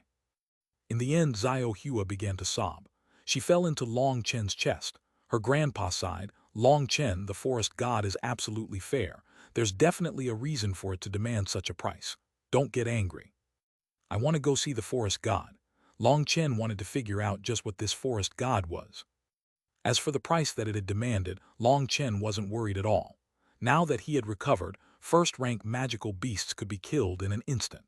As for a second-rank magical beast, as long as he wasn't careless, that was also something he could bring down. A second-rank magical beast was equivalent to a human blood condensation expert. However, due to how tough a magical beast's physical body was, humans on equivalent levels were not an equal match for magical beasts. But who was Long Chen? He had no fear for anyone below the tendon transformation realm. He didn't like to have to owe anything. If he confirmed that this forest god wasn't some fake swindler, he wanted to pay it back as fast as possible. He also wanted to know just what this god was. Xuanhuan's grandpa acquiesced, and so, Long Chen followed Xuanhuan out of the village on a mountain path. Xuanhuan was very familiar with this area. With a bow and quiver on her back, she would pause to listen to the surroundings every now and then. She would also occasionally go bring Long Chen to check some of the surroundings' traps and snares that they had set up to see if they had captured some wild beasts. But there was only disappointment. They checked a dozen snares, but none of them had caught anything. "It's so sad that we have no meat. We need meat in order to strengthen our bodies. It'll get very difficult to hunt without any more," sighed Xuanhuan. They were hunters, and meat was something that strengthened them. Having gone without any meat for several days, the villagers' morale had been greatly impacted. "Don't worry about it. I'll handle that debt. Since it was because of me, just let me resolve it myself," laughed Long Chen. Xuanhuan's expression changed and she angrily retorted, "What are you talking about? Your matters are my matters, which are also the village's matters. How could we let you go face danger alone?" Long Chen smiled and shut his mouth, but he truly did like this village's ambience. There was no selfishness, only a peaceful coexistence. Just how luxurious and rare would such an ambience be in the world of the royal capital where fights and schemes arose every day? This was a beautiful place, but Long Chen couldn't possibly stay, let alone muddle along to make kids. But his life was saved by the villagers. He had to repay this debt before leaving. "Wait a moment." Suddenly, Xuanhuan stopped. Looking at the footprints on the ground, her expression was completely serious. "A bear has just recently gone past here. Based on the depth and size of the footprint, it should be a matured burst bear. It's definitely longer than 3 meters and should have passed through just 2 hours ago based on the color of the soil." Xuanhuan was definitely worthy of being a highly experienced huntress. She was able to tell so much from just a footprint. The burst bear was a first-rank magical beast that was exceptionally berserk, making it extremely hard to deal with. Even if the whole village joined hands, they still wouldn't dare to handle this burst bear. They had the ability to attack the cliff leopard because its specialty was in its speed, and its attacking and defensive prowess were not particularly great. As long as they paid attention to its movements and they had enough people, they definitely stood a good chance of killing it. But the burst bear was not the same. It specialized in defensive strength and power. No matter how many people they had, it would all be useless. "It looks like we should make a detour," determined Xuanhuan. "Why?" Long Chen didn't understand. "Fool, do you really have to ask? We aren't a match for the burst bear. Even if all the fighters in the village assembled, we still wouldn't have a high chance of beating it." "Says who?" You really are trying to piss me off." Looking at Long Chen's foolish wooden manner, Xuanhuan was both angered and anxious, but suddenly she thought of something and blinked. "You aren't thinking of going to kill the burst bear, are you?" "Of course." She was silent for a moment. She immediately thought of when Long Chen had fought with the cliff leopard. At that time, Long Chen had been an absolutely unstoppable god in her eyes. And according to her grandpa, Long Chen had already received extremely heavy injuries before meeting the cliff leopard. Otherwise, he probably would have been able to kill it on his own. Now looking at Long Chen's current expression, she finally realized that Long Chen might really possess the strength to kill a first-rank magical beast. "Have you killed a first-rank magical beast before?" probed Xuanhuan. "Nope," Long Chen shook his head. This was the first time he had gone away from home, and although he had eaten magical beast meat several times, those had been defeated by Wilda. But Long Chen muttered inside, "Although I haven't killed a magical beast, I've slaughtered quite a few blood condensation experts." Xuanhuan shook her head. "Then let's just let it go. Killing a magical beast isn't done just by relying on a high cultivation base or who is stronger. You have to rely on waiting for a good opportunity. Skill and experience are extremely important. Since you haven't killed a magical beast before, we should try to avoid such a risky scenario. Hunters never take such risks. Otherwise, it would be the hunter who is turned into the prey." "You don't take risks, then what do you call what you did to save me?" laughed Long Chen. "You're not allowed to ever bring that up." Her face reddened and she threateningly raised her fist.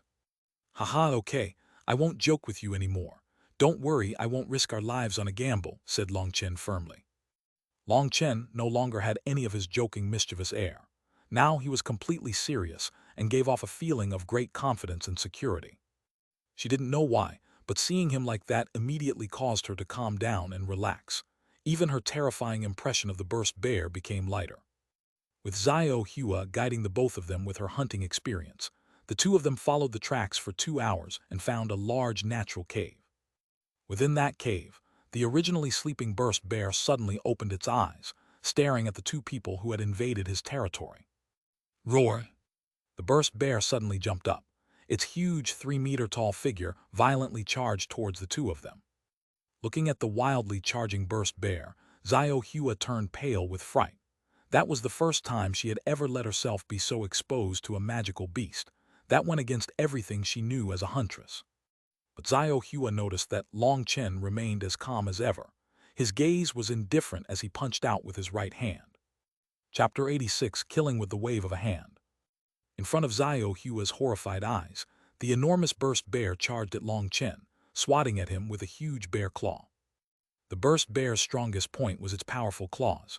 It could easily crush rock, so a human body would immediately turn to pulp.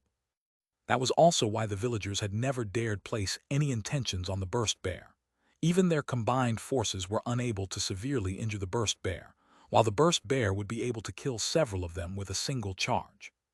Bang! Xuanhuan covered her mouth, unable to believe her own eyes. That burst bear's terrifying attack was actually stiffly blocked by Long Chen. Waves of chi scattered and the land shook, but Long Chen didn't even take a single step back.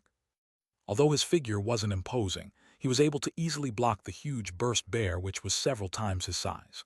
The current Long Chen's hair was dancing in the wind, and he appeared like a god of war. After blocking that burst bear with a single fist, Long Chen coldly smiled. If it was below tendon transformation, then even the burst bear, which specialized in violence, was still insufficient to even enter his gaze. Long Chen made a few calculations. The burst bear's attack had contained a force of over 5 tons. An ordinary chi condensation cultivator would be crushed to death in a single blow. And even blood condensation cultivators would have to reach the mid-stage first before just barely being able to block that attack. That was just how terrifying a magical beast which specialized in power was. But in front of Long Chen, that attack posed no danger at all. At the same time, Long Chen thought of Wilda. If Wilda were here, he would probably also be able to block it and then wring its neck. Long Chen didn't waste any more time. Taking advantage of the burst bear stumbling in shock, a broadsword appeared in his hands and he slashed down. Blood splattered as Long Chen broadsword slashed right through the burst bear's head. It didn't even have time to make a single sound as it tumbled to the ground. Xuanhuan blankly watched it all. She felt as if she was dreaming. It wasn't that she hadn't killed a magical beast before, but it was the first time she had seen such an overbearing method. Normally, when the villagers killed magical beasts, they had to make ample preparations. They had to set snares and traps and coat all their weapons with poison. To handle a single magical beast would require around a month's preparations. And despite all those preparations, despite gathering the entire village's power, killing a magical beast still had to be done extremely carefully. A single mistake could cost many lives. Yet in front of Long Chen, that incomparably frightening burst bear had been taken down effortlessly. How do we handle this thing? Only when Long Chen asked her a question did Xuanhuan awake from her stupor. Looking at that huge burst bear's corpse, she said, "How about we directly bring this magical beast up in front of the forest god? Or how about you keep it to eat, and only once you get some more prey do you offer more sacrifices," proposed Long Chen. The villagers were surviving only barely on porridge. That was no way to live or even survive in this wilderness. In any case, killing this kind of magical beast didn't require any real effort from him. We can't disappoint the forest god's trust in us. That's blasphemous." "Fine." Long Chen was helpless. Waving his hand, he collected the burst bear's massive corpse into his spatial ring. How did you do that? Are you a god?" Xuanhuan looked at Long Chen in astonishment. That giant corpse had disappeared into thin air, and at the same time, she thought of how Long Chen had suddenly summoned his broadsword into his hands at the beginning. When they had brought Long Chen back to the village back then, they had also brought along that broadsword, but it was so heavy that it had required 2 people to carry. Later they kept it permanently by Long Chen's bed. Once he had awoken, Long Chen naturally had collected it. Thinking of that, Xuanhuan was completely bewildered. Long Chen couldn't help but laugh. "How am I a god? This is a spatial ring and can easily store objects." Long Chen rubbed his ring and the burst bear's corpse once more appeared. Xuanhuan enviously looked at Long Chen's ring, continuously praising it. Obviously, Xuanhuan had never heard of things like spatial rings. Most likely due to how low quality their beast hides and crystal cores were, they were unable to make much money. They were unable to come into contact with expensive items like spatial rings. "Xuanhuan, let me give you a present." Long Chen took out another ring. That ring had been his only harvest from killing Xia Chengfeng. Long Chen had looked over what was inside while being chased by Marquis Ying. Other than some money and weapons, the rest was all useless to him. But there had been one good thing inside. There was the manual that Xia Chengfeng had won from the auction, 3-style parting wind. Within the surrounding empires, Earth-class battle skills were already the highest rank of battle skills available. For Xia Chengfeng to be able to obtain such a battle skill for just 500 million gold coins was actually quite lucky. But now that luck wasn't his, but Long Chen's. Other than taking out the 3-style parting wind, he left everything else inside the ring. "No, Long Chen, I can't accept your things." Seeing Long Chen suddenly hand her a ring, she hastily jumped and refused. "Why not? Didn't you say I was your man? You don't want what your man gives you." Long Chen couldn't help but joke. Although he was kidding around a bit, he definitely did have a favorable opinion of how kind and lively Xuanhuan was. Although it wasn't that kind of romantic feeling, he definitely did want to be friends. This Xuanhuan was obviously a young woman longing for love. She glanced at the ring in his hands with a contradicting expression. She was extremely curious towards this practically divine ring, but she didn't feel comfortable taking it. "Just take it, treat it as my gift." Long Chen placed the ring into her hand. Xuanhuan's hand was extremely beautiful, however, it had a layer of calluses, another mark of her being a huntress and often drawing a bow. She lowered her completely red head and rubbed the ring in her hand over and over. That was the first time Long Chen had seen Xuanhuan actually show her shy side. "Here, I'll teach you how to use it. Gather your focus to the spot between your eyebrows, and from that spot, focus your mind on within the ring. At the same time, inject a bit of spiritual qi with your other hand." Ordinary people weren't able to open spatial rings, but cultivators could do it as long as they had reached the qi condensation realm. As long as they could use their qi and combine it with spiritual strength, they would be able to open it.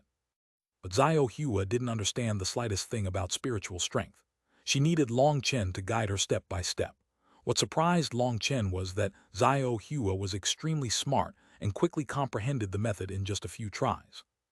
This made him shake his head inside. If Wilda had just half of Xuanhuan's smarts, he wouldn't have to worry so much about him. Thinking of Wilda, Long Chen couldn't help but become anxious. He didn't know if Wilda had brought little Snow back to the capital. But according to Long Chen's calculations, having held up Marquis Ying, there was no one who would recognize Wilda. It was highly likely that he would be able to return to the capital. As long as he did and then went to ask Grandmaster Yun Qi for help, that would shield the Long household from dangers. But plans could never be completely perfect. He also had to quickly return to the capital. Of course, before that, he still had to complete two things. One of which was to repay the village's debt, otherwise, with their guileless natures, if they really did go try killing a second-rank magical beast, who knew how many of them would die. And secondly, he had to increase his cultivation base.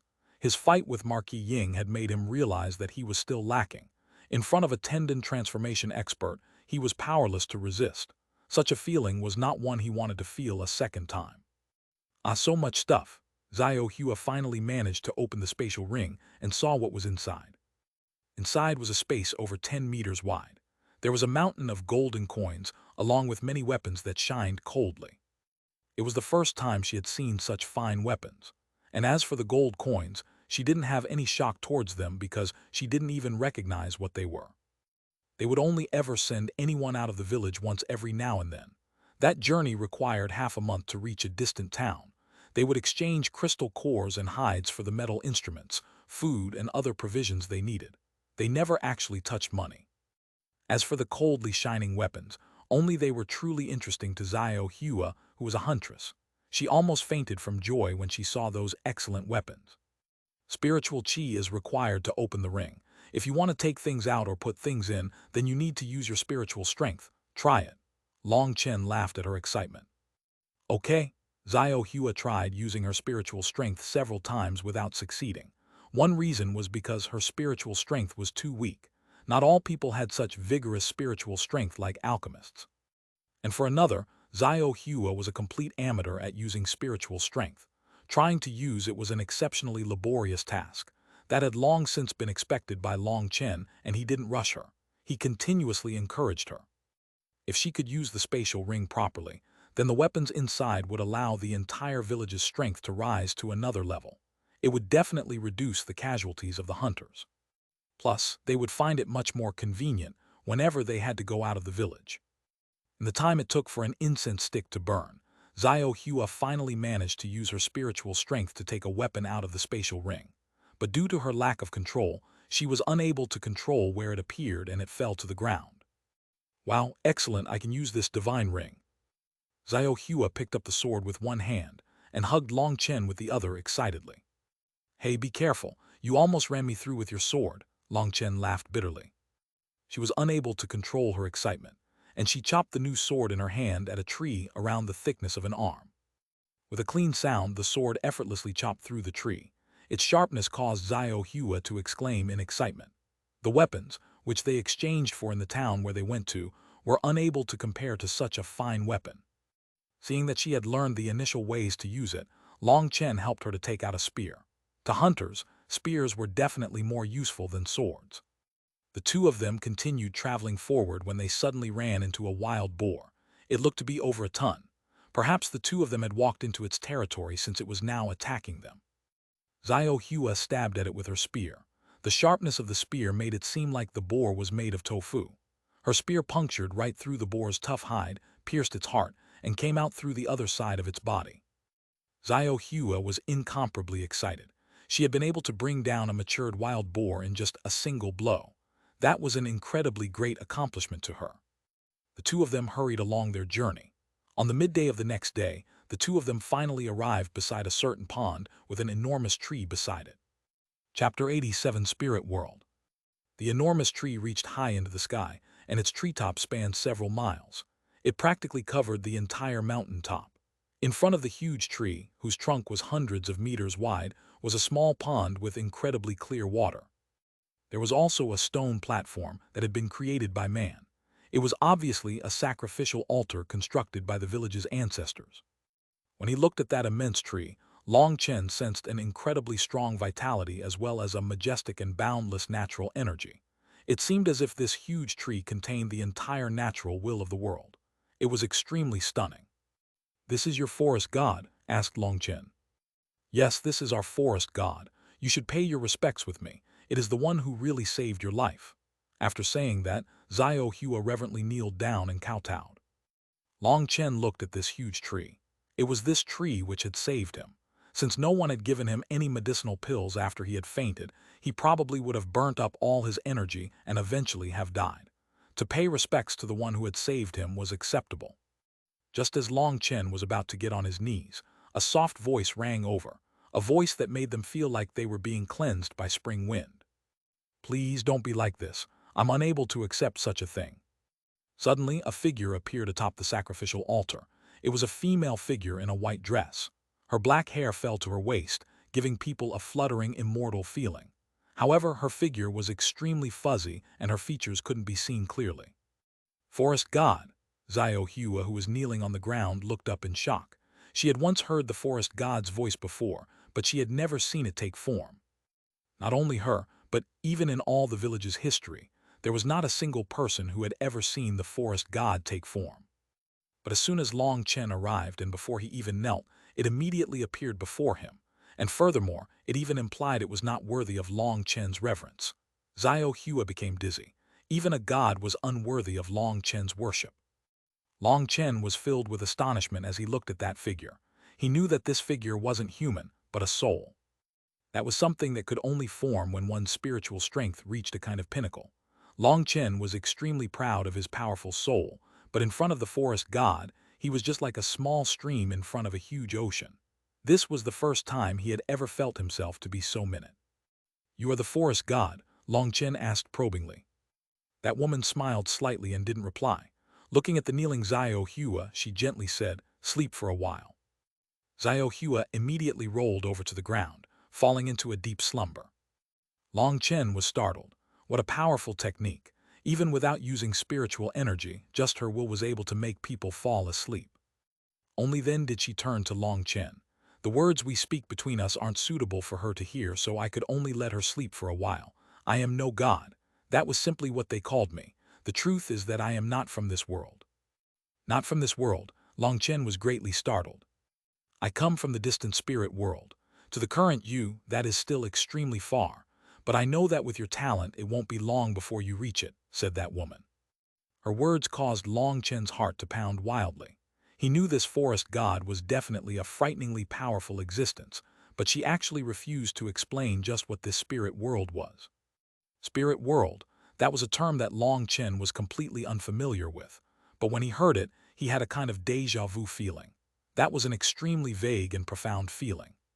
Seeing that she didn't continue explaining, Long Chen didn't interrogate her. He cupped his fists. "Long Chen will engrave the favor of saving my life into my memory. Actually, you don't need to thank me. You should thank those villagers. According to our agreement, no matter what they needed, I would need to meet their demands. At the same time, I also have to put out an equivalent price. This was our agreement, so you don't need to thank me." She shook her head. "I wonder whether I can ask why you would make such an agreement with ordinary villagers," asked Long Chen. This was a question Long Chen had wondered for a long time. This was like a huge elephant making an agreement with a group of ants. It didn't make sense.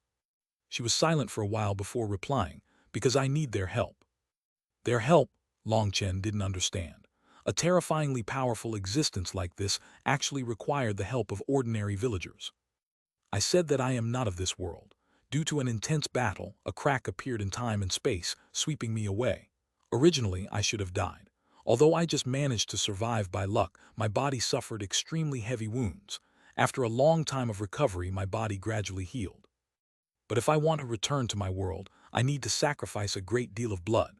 I need to accumulate enough fleshly power in order to open a space-time channel and return to my original world. You must be curious as to why I don't personally hunt myself and rely on their hands," she said. Long Chen nodded. That was the most obvious inconsistency. It seemed needless for her to rely on the villagers. "That's because my spirit race has its own restrictions. We can't go kill others for our own needs. We can't personally end lives." "Why is that?" "This has to do with the secret cultivation technique of my spirit race. If I personally kill anything, absorbing its flesh will cause me to also absorb its resentment at being killed. That is a kind of unresolvable poison to us," she explained.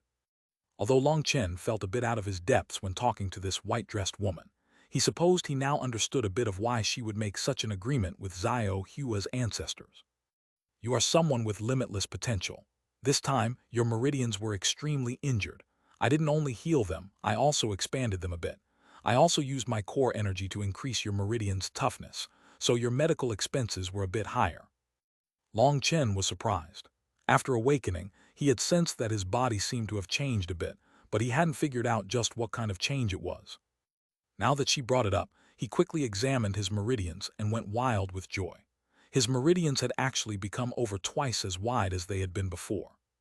And most importantly, his meridians, which were like glass tubes before, had changed to become like flexible tubing. Such meridians could endure a much greater amount of spiritual energy without bursting. That was a huge surprise. If the current him fought with Marquis Ying once more, his meridians would definitely not crack again. At that time, he would definitely be able to kill him. Many thanks. Long Chen was completely sincere. Thinking back to how angry he had been when he had first heard of this sacrificial offer, he couldn't help but feel ashamed of himself. She shook her head. As someone from the spirit race, I was only following the agreement, so you don't need to thank me. Long Chen laughed. Let me ask you this, if I were to slip away after you cured me, what would you do? That female figure seemed to laugh and shook her head. You wouldn't. Members of my spirit race are extremely sensitive when it comes to other people's hearts. If you were a wicked person, I would have been able to sense it immediately and absolutely wouldn't have saved you. And even if you left, there would be others to pay back the debt. But in that case, I would forgive that debt and the previous agreement would be void. Then wouldn't you suffer a loss? Smiled Long Chen. It can be considered so, but it would be of no matter. This is the rule of my spirit race. The agreement must be followed according to that initial premise. Like with the village's ancestors, Long Chen suddenly thought of the story Xuanhuan had told him. Yes, that is our custom. Such a custom was definitely a good one, but within the world of the royal capital, such a thing would guarantee that you would suffer great losses. Long Chen sighed inside. This was an agreement based on good faith, an agreement based on the heart. It was definitely much more effective than any signed contract. The most assured agreement was one that was on the spiritual level. Long Chen began to feel profound respect for this woman from the so-called spirit world. She was a pure and innocent soul that had yet to be contaminated by the mundane world. Right? How much more magical beast flesh do you still require here? Long Chen took out the burst bear's corpse and threw it onto the ground. Suddenly, countless roots tore out of the ground and dug their way into the burst bear's corpse. In less than a breath's time, the corpse was sucked dry. Even its bones were sucked away, leaving behind only a couple pieces of skin. After that burst bear was sucked dry, Long Chen was startled to sense that the huge tree's vitality grew even stronger, and its leaves seemed to have become much more spiritual. In order to heal you, I injured my core. I need 10 first-rank magical beasts and 1 second-rank magical beast before being able to heal, replied the white-robed woman. Then wouldn't you have made no profit? Long Chen was a bit flabbergasted. She lightly replied, it's still the same as what I said before. That was the agreement set up at the beginning. I understand, but I, Long Chen, am not someone who likes owing others. Having received such a great favor from you, I will definitely remember it, nodded Long Chen. He didn't want to owe others favors, but if someone did help him, he would repay that favor back 10 times. Just like how Fatty Yu and the others had only helped him out at the beginning by lending him a bit of money, but Long Chen would remember that favor forever. His meridians had been broadened now, and whether it was to his future cultivation or his use of battle skills, it was an enormous benefit. Such a favor was incredibly enormous. After talking to the forest god, Long Chen gently woke up Xuanhuan. They left the area of the forest god and returned to the village. After arriving, Xuanhuan excitedly gathered everyone and showed them the wild boar she had killed, as well as telling them about how Long Chen had easily killed a burst bear and how the forest god had taken form in front of them. Everyone stared at her with wide eyes. The most shocking thing was that the forest god had taken shape in front of them. After hearing that, all the villagers knelt down towards the distant direction of the forest divinity. Because of the agreement between Long Chen and the forest divinity had given them an allowance on their debt. That very night, everyone celebrated with a large serving of wild boar meat. Xuanhuan then showed everyone her new spatial ring. She took out the weapons within it one by one, causing everyone in the village to become incomparably excited. After eating, Long Chen disappeared into the night alone. There was one thing that he absolutely had to do. Chapter 88 Heavenly Punishment. Covered by the darkness of night, Long Chen climbed to the peak of a mountain. The bright moon hung high above, lighting up his surroundings so that he could see the scenery hundreds of miles around. At this time, Long Chen no longer had to be as worried as he had been while being chased by Marquis Ying. This was an exceptionally good spot for him to cultivate. Within this primal forest, the spiritual qi in the air was several times greater than in the capital. He needed to borrow that advantage to advance to another level. Ever since he had run into Marquis Ying after killing Xia Chengfeng, he had repeatedly fought on the brink of death. Long Chen's resolution had actually greatly advanced from that. He could feel that a certain bottleneck was starting to weaken. This was his best opportunity to attack the next realm.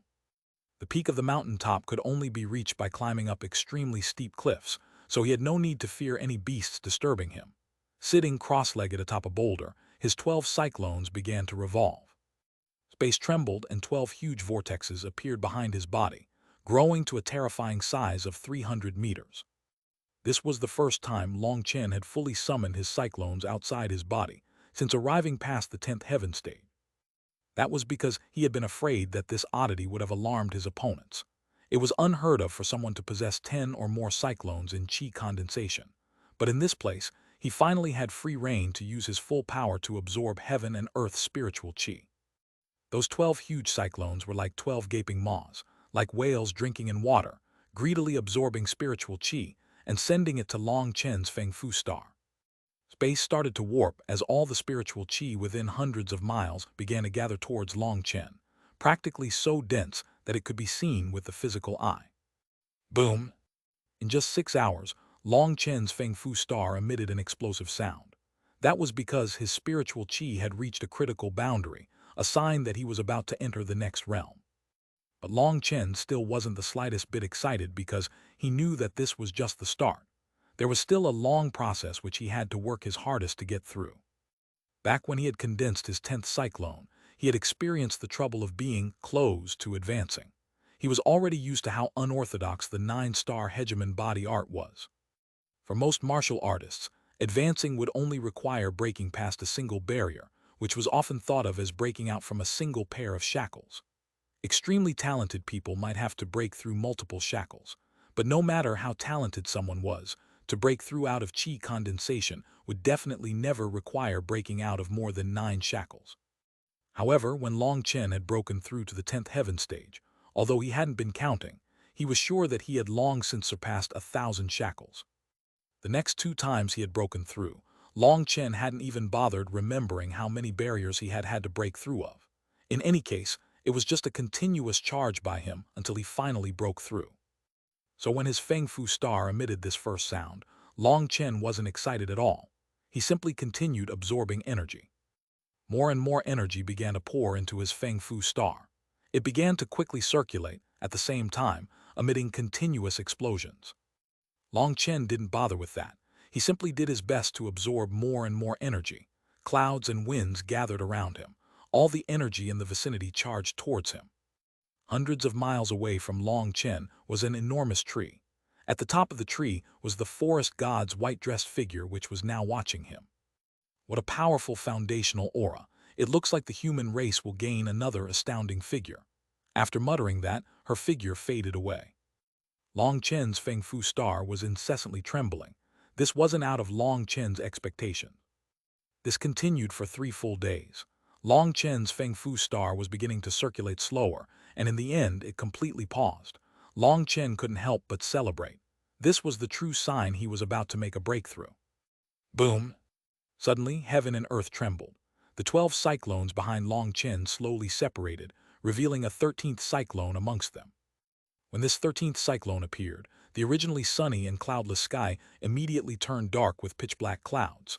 Thunder rumbled and lightning flashed. Everything within thousands of miles went completely dark. What's going on? Long Chen was completely horrified. He realized that all those black clouds were like a huge whirlpool, and the whirlpool's center was right above himself. It looked nothing more than a huge demonic eye focusing expressionlessly on him. At the same time, a terrifying destructive will push down upon him. Long Chen immediately realized that he was unable to move an inch. He was unable to even bat his eyes. He wildly cursed inside as he saw more and more black clouds gather in the sky. The lightning within the sky gradually converged at the center of the black clouds. Is it going to strike me? Even if Long Chen was stupid, he would still be able to predict what was about to happen. He madly struggled. But it was as if his whole body was being pressed by a huge mountain. Despite his best efforts, his body merely trembled continuously. The huge boulder beneath his foot cracked. Such a sturdy boulder was actually unable to bear the pressure. Long Chen couldn't help but tremble in fear. He tried running, but he felt as if a whole mountain was crushing him from every direction. He was only able to make very limited movements and was simply unable to flee. This is heavenly punishment. You are unable to flee. Gather your full strength to resist. As Long Chen was wildly cursing inside and was incredibly anxious, a voice suddenly rang in Long Chen's ears. Forest God. Long Chen immediately recognized that voice, but heavenly punishment. He was infuriated. How many evil people existed in the world, and yet the heavens decided to punish him? Hearing that voice, it seemed the forest god knew the origin of this terrifying heavenly punishment. Since she had given him a warning, she definitely wasn't trying to hurt him. Putting away his anger, he rubbed his ring and his broadsword appeared in his hands. He pushed his power to its peak. The 13 cyclones revolved around Long Chen as a halo of light enveloped him. It was as if a god from the heavens had reincarnated within him and was disdainfully looking up at the sky. The forest god saw the 13 cyclones in the halo of light from the distance. She was deep in thought. Long Chen pushed his 13 cyclones to the max. Energy from heaven and earth was continuously streaming into his body. Now that his meridians had been transformed by the forest god, he was able to control an even greater amount of energy. The black clouds in the sky were becoming increasingly thick, and the lightning was becoming more and more concentrated. Suddenly, the sky became completely silent. A bolt of lightning several feet wide shot straight down from the center of the black clouds towards Long Chen, its power seeming to want to destroy the heavens and exterminate the earth. Long Chen watched as that terrifying lightning bolt descended. He felt an endless destructive will coming from it. Raising his broadsword with both hands, a strange light appeared over his sword. Split the heavens. Boom! The mountain peak, which was hundreds of meters tall, was destroyed. Rocks crumbled as that one lightning bolt completely flattened the mountain. Long Chen vomited 3 consecutive mouthfuls of blood. His body was charred all over, and he could even smell his own flesh roasting. His full-force blow was like an ant waving its antenna in front of an elephant. He was unable to shake that lightning bolt in the slightest. He had been essentially powerless. This made him feel completely dispirited. In front of that lightning, he felt that he was completely insignificant. His joy from advancing to the 13th heaven stage was immediately extinguished. You did very well. The sky once more returned to its sunny state as the black clouds scattered. It was as if everything before had been just an illusion. The white-robed woman appeared in front of Long Chen. Long Chen was about to say something when he once more vomited more blood. That thunderbolt had greatly shaken his internal organs. The forest god waved her hand, and a drop of green liquid came from her body and fell into Long Chen's mouth. Long Chen only managed to sense that it tasted sweet before it quickly slid down his throat and rapidly spread throughout his body. His wounds began to quickly heal. The black burnt parts of his skin slowly fell off. In less than the time it took for an incense stick to burn, his body had recovered 80 to 90%. This was much more miraculous than any healing pills. No need to be surprised. The first heavenly punishment is mostly focused on destroying your will. If your will wasn't sturdy enough, your mind and soul would have been exterminated by the heavenly punishment, explained the forest god. What is this heavenly punishment? Asked Long Chen. It is the will of the heavenly Taos. Anyone that can threaten the heavenly Taos will attract its punishment when advancing. Threaten the heavenly Taos. Could that be pointing to the 9-star Hegemon body art? There are some things that I can't tell you too much about, or it wouldn't be beneficial to you. Rest a while and consolidate your cultivation base. I will be returning. Without waiting for Long Chen's response, her figure turned into a wisp of mist, slowly disappearing in front of Long Chen's eyes. Seeing her disappear, then looking at the flattened mountain peak, and then looking towards the completely cloudless sky, Long Chen felt as if he had been dreaming. Thinking back to that bolt of lightning, Long Chen shivered. That lightning bolt was something he had been completely unable to resist. Why hadn't it killed him? Then was it really as that woman had said, and the first heavenly punishment only tested his will? If his will had broken down, he would have been destroyed beneath that heavenly punishment. That heavenly punishment had released an unstoppable aura. He had been trying to flee originally, and it was only with the forest god's warning that he had dared to face the heavenly punishment head-on.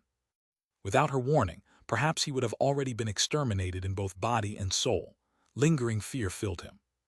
At the same time, he also understood just how important a powerful will was for martial cultivators. Cultivation was fundamentally a path of no retreat. He took a deep breath. With the forest god's warning, it seemed as if he was seeing an even vaster world unfurling before him. Space trembled as Long Chen returned his 13 cyclones into his body. He wanted to clearly test whether his cyclones had changed. Long Chen noticed that they hadn't grown any larger, but what amazed him was that, after the heavenly punishment, there was now a link between all 13 cyclones. They were completely tied together. Now the 13 cyclones had a ring of light connecting them. They were no longer independent but had formed a single entity. Spiritual qi flowed throughout it. Under Long Chen's control, the ring of light, which was really his 13 cyclones, lightly trembled and began to quickly revolve. The ring of light spun around, forming a huge whirlpool that madly absorbed heaven and earth's spiritual qi. The absorption speed was at least 10 times greater than before. Even if Long Chen fought a powerful enemy again, he would not have to worry about running out of spiritual qi like before. Back when he had fought alongside Wilda against Marquis Ying, it was precisely because the consumption had been too great that he had run out of spiritual qi, making it so he was unable to continue fighting. Now that his 13 cyclones had linked together, he would basically never have to worry about that problem again. Furthermore, he also noticed that when the mysterious ring had connected his 13 cyclones, another thing had appeared in his body which was filling him with strength. Slowly closing his eyes and examining his body, Long Chen suddenly shook and went crazy with joy. Chapter 89 3-Style Parting Wind. When he slowly closed his eyes and examined his body, he realized that spiritual qi had appeared within his blood. Although it was very faint, he was sure that it was present. I've entered the blood condensation realm. So after reaching the 13th heaven stage of qi condensation, by using the 9-star Hegemon body art, you will automatically enter blood condensation. The blood condensation realm was the point where the spiritual qi in the body had been condensed to a pinnacle. Spiritual qi would be scattered throughout the blood, purifying the blood of its impurities, returning it to its true essence. With such pure blood nourishing the body, the physical body would become much stronger, and one's strength would multiply. Having entered the blood condensation realm, Long Chen was so excited that he almost cried. Although, at this point, he still didn't feel his body immediately becoming stronger. But as long as the impurities in his blood were incessantly purified by his spiritual qi, his strength would quickly rise. And in any case, what the 9-star Hegemon body art cultivated was the physical body. Now that he had entered the blood condensation realm, he would even be able to pose a threat to Marquis Ying, who was at the tendon transformation realm. Blood condensation was something that couldn't be rushed. Since Long Chen had 13 enormous cyclones, he didn't need to deliberately focus on it to purify his blood. That meant his cultivation speed would be a dozen times faster than ordinary people. What Long Chen wanted to do now wasn't to condense his blood, but to increase his actual strength. A battle skill appeared in his hand. Long Chen smiled. It was time to see just how powerful an Earth-class battle skill was. This was the first Earth-class battle skill Long Chen had ever obtained.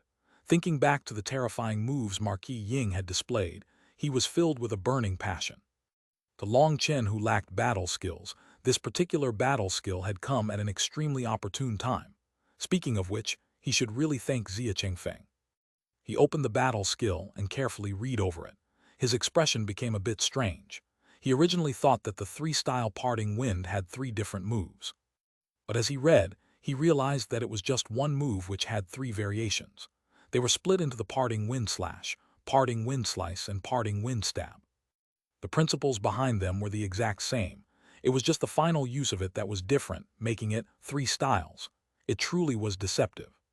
Thinking back to how Yao Niqian had sold it back then, and how she had acted as if it was completely unique and amazing, he was completely speechless and felt cheated. According to this model, this 3-style parting wind could easily become 9 styles. Parting wind chop, parting wind thrust, even parting wind swat. There could be as many styles as you wanted. Although he was a bit disappointed, Long Chen wasn't a person who didn't know how to be content with what he had. After all, he had obtained it without spending a single cent. The person who should be depressed about it should have been Zia Chengfeng. Reading through the 3-style parting wind's usage of spiritual qi, Long Chen found out that it only used 6 acupuncture points. That was much inferior to the 9 points required by Split the Heavens. Each time the spiritual qi passed through an acupuncture point, it would require even greater control. It would be much more difficult with each point, but the power would also multiply drastically. Originally, Long Chen had thought that Split the Heavens was a low-grade Earth-class battle skill, but now that he compared it to the 3-style parting wind, its difficulty was clearly much greater. Wouldn't that mean that Split the Heavens was at least in the mid-grade Earth class, and perhaps even high-grade Earth class? No wonder Split the Heavens was so terrifying that he had been unable to control it. He had used Split the Heavens against Marquis Ying before, but Long Chen knew that his usage was not the complete form. He did not dare use its full strength because his meridians weren't able to endure it. He also felt that even if he activated his Feng Fu star to its peak, he would still be unable to fulfill Split the Heavens' true requirements. Split the Heavens was just like a bottomless pit. He was still far from being able to use its true power. Perhaps he had accidentally picked up a true treasure. Long Chen's sword whistled through the air, and a wave of qi shot out, slashing apart a shrub 10 meters away. It actually contains the wind's force. Is this sword qi? Long Chen finally understood why this Earth-class battle skill was called the 3-style parting wind. It actually was a wind attribute battle skill. Most battle skills use the superposition of multiple acupuncture points to increase the physical body's strength, similar to how Marquis Ying had used his battle skill. Although that was powerful, it didn't have any attribute. The human body was just like a treasure trove of hidden treasures. Through continuous excavation, one could find endless hidden potential. For example, Meng Qi used her powerful spiritual strength to control magical beasts. She could use her spiritual strength to open up space, just like a spatial ring to store her housebits. For example, pill cultivators used the physical body's strength to condense a pill flame. Their flame's potential was endless, capable of destruction, and also of merging heaven and earth's various treasures into medicinal pills. For example, martial artists condensed qi and blood, tempered their muscles and bones, forging their originally frail bodies into bodies that were even more powerful than magical beasts. All of these stemmed from the human body. The human body was filled with unknown mysteries. By following the methods that former generations left behind, people could strive to unlock their own hidden potential. As for the 3-style parting wind, by running spiritual qi through 6 specific acupuncture points, it could actually release spiritual qi outside the body to form an astral wind. The fact that Long Chen could summon an astral wind to blow apart a shrub 10 meters away, with just his initial comprehension of the battle skill, was definitely a pleasant surprise to him. Long Chen's pill god memories contained the exact roots of his meridians and locations of his acupuncture points, making it so that he was basically able to use a battle skill as soon as he learned it. However, this didn't mean he would be a master at it immediately. Using various battle skills required constant adaptation to find the best tempo and rhythm. Only then could he display its peak strength. That required constant testing and practice in order to do. But even so, Long Chen's cultivation speed was absolutely shocking. Even a tendon transformation expert like Marquis Ying would require several months of comprehension and practice just to be able to use an Earth-class battle skill, and if he wanted to have a complete mastery of it, that would require years. Although Long Chen couldn't master it immediately, he was still able to gain an initial mastery in the 3-style parting wind due to his complete understanding of the meridians. With his experience in cultivating Split the Heavens, which required 9 acupuncture points, the 3-style parting wind was much easier. Furthermore, after obtaining the forest god's help, his meridians had doubled in width and were much tougher. He was absolutely able to control an Earth-class battle skill that normally only tendon transformation experts were capable of using. The 3-style parting wind was actually just one move with 3 variations, split into a slash, slice, and stab. The method of circulating spiritual qi in the body was the same for all 3 variations. It was only when the spiritual qi left the body that the method from which it entered the weapon was different. That was why Long Chen felt he would be able to change it into the 9-style parting wind, and perhaps sell it for an even higher price. After testing it several times and becoming familiar with the meridians used, Long Chen paused his training of it and returned to the village. He had truly advanced a great deal this time. He had broken through to the blood condensation realm, and his 13 cyclones had joined together to form a divine ring. In the future, he would be able to summon it out and fight with his full strength. He had been unable to do that when he had 10 to 12 cyclones for fear of others being shocked by his anomaly. But the new divine ring was something that no one would guess was made of 13 cyclones. They would only be able to assume that it was some supplementary battle skill. The world of cultivation was boundless, and there were countless DAOs. Cultivation techniques and battle skills were as numerous as grains of sand. All kinds of rare and strange battle skills existed. As long as you didn't ostentatiously show it off, rare battle skills wouldn't cause too much of a ripple. With the assistance of that divine ring, he would not only be capable of rising to another level when fighting, but he would have tremendous vitality. With it continuously absorbing spiritual qi and adding on how much spiritual qi could be stored in his Feng Fu star, he wouldn't have to worry about running out of spiritual qi again. Now Long Chen couldn't wait to fight against Marquis Ying again. Back then, he had been forced into despair by Marquis Ying. If Xuanhuan hadn't saved him, he would already be food for a magical beast. At the same time, Long Chen felt even more anxious. He didn't know just what was happening within the capital. He also didn't know whether his father had set any plans into motion after receiving his letter. Although he was extremely worried, Long Chen still had something he had to do first. That was to repay his debt to the forest god. After meeting the forest god who had come from the spirit world, Long Chen felt as if he had managed to peek into a new, vaster world. At the same time, that also ignited his passions. The world was so marvelous. The current him who was stuck in a small place like the Phoenix Cry Empire was nothing more than a frog at the bottom of a well. He was now even more impatient to resolve the matters of the capital. He wanted to bring Chu Yao out to see the world. He wanted to see Bai Ling's Huyun sect, Meng Qi's Wind Spirit Pavilion, and Grandmaster Yun Qi's Pill Valley, which was a divine, holy land in the hearts of pill cultivators. The world was just too big. He had to go out to see it, but before that he had to resolve his matters. The enmity of stealing his spirit blood, spirit bone, and spirit root still had to be revenged. Otherwise, what was the point of cultivation? He had already placed most of his suspicions on Marquis Ying. However, he still wasn't completely sure it was him, and he also didn't know why he would do such a thing. Was it because someone had ordered him to? And if so, who? The fourth prince was only in his 20s at this time, so he would still have been a child at the time when his ability to cultivate had been stolen. So it probably wasn't the fourth prince who had ordered Marquis Ying to do this. He shook his head and placed those thoughts aside. Wondering about such things was useless. The fact that Marquis Ying had come to kill him this time meant that whatever plot they had been brewing for so long was finally ready, and they no longer had any misgivings. A huge event was about to explode, and the truth would quickly become evident. What Long Chen needed to do was to increase his strength as much as possible before that final, critical moment. Only then could he protect his family. He had sent medicinal pills to help his father, but if the people beside him were only of ordinary talent, the chance of them breaking through was not high. The main target of the hidden scheme against the Long family was Long Tianxiao. Long Chen was just a minor character.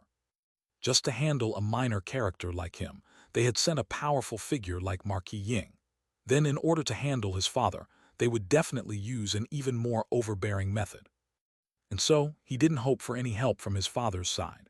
All he hoped for was that those pills he had sent could help his father survive the approaching danger. As for the capital, he would have to rely on himself. So he was extremely pressed and couldn't waste even the slightest bit of time.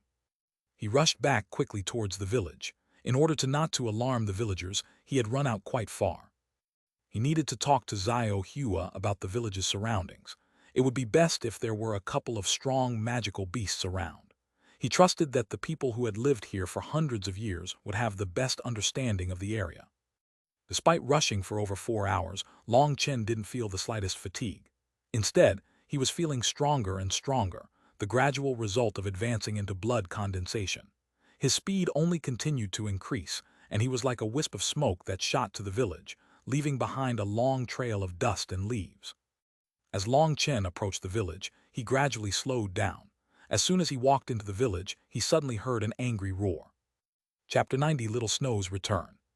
All the villagers had gathered together, most of them carrying spears. They were all nervously on guard against a certain thing in front of them. That was a meter-long small wolf. It looked just like an ordinary ferocious dog, but its whole body was emitting a vicious aura that caused people to tremble in fear. Its eyes were especially filled with a cold, bloodthirsty light that caused those hunters who even often killed magical beasts to feel extremely terrified. Originally, everyone had just been resting when all the babies suddenly began to let out terrified cries that drew everyone's attention. When they looked around and saw this small wolf, they were all given a fright. Their village walls were covered in poisonous thorns. Magical beasts had an innate fear of such things and they wouldn't force their way in. But this magical beast had charged through, raising everyone's guard. They were all ready to attack it. Stop! Long Chen was like a gale of wind as he suddenly burst on the scene and actually hugged that incomparably vicious magical beast. He couldn't believe his own eyes. It was Little Snow. Little Snow was covered in blood and mud. Dozens of wounds covered all over his body, and some of them were still bleeding, while some areas had even been cut all the way down to the bone. Woo-woo! When Little Snow saw Long Chen, the vicious aura around him immediately disappeared without a trace, instead becoming tender and warm. He rubbed his head over Long Chen's face over and over. But as for the villagers, when they saw him suddenly hug a dangerous magical beast, they all turned pale with fright. That was a magical beast. To be wild and vicious was in their nature. Even a young magical beast was many times more powerful than an ordinary wild beast. Now they were all dumbstruck as they watched this. How was that a magical beast? It seemed more like a puppy. Little Snow, you've suffered. Long Chen couldn't help but feel emotional when he saw all the wounds on Little Snow. Perhaps Wilda had forgotten Little Snow, or perhaps Little Snow had secretly run out on his own. In any case, he had relied on his wolf nose to find his trail. But his trail was 1,000 miles away in a remote area with countless wild beasts roving around. Little Snow had clearly run into dangerous situations many times. Little Snow was now 3 times larger than he was before. By relying on himself to hunt wild beasts, he had managed to grow stronger. Woo-woo! Little Snow continuously rubbed against Long Chen, actually trying to comfort him. Long Chen knew this because of the slight connection between their souls. That made him feel even more guilty. He picked up Little Snow and introduced him to everyone as his housepet, and only then did everyone calm down. Long Chen carried Little Snow into his room and carefully examined Little Snow's wounds. Some were teeth injuries from where he had been bitten by wild beasts. One of his feet was swollen greatly, and there was a scent of rot coming from it. Long Chen looked at it and saw that there were 2 small pricks. He suspected that it was from some sort of poisonous bite. Luckily, Little Snow's physique was strong and able to block that poison. An ordinary wild beast would probably have long since let out its final death cry. Long Chen brought Little Snow over to a basin of clean drinking water. He dissolved a medicinal pill within the water first before washing Little Snow's wounds. There were simply too many open wounds, and some places had become inflamed. Even more importantly, there was a part of his flesh at the bottom of his foot that had rotted and needed to be cut off. Xuanhuan couldn't help but feel her skin crawl when she saw Long Chen cleaning Little Snow's wounds. That was especially the case when she saw him actually bring a knife to cut off some parts of his foot. Little Snow's head was perfectly placed right against Long Chen's neck. As long as he opened his mouth, Long Chen's neck would immediately be bitten open. But whether it was while his wounds were being cleaned, or when his rotten flesh was cut off, Little Snow merely trembled without making a single noise. An hour later, Long Chen had finished placing medicinal ointments all over Little Snow's body and wrapped up his wounds. Looking at Xuanhuan, who seemed as if she had finally been relieved of a heavy burden, Long Chen smiled and placed Little Snow on his bed. Gently rubbing Little Snow's head, he explained, "He's my companion. You don't need to be so worried." Looking at the peacefully sleeping Little Snow, Xuanhuan shook her head. "That really almost frightened me to death. So humans can actually become companions with magical beasts." Long Chen smiled. "Sometimes, people are even more terrifying than magical beasts. Otherwise, your ancestors also wouldn't have brought you guys to such a place. At least there are warning signs when magical beasts are about to attack you. But when humans are planning on attacking you, there aren't any signs and you won't be on guard. By the time you sense the danger, you'll already be dead. So your ancestors were actually very intelligent people. They understood that the danger you can see isn't the true danger. The truly dangerous things are those that you cannot see. Xuanhuan was bewildered by what Long Chen was saying. She clearly didn't really comprehend what he was saying, but hearing him praise her ancestors still made her happy. Hopefully our kids will also be as smart and brave as you. Then, I'll become the person who has contributed the most to the village. Xuanhuan excitedly laughed. Long Chen's expression stiffened. Looking at her open and innocent expression, he bitterly smiled. He supposed this girl didn't know just how complicated having children was. Xuanhuan was a naive child. Although Long Chen was fond of her, he had no romantic feelings for her. He thought this matter over. In the end, he came up with a plan to leave the village in secret. Although that would be very hurtful to Xuanhuan, that was something that could not be avoided. But before he left, Long Chen still had to complete a couple of tasks. First, he had to repay his hunting debt to the forest divinity, and then he had to tell Xuanhuan what those gold coins were used for. There were at least several millions of gold coins. He had to warn her to be careful with their usage and not to let any greedy eyes fall on her. As long as she learned how to use those gold coins, then with the spatial ring, the amount they could procure from each trip would be enough to last the village for a whole year. Little Snow's arrival had caused all the villagers to become nervous. After all, in the past hundreds of years, that was the first time a magical beast had intruded on their village. The next day, when Little Snow awoke and became active, all the villagers once more became anxious. But Little Snow only obediently followed alongside Long Chen, not even looking at the others, appearing very cute. That caused the villagers to let their guards down slightly. There were even some curious children that stealthily approached Little Snow despite others berating them. At the beginning, Little Snow just ignored them. When that group of small children was around 3 meters away from him, he suddenly glanced at them. Just that one glance terrified all those children. They all thought Little Snow was about to attack and fled for their lives, crying for someone to save their lives. One of those kids even tripped and fell to the ground. He just laid there crying, even wetting his pants. The adults watched as this happened. They saw that Long Chen merely smiled the whole time without doing anything. Due to their trust in Long Chen, they hadn't said anything up until this point. Seeing Little Snow actually send the group of children fleeing away with just a glance, they actually ended up laughing. This was the first time a magical beast had entered their village, so even the adults were extremely curious. Long Chen, what magical beast is this? None of the villagers were able to recognize Little Snow. A scarlet flame snow wolf. When matured, it is a third-rank magical beast, replied Long Chen. Third rank. They had only ever heard of second-rank magical beasts, and that was only from listening to their elders who told a story from over 100 years ago. One of their ancestors had once come to a halt at a mountain stream while hunting and ended up running into a second-rank magical beast. The encounter would end up becoming a disaster for the village. Back then, over 30 hunters had worked together in an attempt to hunt it, the result of which was that only a dozen of them had returned alive. From that point onwards, they no longer dared to cross that mountain stream.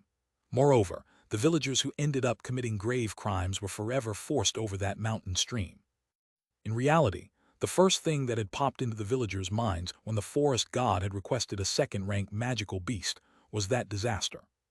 At that time, everyone's expressions had been extremely unsightly, but Xuanhuan had been determined to save Long Chen. She said that after Long Chen was healed, they would definitely be able to work together and kill a second-rank magical beast. And so just a second-rank magical beast was already a nightmare in their eyes.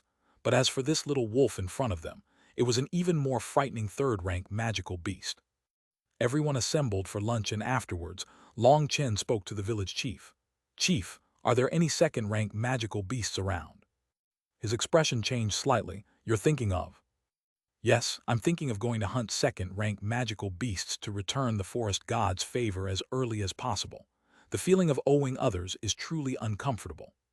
Everyone in the village shivered in trepidation, but Long Chen noticed that some of them were actually eager to give it a try. "Child, I do know of the location of a second-rank magical beast. However, it is extremely hard to handle." The elder was hesitant. "Don't worry, village chief. I'm already fully recovered, and an ordinary second-rank magical beast is not a problem, laughed Long Chen. Long Chen was actually being modest. Even before he had broken through to blood condensation, ordinary second-rank magical beasts had already not been his match. And now that he had advanced, even though he was still only at that initial advancement and had yet to even reach the first heaven stage, his blood was already being purified with each breath, and his blood and strength continued to grow stronger. Long Chen wanted to find a second-rank magical beast and test his strength. He also wanted to see just how many styles of parting wind he could use. Since Long Chen was so determined, the elder sighed. Fine. All our village's fighters will bring the best equipment to help you slaughter that brute. All the hunters let out a cheer of agreement, and they returned to their houses to get their weapons and everything else they needed. Long Chen looked at those fervent people and immediately realized there had been a misunderstanding. Senior village chief, you don't need to rouse everyone for this matter. Just tell me where it is. I alone am enough, said Long Chen lightly. What? Chapter 91 King Kong Fury Ape. Within the undulating mountain range, huge trees with thick vines covering them reached for the sky, and the occasional roar of wild beasts would shake the land. A 10-meter-tall King Kong Fury Ape emitted an angry roar that shook the forest, causing streams of leaves to tumble to the ground. Facing the King Kong Fury Ape was a human who wasn't even comparable to it in size. That person was Long Chen, who was currently emitting intense fluctuations that made him seem like a celestial emperor. This particular location was originally a forest, however. Now all the huge trees within hundreds of meters had collapsed. The vegetation and rocks had been sent tumbling away, blowing open an empty land. Long Chen had received a map from the village chief which marked the dangerous areas. This particular spot was the location of a second-rank magical beast. That would be King Kong Fury Ape in front of him. Back then, the ancestors of the villagers had accidentally charged into its territory, resulting in disastrous casualties. The villagers both hated and feared this King Kong Fury Ape. When they heard Long Chen was planning on hunting a second-rank magical beast, it was the first thing they had thought of. However, Long Chen had refused to have any others come with him. Even Xiao Hua wasn't an exception. He had followed the map by himself, easily finding this place. As expected, the King Kong Fury Ape's awareness of its territory was extremely great. As soon as Long Chen had stepped into this region of the forest, he was found and attacked. Roar! The King Kong Fury Ape heavily beat its own chest with its huge fists. The next instant, it charged at Long Chen. The King Kong Fury Ape was a magical beast that specialized in power, but compared to the burst bear, it was much more terrifying since it had reached the second rank. Its enormous body was practically a small mountain. Its speed was also shocking, and it arrived in front of Long Chen in the blink of an eye. Long Chen formed a fist, and the instant he did, he actually disappeared, leaving behind a wild gale. He had already been fighting with the King Kong Fury Ape for a full hour.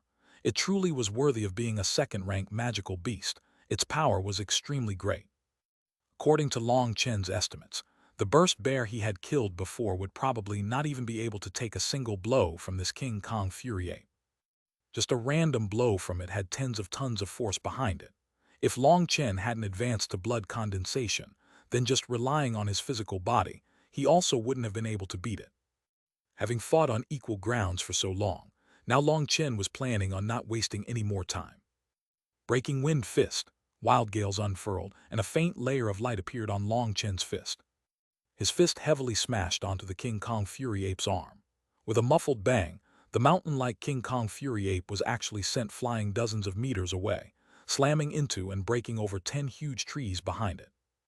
As expected, his physical body had greatly improved after advancing to blood condensation. Even his control of battle skills had improved.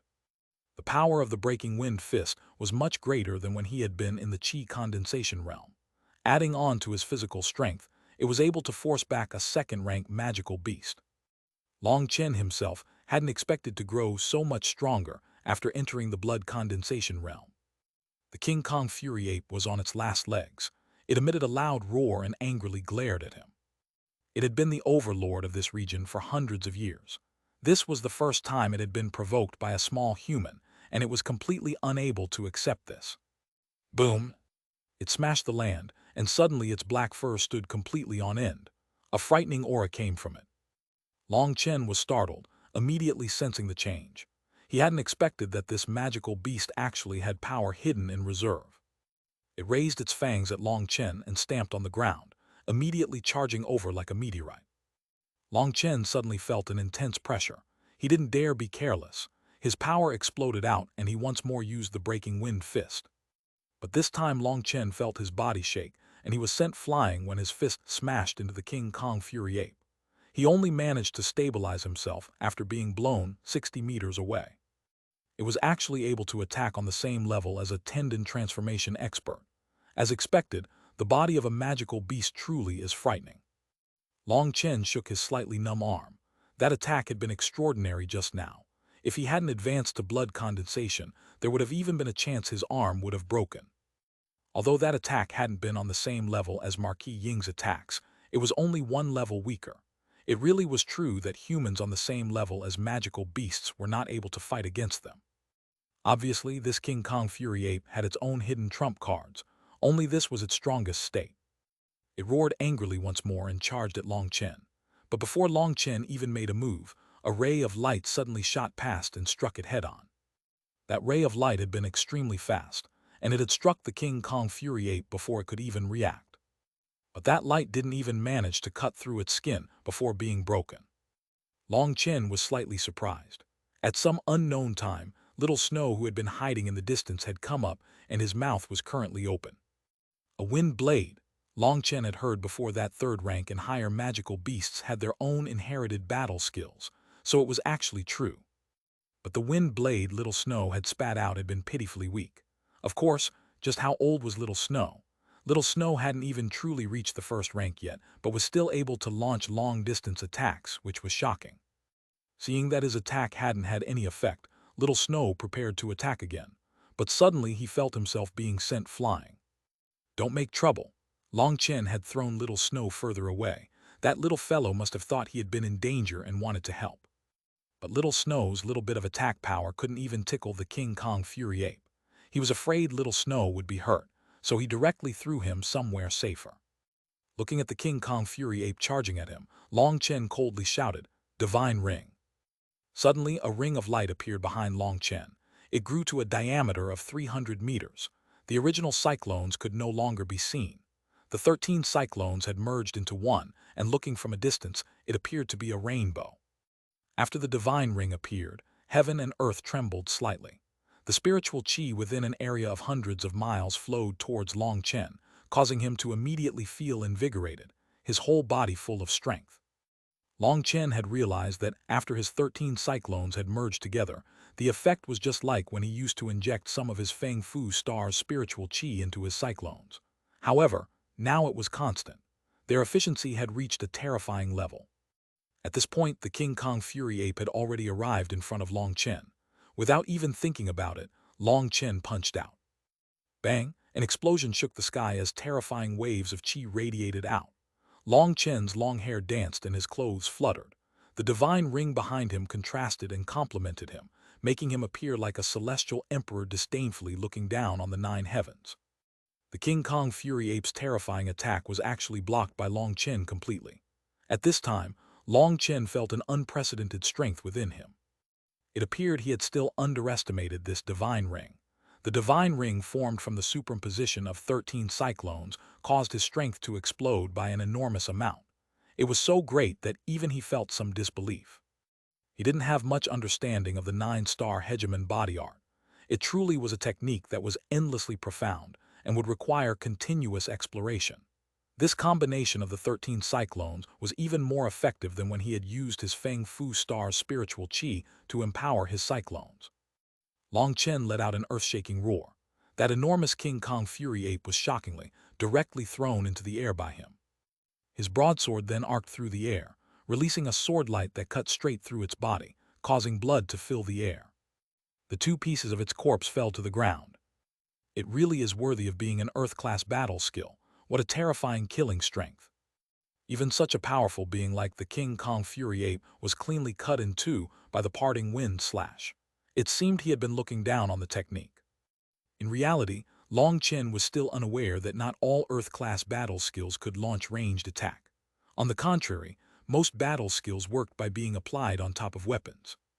It was only by chance that the three-style parting wind was a battle skill that used the body's wind attribute energy to release sword chi that could be used for ranged attacks. Such battle skills were actually quite rare. It also required that the martial artist have wind attribute spiritual chi in order to train in it. It wasn't like ordinary Earth-class battle skills that were attributeless that only required spiritual chi to be injected into the weapon. Although such techniques were rare, it also had its own flaws. The main one was that those without the wind attribute spiritual chi in their body were unable to use it. As for Long Chen, he was just a beginner to the cultivation world and didn't know what this attribute meant. Just a careless test had allowed him to successfully train in it, but he had no idea about why he could use it. If such a situation was known by Xia Chengfeng, wouldn't he be angered enough to die a second time? Ayawu. Long Chen was interrupted from his thoughts by Little Snow running up to the King Kong Fury ape's corpse. He actually started to wildly tear at its flesh. The King Kong Fury ape's physical body was extremely powerful and tough. Yet, Little Snow was still able to tear off a piece of its flesh for himself, but chewing it was extremely strenuous. Little Snow seemed to be similar to Wilda in that meat was the source of their strength and could allow them to get stronger.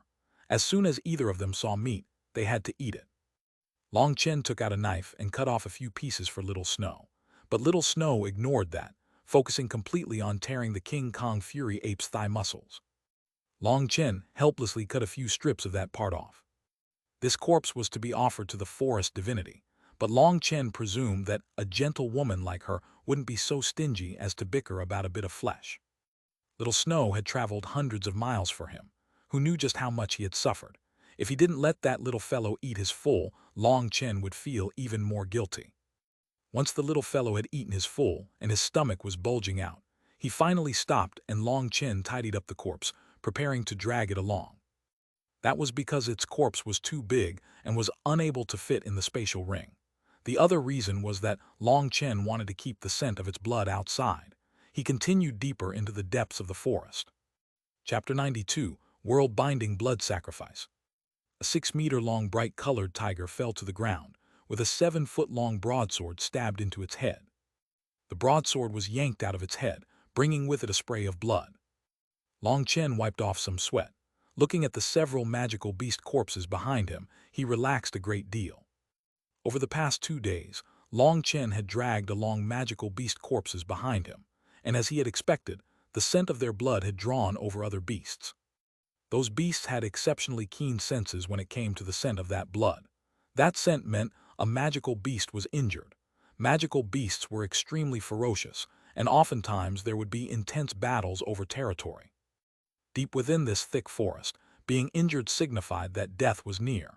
Those beasts that wouldn't dare provoke magical beasts in normal times would all leap at this chance. This tiger was already his 8th magical beast. Now there was a long string of magical beast corpses behind him. There were tigers, leopards, and even huge lizards. They were all neatly strung together firmly by beast tendons. Little Snow leisurely padded along those corpses and would take frantic bites until he was completely full, then fall asleep. After a nap, he would immediately start eating again. This long train of magical beasts had become a luxurious carriage with a free buffet for him. Long Chen checked over his spoils. He currently had 3 second-rank magical beasts and 6 peak first-rank magical beasts. That should be enough to repay the forest god of her favor. A single second-rank magical beast's flesh definitely contained more energy than even 10 first-rank magical beasts. Long Chen's spoils had long since exceeded the forest god's demands. Long Chen remembered her benevolence and didn't want to owe too much. Furthermore, when he had been resisting the heavenly punishment, it was the forest god who had helped him. He had actually been hoping to get a bit more, but even after walking for a whole extra day, there were no more magical beasts that came. There didn't seem to be any more second-rank magical beasts in the vicinity. As for weaker first-rank magical beasts, they were attracted by the blood, but they didn't approach. Even a wounded second-rank magical beast could easily kill them. So despite roaming around for a whole day, he no longer made any more harvests. He switched directions to go directly to the mountain peak of the forest god. When Long Chen arrived at that huge tree, the white-robed woman reappeared. But when she saw the long train of huge magical beast corpses behind him, she didn't have too great of a reaction. "You've come." "Yes, I've come to settle my debt," smiled Long Chen. "The remuneration you brought has exceeded our initial pledge. That's not exactly fair to you." "In this world there was never any real fairness. I'm just doing this to make myself feel better. I don't like owing people," said Long Chen. She nodded. "Then I'll thank you. The flesh you've brought should be enough for me to fully activate the world-binding blood sacrifice and break out of this space back to the spirit world." That huge tree trembled slightly, and those huge corpses all disappeared in just a moment. Ow! Little Snow, who was originally sleeping on those corpses, was suddenly awoken. He couldn't help but go into a wild panic when he saw all those corpses had disappeared. He wanted to get one last bite in, but he only bit down on empty air. He actually started roaring at the woman angrily. "Don't make a fuss, Little Snow." Long Chen shouted laughingly at that little fellow to calm him down. "Haha, you think I stole your meat," she laughed. "It's true you need meat to grow stronger, but I can give you something much better than meat." She waved her hand, and a bright ray of light poured into Little Snow's forehead. Shockingly, Little Snow began to slowly grow larger after being enveloped by that light. He actually grew from being just 1 meter long to being close to 3 meters long. Little Snow now almost reached Long Chen's shoulders. Furthermore, Long Chen could sense a powerful aura that was only becoming stronger coming from Little Snow. Second rank. The current aura coming from Little Snow was the aura of a second-rank magical beast. "I took your meat, so I'll give you the energy to mature so that we're even." The woman laughed and rubbed Little Snow's head. That really startled Long Chen. Other than himself, Little Snow had never allowed anyone else to touch him. If Little Snow were to attack, that would definitely sour the situation. But Little Snow was unusually calm. He seemed to actually enjoy her rubbing. Afterwards, he lay on the ground and took a nap. "I've completely awakened its spirit. It can count as me compensating it," she said to Long Chen. "Doesn't it seem like I owe you another favor now?" Long Chen couldn't help but shake his head, smiling bitterly. He had thought he could completely repay his favors this time, but in the end, he owed another favor right now. However, that favor was definitely worth it. Little Snow was a third-rank magical beast, a scarlet flame snow wolf. His battle strength was extremely great. Now that he had already advanced to the second rank, even if he couldn't defeat a tendon transformation expert, he would still be able to fight against them for a while. Such a powerful companion could definitely provide a measure of safety for someone like him, who was surrounded by danger. "You're too gracious. My spirit race also doesn't like owing favors. Originally, it probably would have taken me at least a couple of 100 years before being able to return to the spirit world, but you've allowed me to return home much earlier. The one who should be saying thanks is me," she politely said. "Now I'll be beginning the world-binding blood sacrifice. You should back up a bit." Hearing that, Long Chen hastily woke Little Snow up and rushed further away. With how solemn she was, he didn't dare to be careless. At the same time, he was also extremely curious as to what that so-called world-binding blood sacrifice was. Rumble.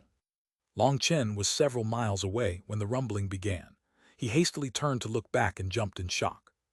The huge tree, which stretched several miles into the sky, had suddenly begun to explosively grow. Its enormous treetop spread, piercing through the clouds and covering half the sky. The countless leaves completely hid the mountain peak, with countless symbols shining on top of them. Divine light overflowed from them and covered the sky. Long Chen watched with his mouth wide open.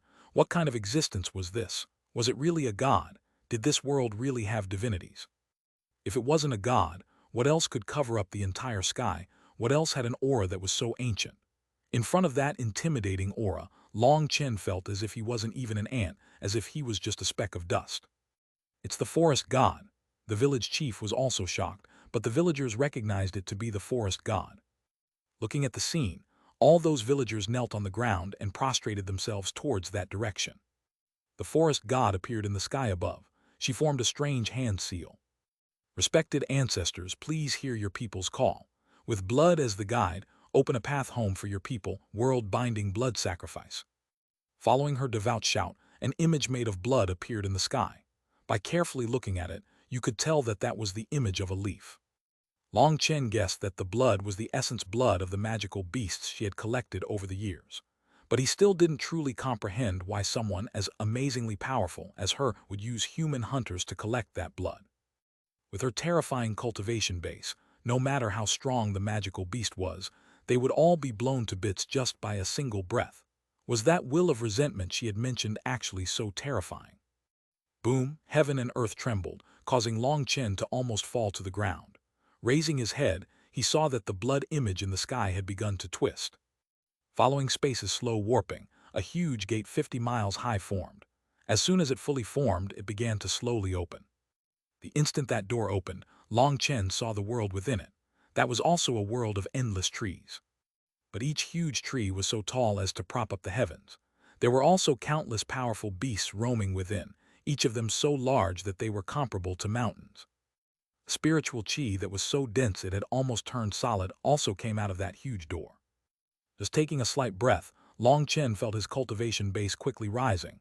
It truly was too shocking. I'm about to leave, so thank you for your help. Expert, my spirit race looks forward to your arrival. I know that that day will not be too far off. The woman waved her hand to Long Chen, and the huge heaven-reaching tree slowly shrunk and entered the gate. This is my gift to you. The previous agreement is over, so treat it as a new promise. She extended a hand, and a small drop of dark green blood fell towards Long Chen. Long Chen hastily reached out to receive it. That droplet emitted an extremely dense vitality. Long Chen could sense the terrifying life energy within it. That woman's entire figure dimmed greatly after sending that drop out. Obviously, that drop was an extremely important thing to her. I can sense that you will become a peak expert in the future. My spirit race needs your help. Your body actually has awe. Before she got halfway, she suddenly let out a terrified scream, and without even the time to say goodbye to Long Chen, she disappeared behind the huge door. Boom! 7-colored lightning abruptly appeared in the sky and smashed that huge door to pieces. That had happened too fast, and before Long Chen could even react, the huge door had already faded away. The world on the opposite side could no longer be seen. It was as though everything had been a dream. But that mountain the forest god had been on was now a crater. Now the forest god had left, but this place still had some remnant dense spiritual chi in the air. Long Chen quickly sat down and began to cultivate with Little Snow standing guard. It went without saying that Long Chen's decision was extremely smart. In just a short 6 hours, an explosive sound came from his body. That explosive sound came from Long Chen's blood.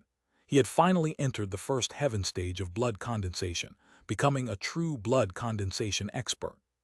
Since the leftover spiritual chi from that huge door had already dissipated at this point, Long Chen no longer wasted any more time. He directly returned to the village. It was time to say farewell. But there was still one big question that kept repeating in his mind at this time. What had the forest god meant at that last point? What had she been meaning to say before leaving in a panic? She said his body had something on it. What could possibly cause someone as strong as her to feel so afraid? As those questions churned in his head, he ended up getting quite close to the village when suddenly a faint scent of blood floated past his nose. Long Chen's expression changed, and he pressed down on the ground, shooting forward like an arrow towards the village. Chapter 93: Painful Farewell. The village was now completely surrounded by hundreds of elite armored guards. Sharp arrows were pointed at the villagers, Xuanhuan amongst them. Their faces were pale with fright. There were already 3 people lying on the ground with arrows stuck in them, their blood dyeing the ground beneath them. Speak, have you seen this person?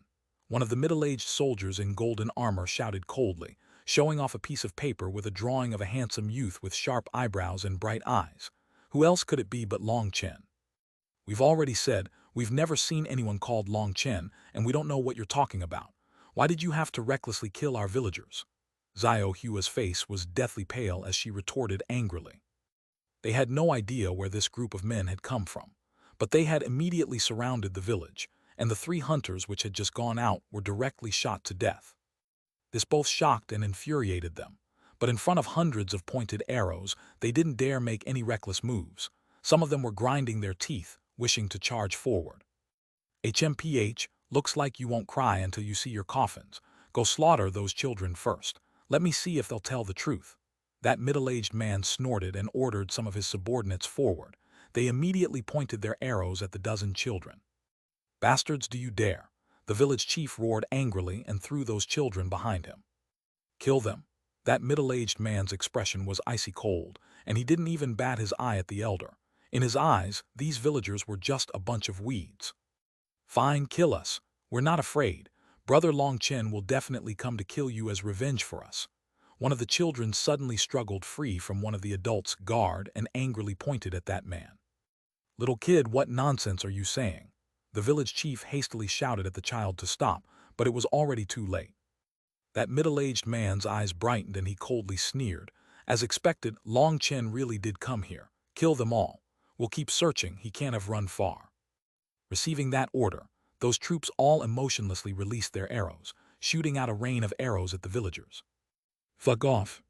A harsh shout suddenly shook their eardrums, and a figure rushed over like a wild gale, arriving in front of Xuanhuan and the others. With a shake of his sword, a terrifying sword chief ferociously fell. The majority of those arrows were all shaken away by Long Chen, but there were still around a dozen of them that managed to slip through and hit the villagers. Pained cries rang out intermingled with the weeping of the children. Looking at Long Chen, who had suddenly descended from the sky, those elite guards were all stupefied. Even the middle-aged commander was greatly shocked. Awakens, you damn bastard, all of you can go to hell. Long Chen's killing intent overflowed. He recognized that middle-aged man as Awakens, the savage marquis. That bastard actually wanted to kill unarmed villagers, including the children. He was truly a bastard amongst bastards, especially in the eyes of Long Chen, who had been saved by these villagers. Parting wind slice. Long Chen's broadsword cut across the air in front of him, and a sword chi invisible to the naked eye shot out like a crescent moon, immediately cutting through those stupefied troops.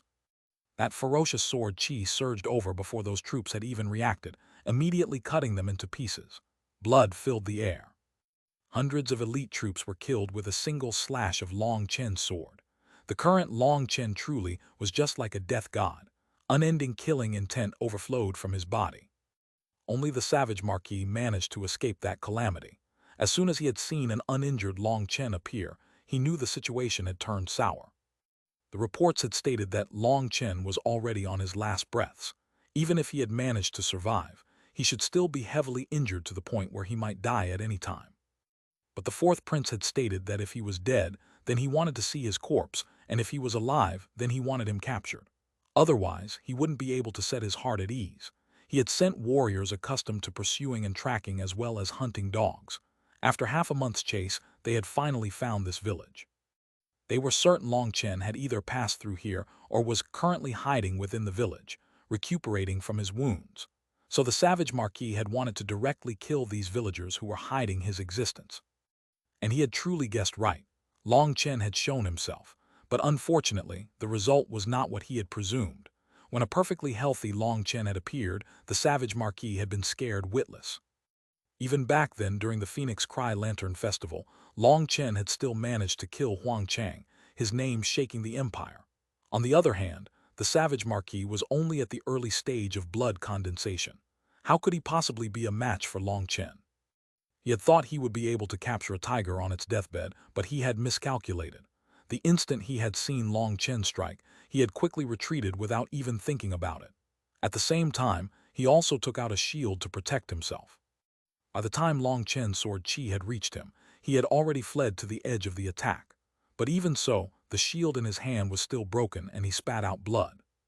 However, the savage marquis truly was an expert. He was someone who had already seen blood before. Resisting the intense pain from his stomach, he used his full strength to flee deep into the forest.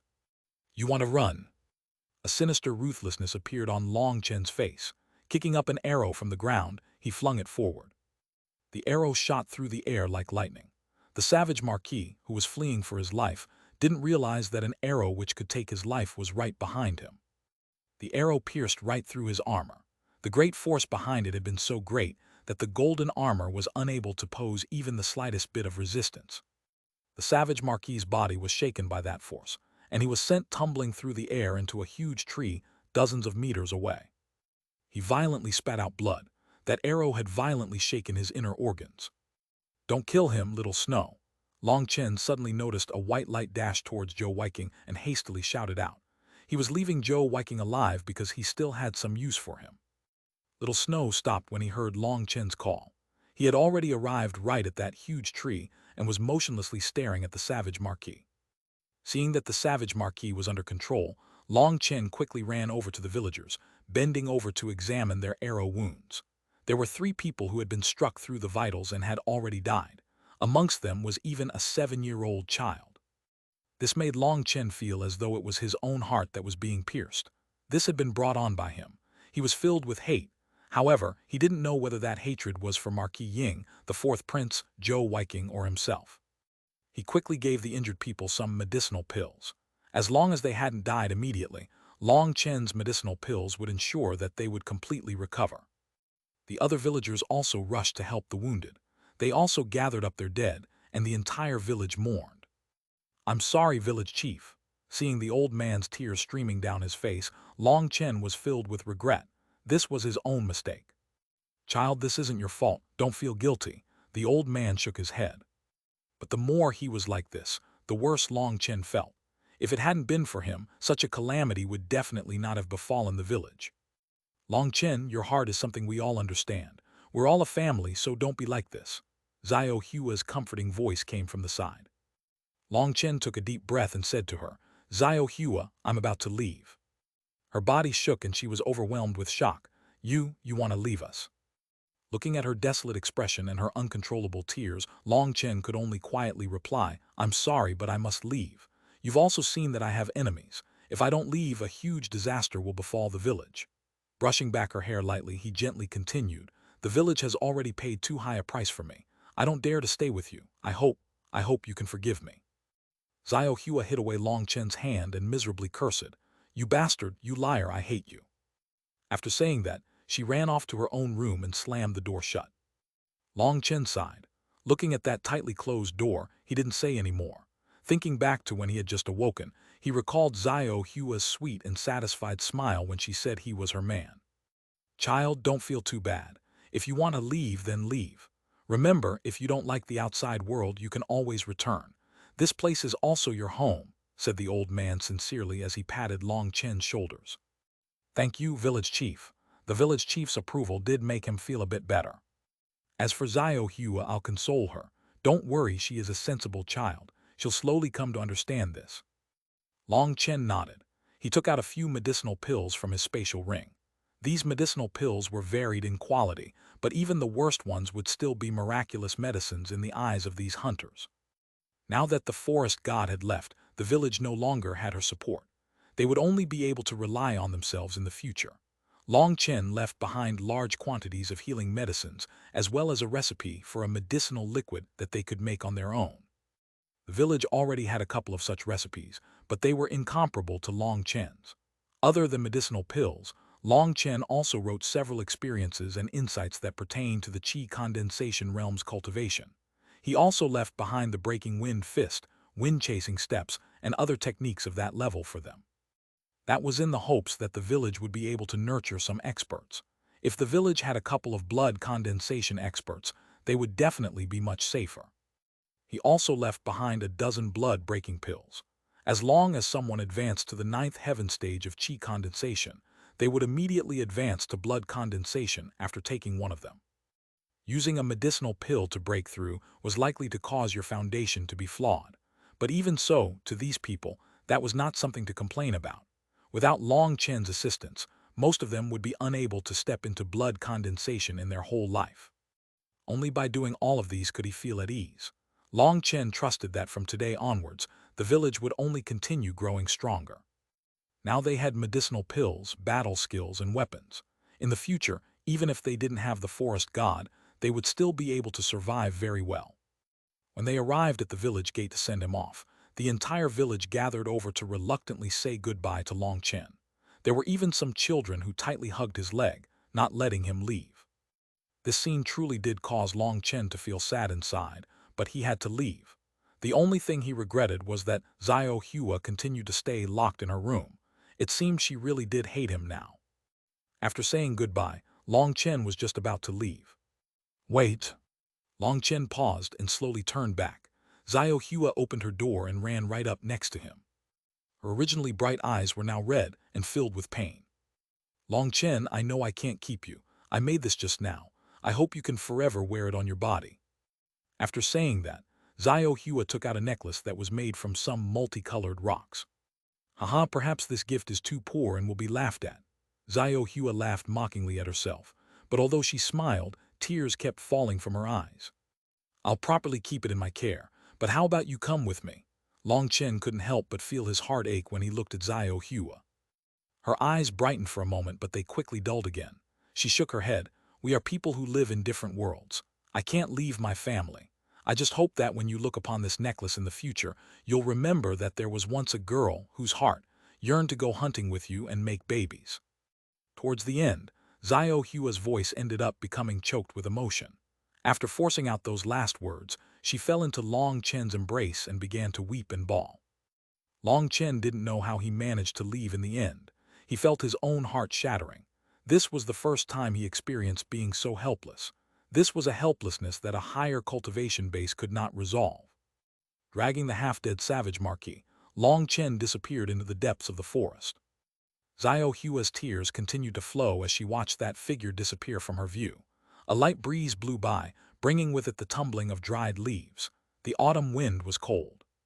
Chapter 94: Extreme Urgency. Once Long Chen had dragged the savage marquis dozens of miles away, he threw him to the ground. Xuanhuan was already so heavily wounded that just this little impact caused him to spit out more blood. Having been hit by the arrow which Long Chen had thrown so powerfully, his organs had already been shaken into pieces. But as a blood condensation expert, the blood in his body contained a great deal of life energy, so he wouldn't die immediately. Xuanhuan, tell me, how should I kill you? Long Chen looked down at this man, who was once a powerful expert in his eyes, his voice filled with bone-chilling coldness. If it had just been a personal enmity between the two of them, Long Chen wouldn't have minded giving him a quick death. But thinking back to the corpses of those villagers and their sorrowful expressions, his hatred of this bastard exploded. He didn't know just what manner he could kill Xuanhuan that would relieve his anger. He only coldly contemplated this, thinking of a suitable method. Long Chen, don't kill me. I'll tell you all my secrets. I was also forced, so I was also helpless. Xuanhuan was as pale as a sheet of paper. He could feel his life force quickly fading. Right now, the only one that could save him was Long Chen, who was a pill cultivator. In order to save his own life, this proud and arrogant noble no longer cared about anything, and even begged Long Chen for mercy. Does saying that have any meaning at this time? I already know that everything was planned by the fourth prince. As long as I return to the capital, everything will be revealed. There is no need for you to talk, snorted Long Chen coldly. No, Long Chen, the situation is definitely not as simple as you think. As long as you promise to let me go, I'll tell you something extremely urgent. It definitely won't disappoint you, said Xuanhuan hastily. Long Chen coldly said, speak. If it really is helpful to me, I won't mind leaving you alive. Xuanhuan celebrated and hastily said, your household has already been captured and placed into prison. They're currently waiting to be executed. What? Long Chen's expression changed and he harshly shouted, bastard, you dare try to trick me.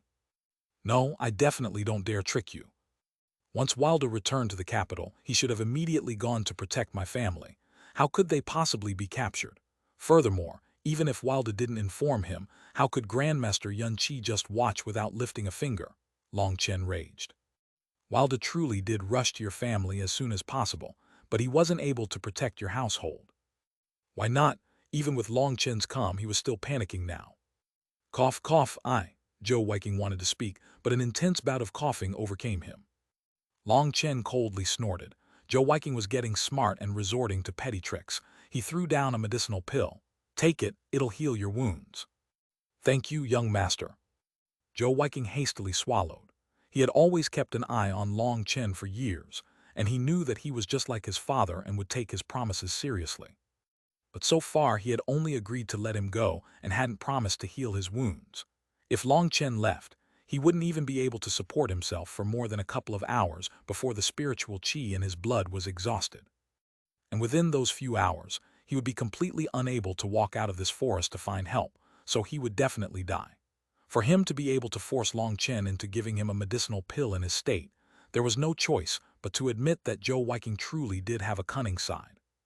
If I tell you everything, you have to keep your promise and not make things hard for me.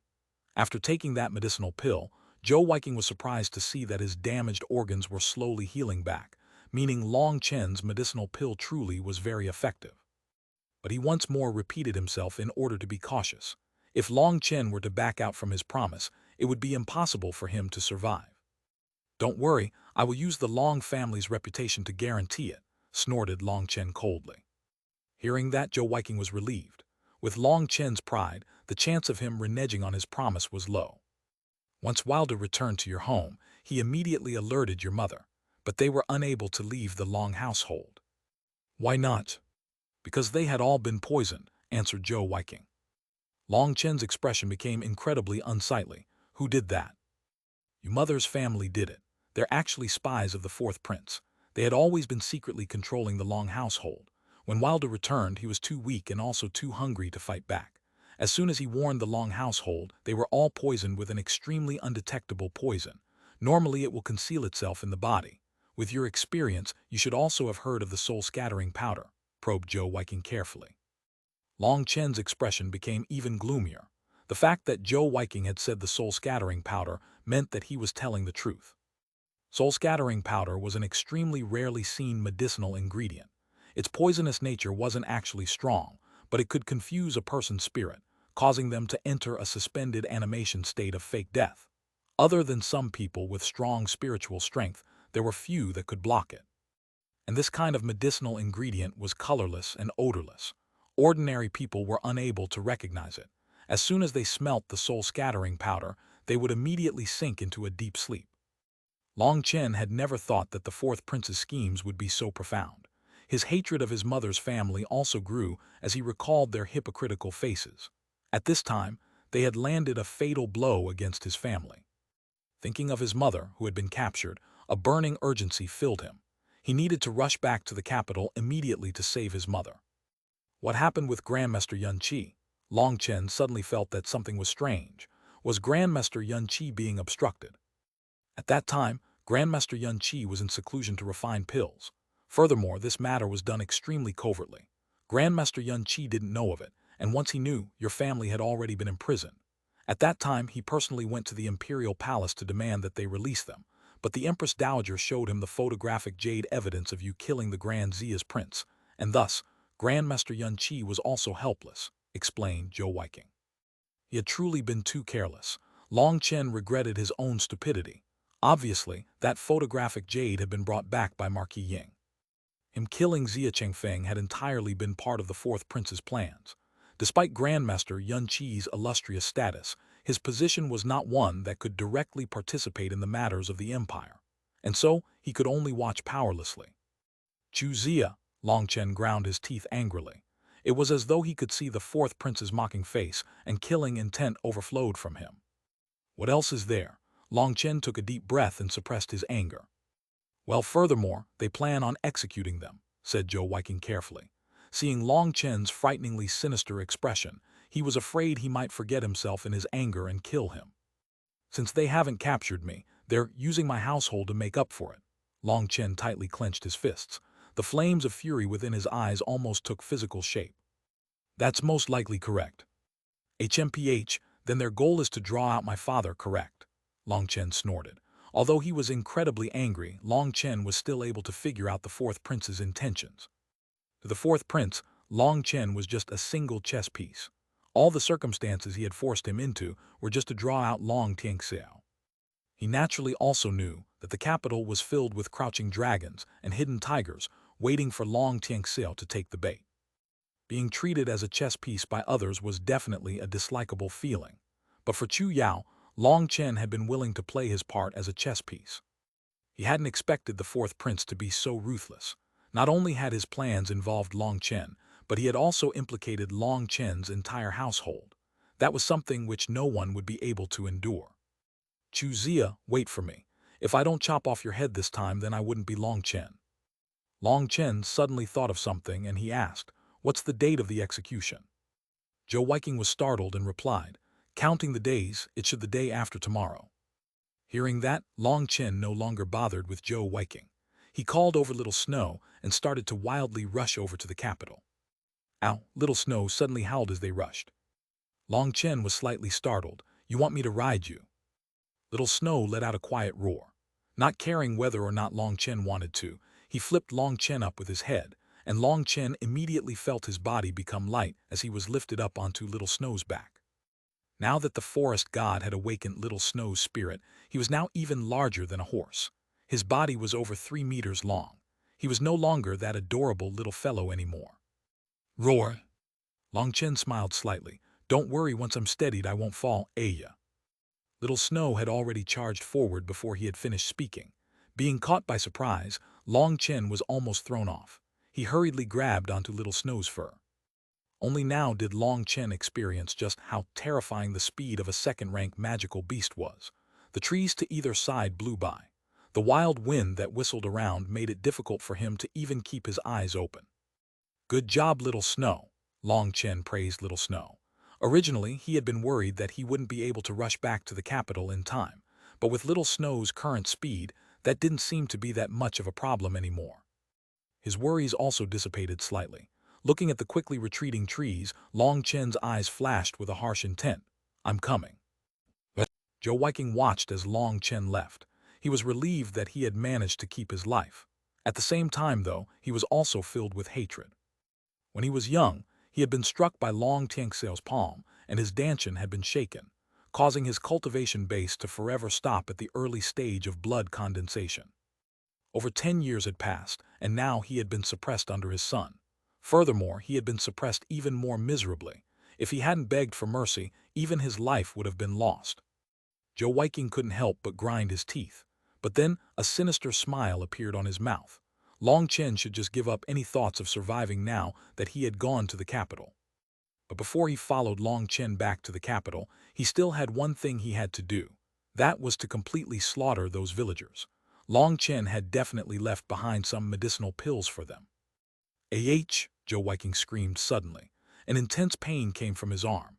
He looked over and saw that without realizing it, a red-colored ant had crawled up his arm and was now biting down on him. Heart-devouring ant. Xuanhuan was terrified. As soon as he recognized that small ant, it was as though he had seen a demon. That was a terrifying poisonous ant. It was said that this kind of ant wasn't that strong. It only had a slight poisonous nature that wasn't life-threatening. But when they bit you, it would be incomparably painful, as if your heart and insides were being devoured. Xuanhuan swatted that ant, killing it in a single blow. Just as he was about to move, his eyes were suddenly filled with terror. He didn't know at what time, but now all the surrounding trees were covered with heart-devouring ants. He suddenly thought of the medicinal pill Long Chen had thrown to him. He remembered seeing a twinkle of ridicule in his eyes when he had given that to him. Just at this moment, thousands upon thousands of heart-devouring ants smelled a special smell coming from Xuanhuan's body and charged over. They went all out to devour as much of him as they could. In their eyes, his body was a huge delicacy. His miserable screams continued endlessly. The heart-devouring ants' poison wasn't strong and wouldn't kill him, but the intense pain would rack his body so much that he would be unable to move. In this world, the most painful way to die was to clearly sense endless pain and want to faint, only to have losing consciousness become a luxury that wasn't given to you, and to have that pain continue until you were nothing more than a pile of bones. Chapter 95 Execution Ground. The Phoenix Cry imperial capital stood there as majestic as ever, emitting an ancient air. That was something that could not be concealed despite the several wars it had experienced in the past 1,000 years. But today, the imperial capital was no longer as bustling and filled with traffic as it normally was. It was filled with a foreboding air, and not a single shop opened its doors. In just a single month's time, the capital had completely changed. First, the news of Xia Chengfeng being murdered shook the entire Phoenix Cry empire.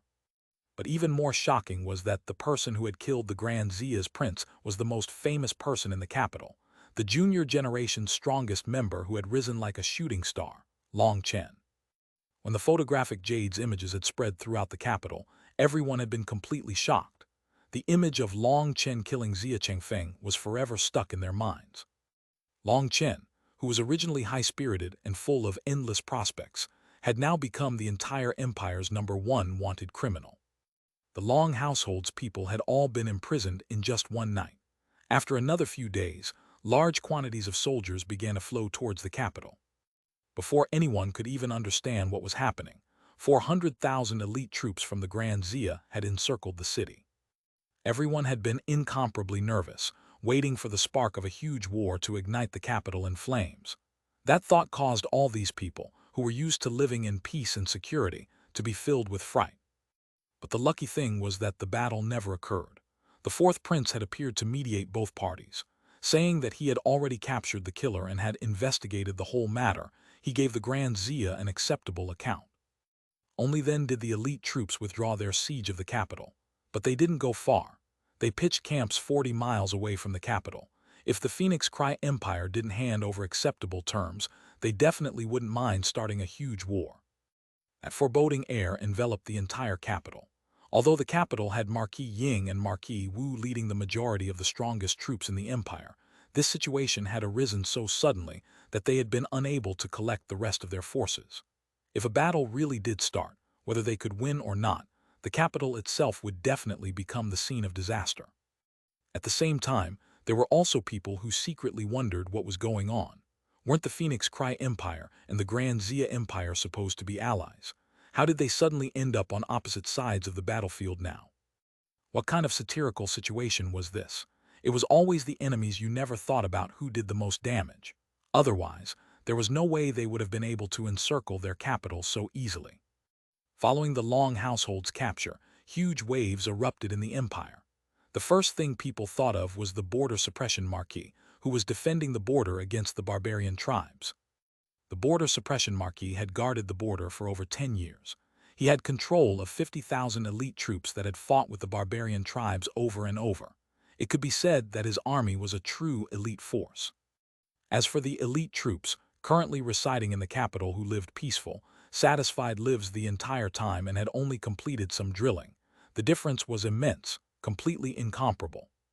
The border suppression Marquis' elite troops would definitely be able to fight enemies 10 times their number. After the Empress Dowager had imperially arrested the Long household, everyone wondered just how Long Tianxia would react. 10 days ago, sudden news had leaked that Long Chen's murder of Xia Changfeng had been incited by the Crown Prince, and so even the Crown Prince had been arrested. There had also been several henchmen that had been taken in with him. Today was the day for all these murderers to face their execution. Outside the city walls, the martial stage that had often been used for fights had been torn down to be replaced with a huge execution stage. On one side of the execution stage was the Phoenix Cry Empire's elite troops, while to the other side was the Grand Zia's elite troops. They both watched each other from a distance, with the atmosphere being incredibly tense. The commoners of the Phoenix Cry Empire were also watching from far away. This was the most controversial and shocking matter that had occurred in the Phoenix Cry Empire in the last dozens of years. Not only was a noble family about to be eradicated, but the Crown Prince was also to be executed. There were also tens of members of the imperial court who had been implicated.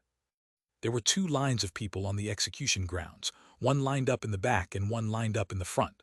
There were dozens of people in the front row, all wearing imperial robes. They were completely bound, lying there on the ground. Although everyone had already been prepared to see that, they were still greatly shaken.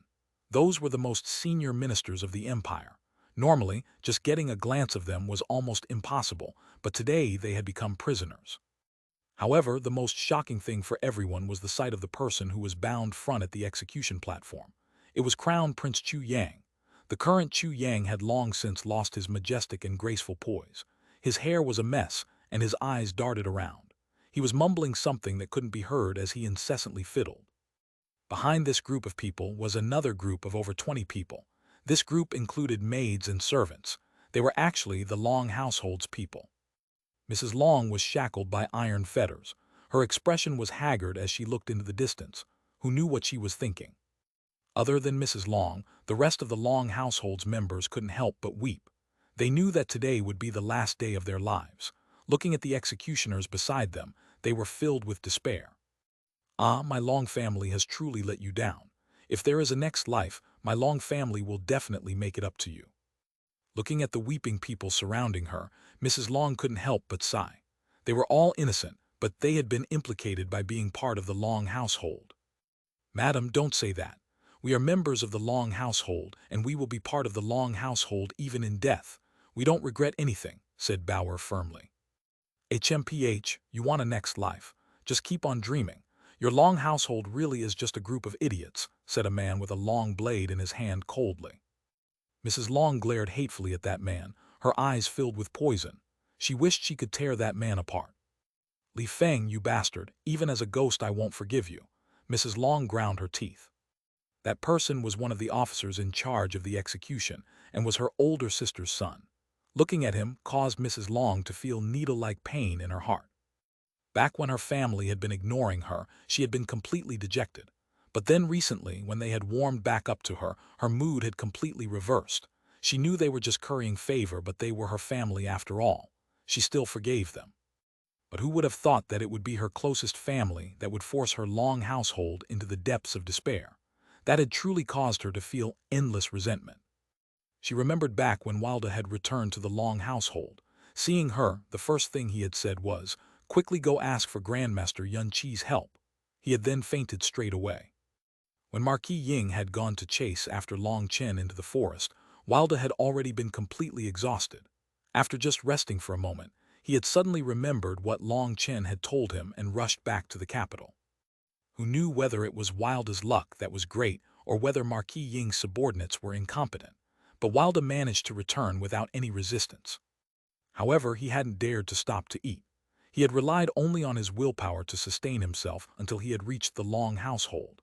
After saying a single line, he had been overcome by his exhaustion and fainted. Wilda hadn't noticed that at that time, Mrs. Long was in the midst of chatting with her older sister's family. Perhaps even if he had noticed, he wouldn't have done anything differently. When Wilda had fainted, Mrs. Long had hastily shouted for people to help. Her older sister had immediately comforted her and called over 2 people who weren't that far away. Wilda had fainted due to hunger. In order to awaken, they had brought over several bowls of water, but Wilda still hadn't shown any signs of awakening. Just when Mrs. Long had felt that something wasn't right, she suddenly smelled a certain thing and immediately lost consciousness. But right before her eyes had completely closed, she had seen her older sister's smile that was full of ridicule. By the time she awakened once more, the entire Long household had been thrown into a dark prison. That caused Mrs. Long to be filled with regret and hatred, as well as a deep sense of self-blame. Li Feng smiled coldly when he looked at her. "Even as a ghost you'll hate me. HMPH, even as ghosts you'd just be a group of idiot ghosts not worth interacting with. 10 years ago you were all also this stupid. At that time, we had already decided to split worlds with you in order to avoid being implicated. And now it seems you've become even dumber. After just saying a few random words, you actually ended up completely trusting us. If such an idiot didn't die, then it really would be a defiance of the heavens." Mrs. Long trembled in anger. Tears flowed down her face, but she didn't say anything. This was her family. "You don't need to cry. As my relative, I'll help to end your sorrow by speeding things up a bit. You won't feel any pain." Li Feng gently shook his blade and continued, "But Aunt, I really do need to thank you. Once I chop off your head, my career will quickly advance. Now that so many people are about to die in high positions, there are many openings for some lucrative posts. One of those spots will definitely be mine. Once I'm rich, I definitely won't forget Aunt's favor. During the new year, I will definitely burn some paper money for you, haha." "Li Feng, you definitely won't die a good death." Bauer cursed him to the side when she saw his satisfied smile. She really couldn't stand seeing this despicable bastard. Thinking back to when he had acted so well-behaved in front of them, his current expression made her nauseous.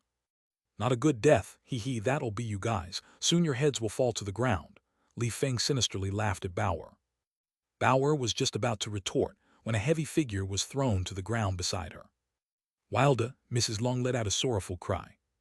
Wilda currently looked like a hedgehog, with long iron needles stabbing all over his body. Those were torture tools called bone-eroding needles. There was a painful poison coated on them that could erode a person's bones, causing the person to feel intense pain deep in their marrow. That kind of pain was something no one could resist.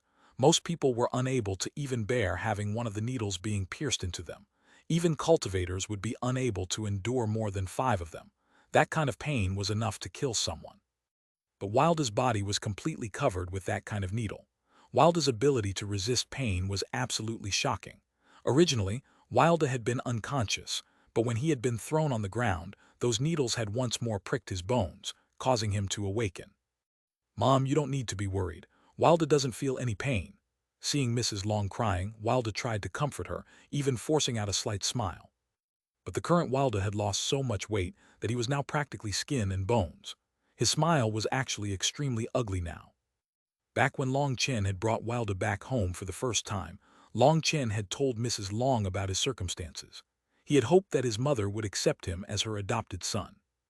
Wilda had called Mrs. Long Mom the whole time, but Mrs. Long had always felt that the appellation was a bit strange and hadn't replied to it.